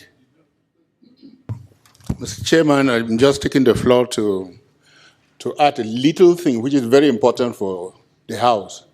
No problem, you are welcome. The chairperson of Education Committee, she's here. She did an elaborate presentation, but some little thing that she left out. We have a budget. She talked about a meeting in Morocco. And it's good that we let the House know that one of the committee members from Libya proposed, and in fact, it was a wonderful thing which she proposed. She told us that for the sake of the transformation of education in Africa, Libya, Morocco, Algeria, they are already meeting and discussing to host a conference of all the youths in Morocco. And they're prepared to sponsor it. There's already a paper. All right, on you that. are debating. Okay. Just give us information that you want us to do. The chair, why don't you approach the chair of education to include some of the ideas you are proposing? Yes, we discussed it. Are you in the committee? Yes. Your mic. I'm a member of the committee. Okay. Yeah, now, just additional information. Oh, yeah, okay. I so that it should be put in plenary. It's in so that order. Sorry, it's in order. If you're a member of the committee and you think something was left out, for the purpose of record, did you finish? Thank you. Thank you, Right Honourable Speaker. In addition to the issue raised by Honourable Majodina, I'd like to say that attendance is a real issue. When some are absent for valid reasons, but there's a lot of arguing and struggling to get the positions, and yet, as you can see here, they're all absent. Excellent. So what is the point of getting the job and then not showing up? So it's nobody's fault really, but the Bureau is here. You guys are all here, and the people. Yes. So I would like the Bureau to really think about what can we do as a group to improve our attendance. For those who are on mission, it's understandable, but for those who are supposed to be here, that their country have sent them, that are registered, they have the badge, and then don't show up, maybe the countries should know that the people that they send here don't come to work. We should think as a group. So sorry, I've been a bit long, but I think it's an issue. It's a real serious issue for our productivity and for our credibility as well. Thank you very much.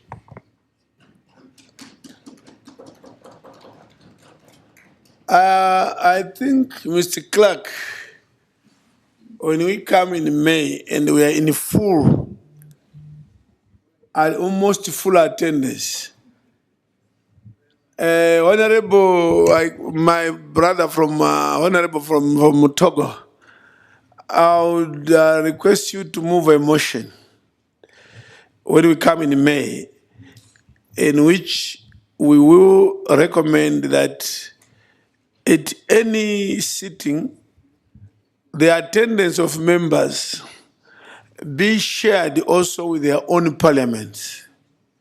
That your parliament should know whether you are here up the last day. But for regional caucus chairpersons of caucuses, I think next time when you deploy people, give them positions, I think you need to have some sort of tacit contract and say, will you attend meetings? They should commit to attend meetings. And when you are a bureaucracy member, it is, unless there are some in the law, they talk of good cause, reasonable grounds. Unless there are reasonable grounds why you should not be in a meeting or in the chamber, you have to attend to the very last minute of closure. Until we have closed, then you can go. Those with the positions is even worse. You just have to be around.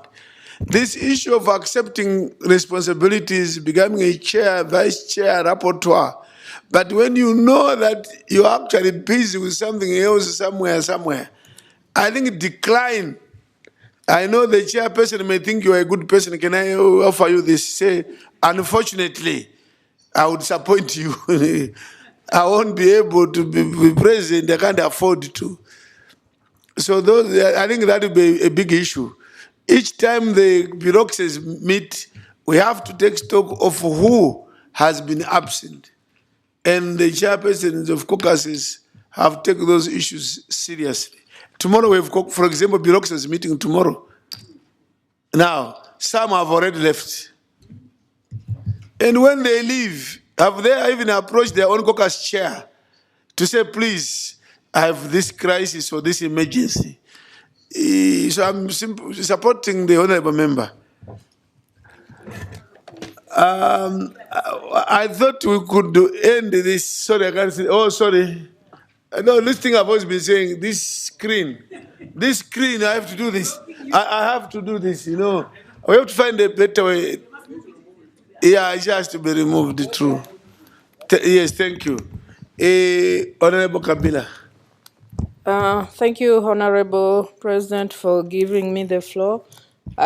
Because you've raised the issue of absency, I just want to, if it can be taken also into consideration, apart from what the Honorable young brother from Togo said.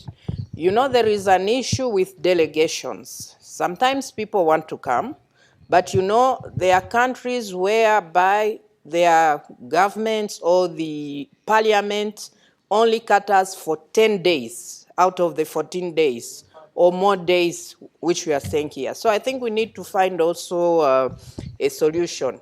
If they stay more than 10 days, then they have to do their own, they have to take care of their own expenses. I think the Bureau has to take that also into consideration. Thank you. Thank you for that reminder. It's actually a reminder that we do have, what we may, Mr. Clark, have to do. We need to write to all clerks and speakers and say a deployment to PAP as a member state means you are there to participate. That Article 17 in the rules, which says participation of citizens, one vehicle is those 5 in that country. When they come to PAP, they are also participating on behalf of the citizens of that country. So we need to write a letter to remind them that, please, they should, I'm using my language, would you want to go into the letter, of course, do not shortchange the citizens of your country by not attending some of the days. Don't worry, the language will be, or will be constructed later. But it's a point, we need to write to all parliaments. And I'm aware of parliaments, Honorable Kabila, I'm aware of parliaments this particular session. It's a statutory one. They don't budget for it. I'm aware of a country which says, some countries, we say, we can't, not all of you, the 5 can go. We are only sending 3 out of 5, or 2 out of 5. I think all those things have to be put in our letter that we may not do that. Parliaments need to have budgets, especially these statutory meetings. Thank you for that contribution. But our motion will be coming in May. I just want to remind the committee chairpersons that take note, in most committees, for the first time again, you saw people from the AU and other institutions that supported your meetings, who have never appeared in our committees. It's because the Bureau went to AU. When we went for the summit, we also made sure that we met commissioners for various departments and impressed upon them that they should come in March. So the coming of Ambassador Bankole, Commissioner of Political Affairs, Peace and Security, is because we had a meeting with them and said, please come and support our Committee on Cooperation. And then this on tour, the one on terrorism, again, it's a bureau, this internal oversight who came to Kappa, we met her in Addis. The judge that came to Human Rights Committee, again, it was basically the initiative of the Bureau. We invited at personal level that, please don't support. This one from FCTA, Excellency Mene, the one who presented in the morning, again, we have interacted with them. And so 100%, all those people that came to your committees presenting, is the initiative of the Bureau that make sure that they do come to your committees. And the Bureau will continue assisting committees. When we are on our missions, doing our work, we want to strengthen your committees. We want to find the key people that should come and make presentations to your committee. Otherwise, have we now come to the end? Any other committee? Which committee is that? Oh, rules. Thank you. Proceed. Thank you very much, Mr. President. After everything that has been said, we're a little bit down because the Rules Committee is a large committee and we have worked very hard for many weeks and we are a little on the back foot because we don't know why our chairperson has not arrived and we were not briefed to replace him, and we would have hoped to have been informed and asked to stand in. And in the absence of the president, usually it's the vice president who would take over, the vice chairperson, excuse me. And currently we don't have a vice chair. And so we have so many issues that we have discussed at length in terms of the rules and the staff and the new members.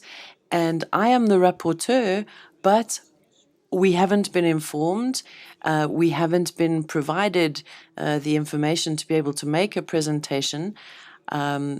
and I don't know why the situation happened, but we apologize, and I would like to request that we present at the next session. Thank you. Thank you for that apology. Mr. Clerk, we've come to the end of the business this afternoon. Are we? She's arrived. Oh, I'm advised the CEO for NEPAD is here. Members, I plead for your energy, enthusiasm, determination, and the patience. This is our last item. Come in the chamber. We need these two presentations to complement each other because they give us a general, if not detailed, the overview of what the AU is doing in trying to improve the quality of life on this continent. And I hereby welcome Her Excellency CEO of NEPAD, the AUDA-NEPAD, Bekele-Thomas. Unfortunately, as you sit, I'll ask you to stand up and come and present. I believe it won't be a long presentation. It will just be to get us to know what you are up to, so that the MPs can know where they can also hook in, because we need to have our responsibility as a parliament in terms of the protocol is to facilitate the implementation of AU policies and programs. That's one of them, and make people aware of what AU is trying to do, even through NEPAD, through FTA, through whichever agriculture. So tell us where as MPs we can complement your work and what you are trying, how you are trying to improve Africa.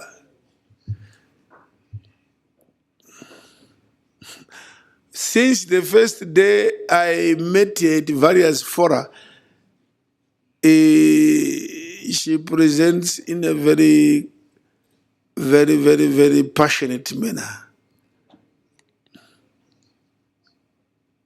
So you can proceed.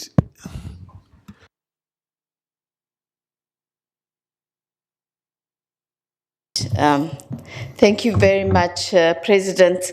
Really, I would like to start by thanking you and congratulating you and you know, expressing our admiration for the way you lead this assembly. Thank you very much for your vision. Thank you very much for, you know, introducing this participatory way of, you know, understanding, exchanging the challenges of this continent, knowing that each and every African in this continent is responsible for his or her action and, you know, for defining the destiny of Africa. Distinguished honorable members of the parliament, today as I was coming, I was just reflecting. I was just reflecting because of the fact that where we are living, you know, the world has totally changed. And the world is even talking about what kind of economic order should we put in place to make sure the economy, economists in general, work for us. Because the economic system in the world is not delivering the results. Not for us, certainly, and not for the world. And as you can see, you know, right now there is a threat of, you know, stagflation, because if the recession, if the inflation in the world is not contained, it will lead us to stagflation. And therefore they're concerned. But when they're concerned, what concerns me more is what is the role of Africa? Are we still going to follow the agenda that is going to be set by the rest of the world? And that is a preoccupation that should be for each and every African living in this world. We cannot afford to still be continuing depending on the agenda that is being set. We cannot afford to being led by the principles and values that have never delivered for us, and institutions that have been found to be inadequate. And we need really to be the agenda setters. We need to set our own agenda. We need to define our path. And we need to put our acts together. I mean, you know, when I just listen to all the discourse actually, and discussions and dialogues in Africa, I just find most of the discourse to be inconsequential to the socio-economic transformation and to building the Africa we want. Today in this world, Africa is paying for all the ills of the past and the present. We're paying heavily for the damages caused by climate change. We're paying heavily as we talk for the inflation that is caused by others. We're paying heavily as we talk for the monetary policy by the US, because if you see the inflation in our continent is coming to 2 digits in 19 countries. And East Africa leading the way by 25.3. Of course, the outlier is Zimbabwe, 285%. And that is mainly because of on one hand, the conflict, but because of the monetary policies of the US to protect their own economy. But it has got ripple effect on us. We are also,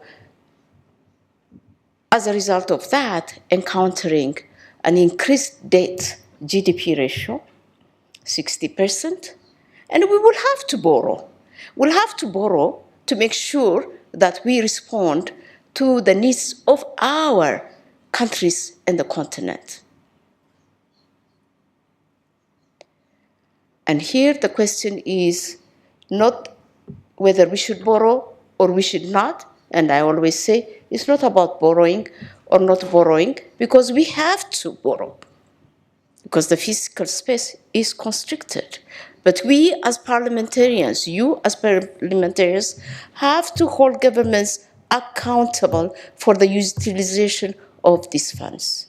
If these funds are used properly, the $75 billion that Africa would have to pay in 2023 and 2024 could be offset by the gains we'll make from just a tourism sector, which brings $185 billion. If you parliamentarians get together and look at what the cost of the national determined contributions are for Africa, it comes to $3.3 trillion, which is almost, our GDP in general for the continent. But this could be offset if we put our foot together and say, listen, the second lung we offer you, okay? The oxygen that we give you just from the Congo River Basin is assessed to be $8.3 trillion, which would mean if we get it and we are in a fair global economic order, it would have paid off for our nationally contributed, nationally determined contributions in each country, and we would have had $5 trillion to do all the other things that we want to do to develop and to transform our continent. I guess each one of us has to be conscious of all this. But in order to be conscious, we have to clean our homes. We have to put order to our homes. We have to be aware of what there is in the future and be prepared for the future. Like last time, I came to you, I appealed to you, I said, we have got, oh, Chair, how many minutes do I have? Sorry? How many minutes do I have? Minutes. Just regulate yourself. Okay, all right, okay. Regulate myself means expand it, contract it the way I want to. Thank you so much, President. Thank you very much. So last time I came to tell you of the programs that we had put in place in response to the whole economic needs, socio-economic needs of Africa. I am here to report to you because really, I think AUDA-NEPAD, like any AU organ, has the responsibility to be accountable and to report to the people of Africa. And in order to report to the people of Africa, it's through you, parliamentarians, that we can do it in a very efficient, effective way.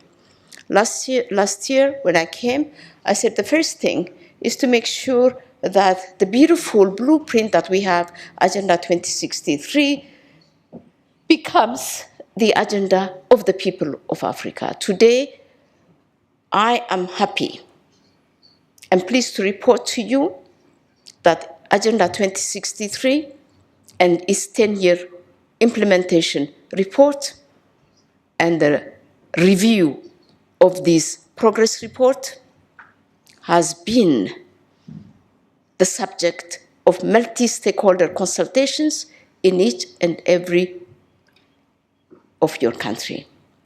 And this has been done through your ministries of planning and your ministries of finance.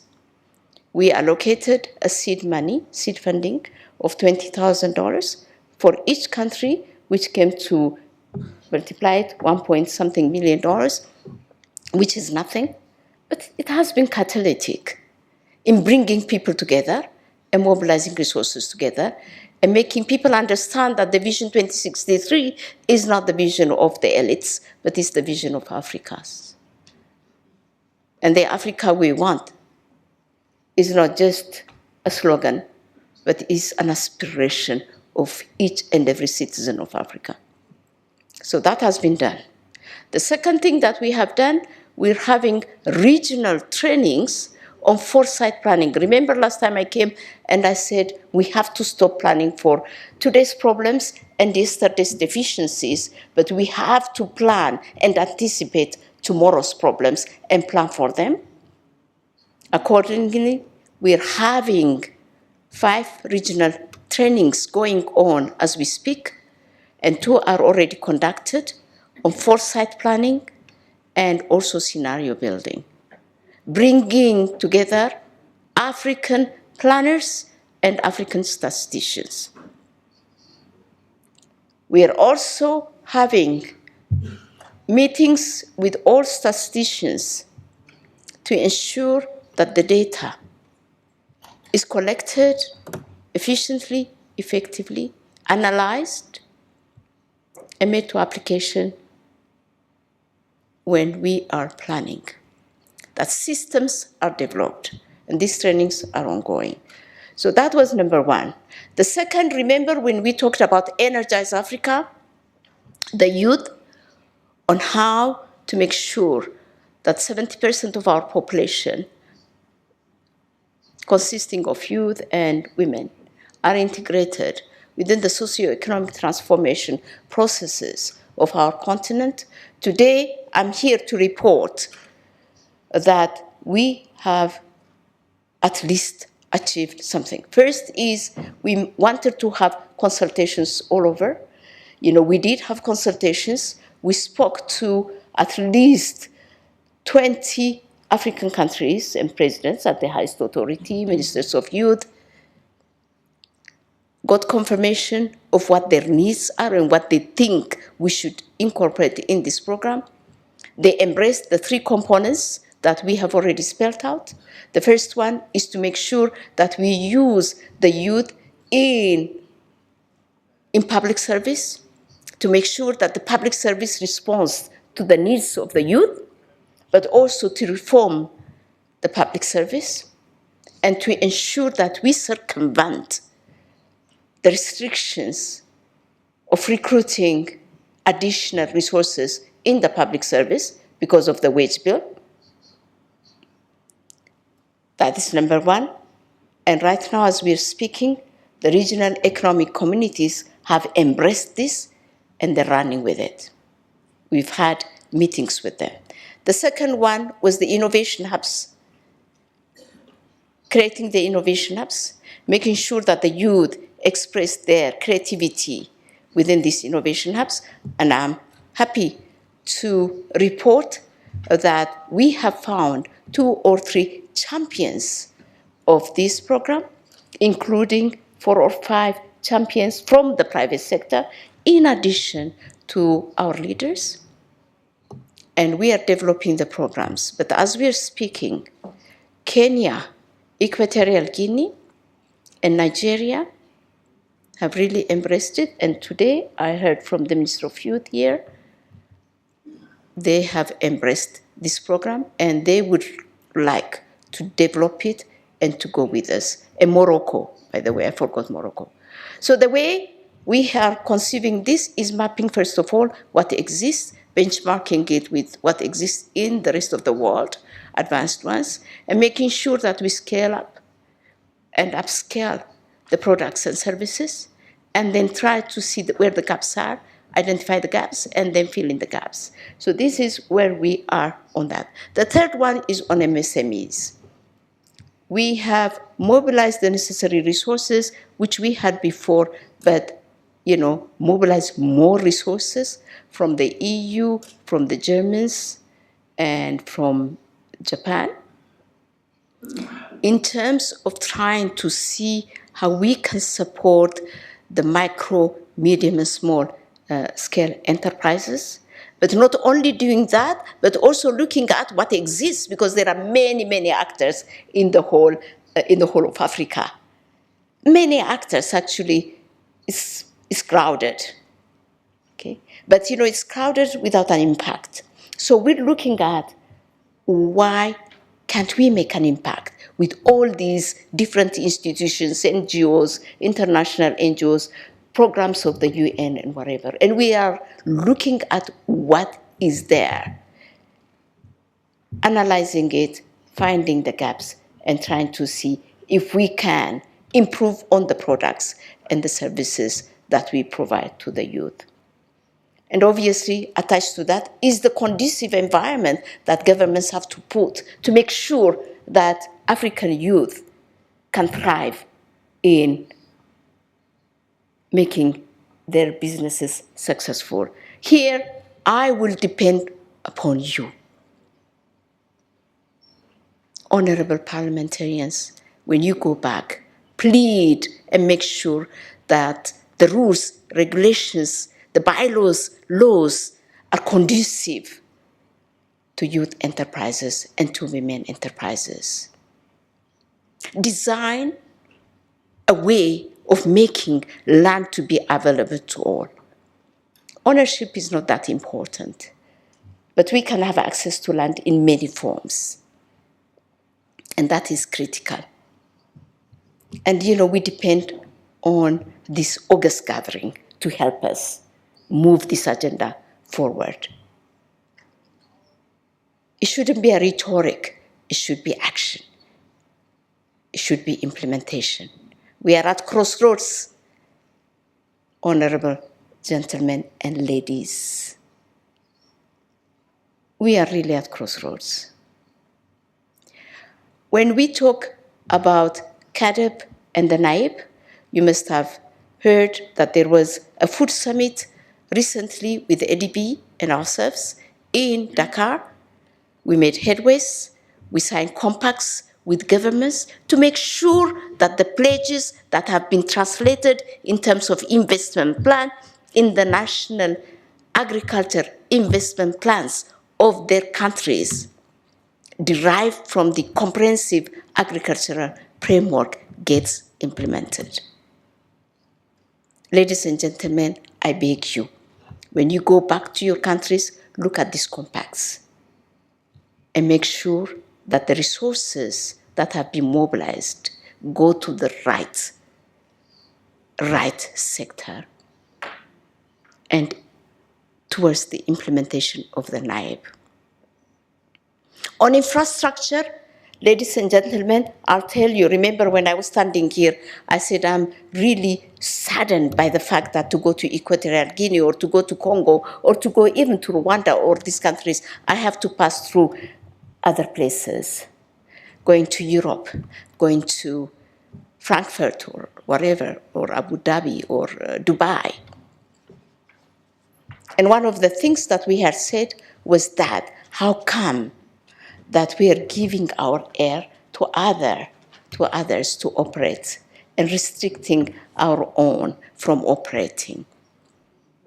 And together with the commissioner, there was a very interesting development that happened at the sidelines of the AU summit.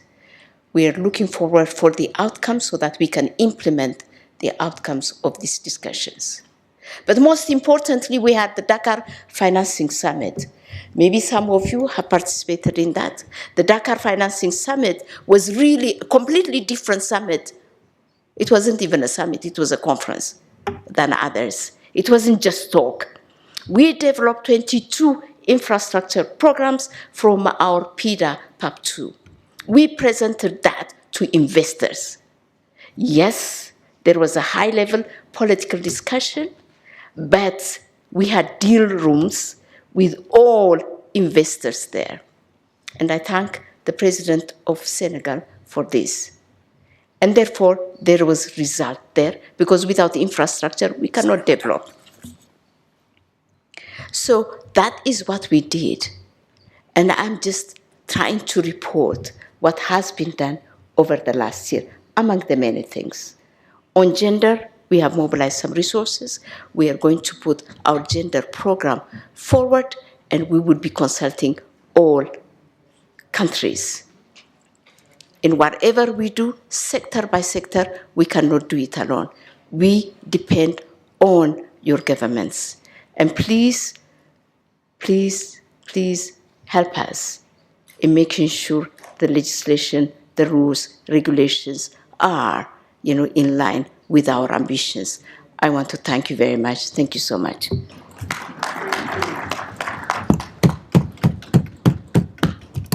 Thank you very much.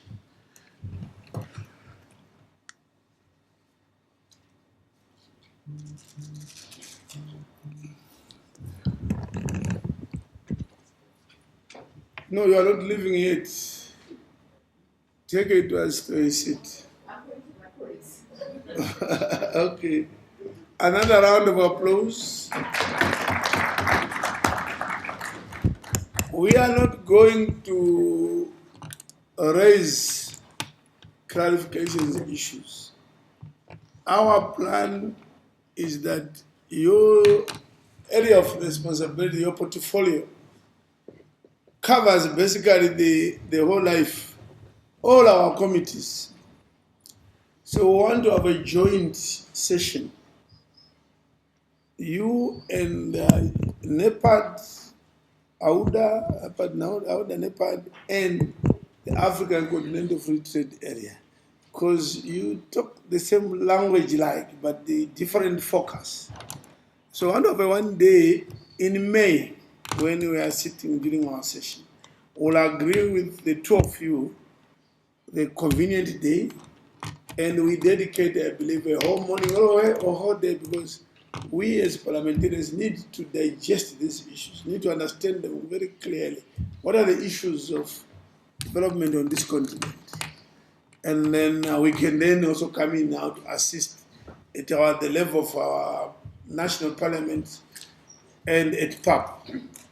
So unless one member of parliament says there is a hot urgent matter that feels we can't just let her go to wait for May, I'm one of the greatest Democrats in the world. So I always want to say, even if I won't want debate, but in the name of democracy and spirit, if there's one pending, sometimes we can leave out a very urgent matter. From what I see, I think we wait for May. We'll communicate with you and agree on suitable date in May.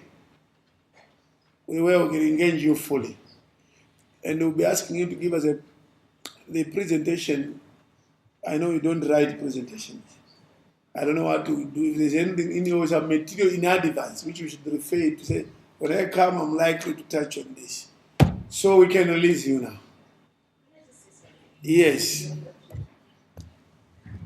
Honorable Excellency, I think what we need to do is before May, we will submit our annual report, to you and through you to the members of of your assembly, together with also, our asks and what the heads of states and government orientation committee, which are 33 heads of states that govern us, have agreed to do, so that you have an idea of where AUDA is going. And then based on that, then we can have real meaningful, interaction. Thank you very much. That is brilliant. Brilliant, exactly the way we should go. Thank you very much. Thank you. You are excused.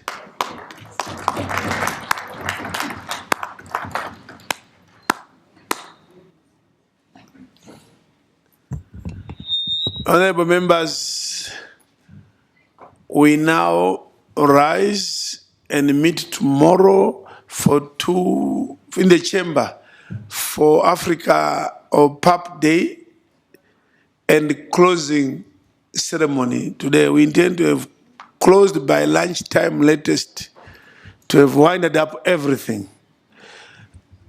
But tomorrow, Mr. Clark, any announcements?